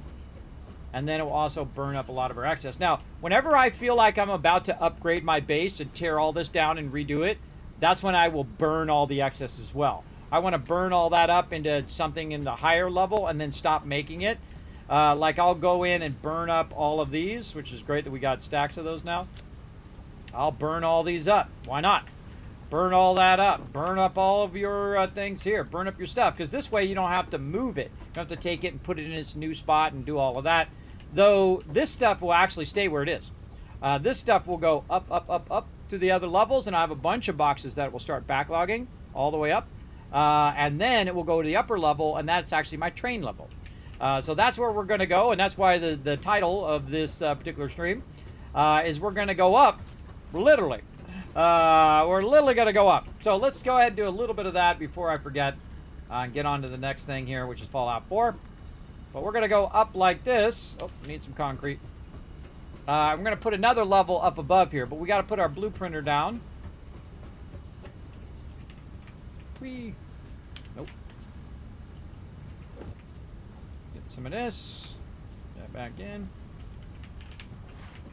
Slide under there. Now what I'm doing is I'm using my blueprinter as the scale to know how far to go up level-wise. Too much stuff in the way. Not enough room. Holy moly. That thing is very big. Not as big as some people would like it, but big enough. All I need to do is do that. I should have counted how many levels there was. That's what I really need to do. Just remember how many levels. 1, 2, 3, 4, 5, 6. Kind of feel like it's more like 7. And then we want to go ahead and put a foundation. See if we can put a foundation across. Nope. Let's go 7. Maybe 8. Oh yeah. So 8. Ever bothered to count it before? Still not 8. Okay, well, let's go 9. Yep. 9 high. Alright, let's make a note of that. Way up here at the top.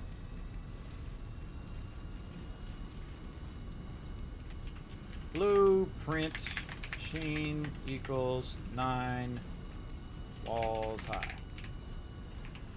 Why is that? Like that. Let's make this like this. Make that whole line like that.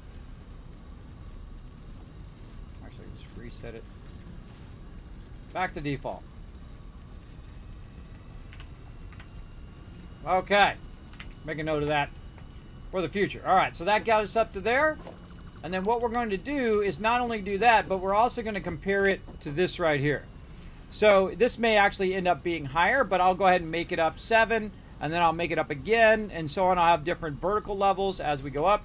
But it needs to be higher than that is up there, and higher than all of this, so I can run my trains at one level. I just run them at one level. You can run them down and up and do all of that stuff.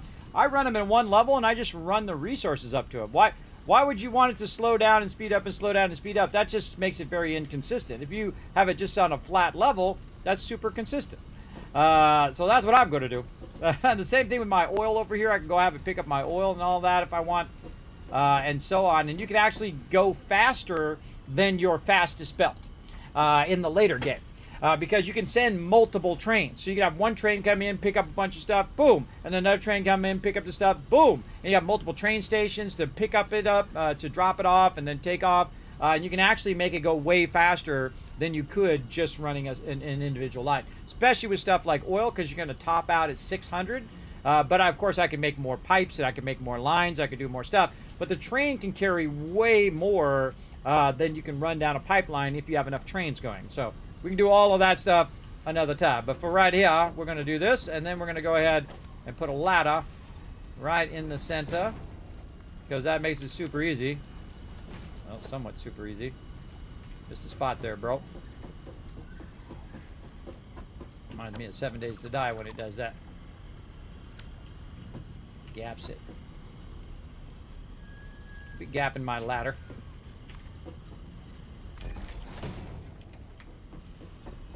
Oh, too high on the ladder. Way too high. Whee! Now the problem is you can't just take this out. So what it does is, oh, whoa, lag. What it does is it takes it all the way down out. Let's see if I end up killing myself.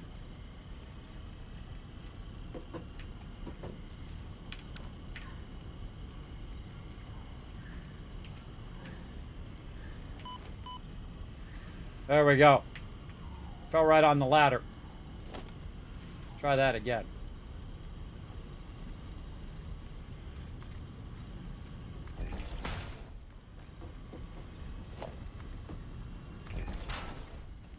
God, that's hard to see. Nope, not enough.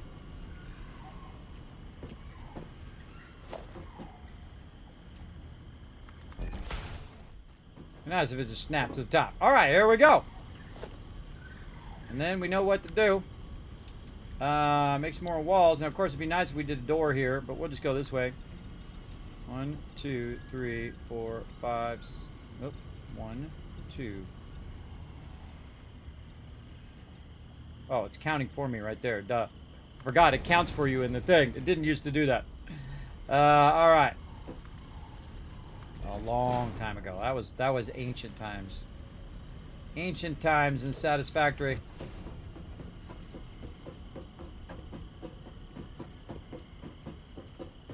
Oh, perfect on that one. Nice. Except for I need a foundation here. I'm going to go flying off the end. Whoop! I called that one. Oh, splat! Oh! Oh, look at that health! Look at that health, everybody! I actually survived that. Amazing. Amazing. That would have been a good time to have a jetpack. I can actually make the jetpack right now, too. I just haven't got around to making it. Would have been a good time to have the jetpack, and especially a jetpack with some fuel. I was just trying to get up high enough to make a little foundation, but it didn't want to let me. It's telling me to do it this way, and I want to do it the other way.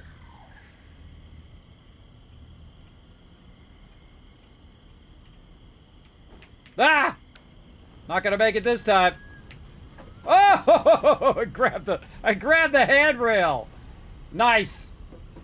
All right, fine. Make me do it the old school way. Gotta step out.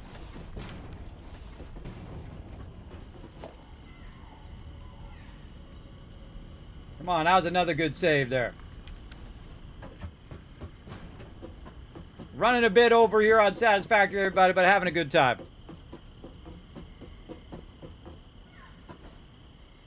Oh, man, this sucker's got to go way, way up. I can see over there, too. So, yeah, we're going to need to build a lot of levels. But that's okay. We're going to have a giant vertical base right here. And eventually we'll go in and enclose all of this stuff and whatnot. And then what I do is instead of running lines for resources, running belts and whatnot, I just run trains. So I'll run a train to a nearby node. So if I go ahead and say sulfur node, I happen to know where it's already at, but it's going to be over that way. So instead of running lines over there, which I would normally do and was thinking about doing, what I will do is I will run a train over there, run it up on the train, and have the train bring it in from our train level. And then we're going to be doing our sulfur. We're going to be doing our quartz from over there. Eventually, our stuff for our aluminum and also our uranium eventually via trains. And you can see I've already done coal and oil via just running it, right? Because I put my base over here for this reason. Because the base is right in between where the coal is, which is right over there, and the oil is right over there. So it's one of the best places. Plus, these are all pure nodes here. So basically, right from the very beginning, boom, you're off and running, man. You got tons of resources just from a few nodes. It's more efficient to use less nodes than to run 50 nodes and have to use those and run tons and tons of line, because it's all about the time that you've expended to do that thing. So yeah, so we'll get that going on. We definitely need to go up a bunch more levels, I can tell already. For sure. And then what we'll do is we'll go out and we'll test it. I think that one over here, this one over here is going to be the one to get above. And then we have one way over here, this one over here, that's also way up there as well. So I like to be above everything. Now that mountain doesn't matter, but you can't even go that far. it's going to stop you before you get to the edge of those mountains. Those are kind of like just scenery. We also got this mountain over here too. Now, what we can do is build it up to a certain level, and then if it's not enough, when we get there, we can also build that up to a higher level and just bring it down, and then have the resources drop off, and then the resources come down and then get transferred to another train in that lower level. But I prefer to build it all the way up and then just run all the resources from all the different areas. Now, of course, the biggest problem is that you're really far up and that you could fall and die, but you just run down, grab your loot, and back at it. See, that's the cool thing about games, everybody. You respawn, unlike in life, where you don't. Or at least as far as we know. All right. Time to go down. I think I have the worst problem on these ladders, everybody. It does that every single time, and it freaks me out. Where you just it doesn't like go down the ladder, you just kind of fall off the ladder. Like, see, when you go down the ladder here, you should just be backing off the ladder, right? And then it should grab on, and sometimes it does, and sometimes you just go flying off. All right. Now, eventually, of course, we'll put hypertubes in there, and we'll do all of that. But at this point, instead of going and doing trains and doing all that stuff, the smart thing for me to do is just wait for this to run, let it go ahead and get phase 3 done. Then I'm going to go ahead and unlock the next area where I can do much faster belts. I can get aluminum plating going. And really, that's what I want to do right now. Instead of making 10,000 tons of 480 belts everywhere, why not just skip to the top? Why not just go right to the tippy top right away and unlock that 7 and 8? And then we can get our fastest belts, which are our 780s. And then instead of building it out and have to upgrade it later, we just build it out at the 780s, right? And then all of this will be revamped. This will all be taken out because when I'm done doing what I'm doing right now, by the way, when I'm done running this stuff into the space elevator, there's only one more thing after that I'll need to run in the space elevator. I actually take the space elevator out. I take it completely out because there's no reason for me to even have it down until the very, very end of the game. So it's just in my way. It's an eyesore. It's out of there. No problem. Don't need it. But you can leave it there if you want to see what your upgrade is later. But we'll see what it is after we do this, because it'll tell us what our next upgrade is to get like the end game, to finish the game. There is actually a finish to the game. So yeah, very cool. So we'll let that run, and we'll stand. Oh, we're gonna go stand on our thing. Hold on. Let's go over this way. Whee! Go stand on our thing to get a good bird's eye view. You can also integrate this, by the way, into your different levels that you want to do. You can. This actually is a really great kind of measure of doing multiple levels. You can just make it right at this, and then use that stairwell that's built into this. That's what I used to do way back in the day. Do that. But now I like the ladder. The ladder's really great.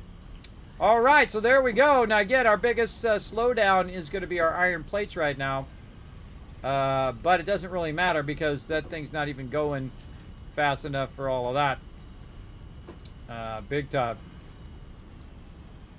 Yeah, it's going to take a while. That's okay. We'll let it run. But again, I love to watch this, everybody. I love to watch all the belts running from here to there and do all of that. We're going to let that run. Now, what I'm going to do is go ahead and take a quick break. And then we're going to come back. We're going to do some Fallout 4 Mega Run. Let me put some fun in. All right, I'll let you guys watch the thing. Then we'll come back. We'll play some Fallout 76. Hey, thanks for watching this video. Help support more videos just like this one and keep the Kismet love train a-going by dropping by my Patreon and showing your support. Big thanks going out to Resident Spike, Rotisserie G, JC Hunter, AMZ, Carlos, Jeremiah, the Notorious TDK, and Scriplin. Click to watch more videos, and I'll see you next time.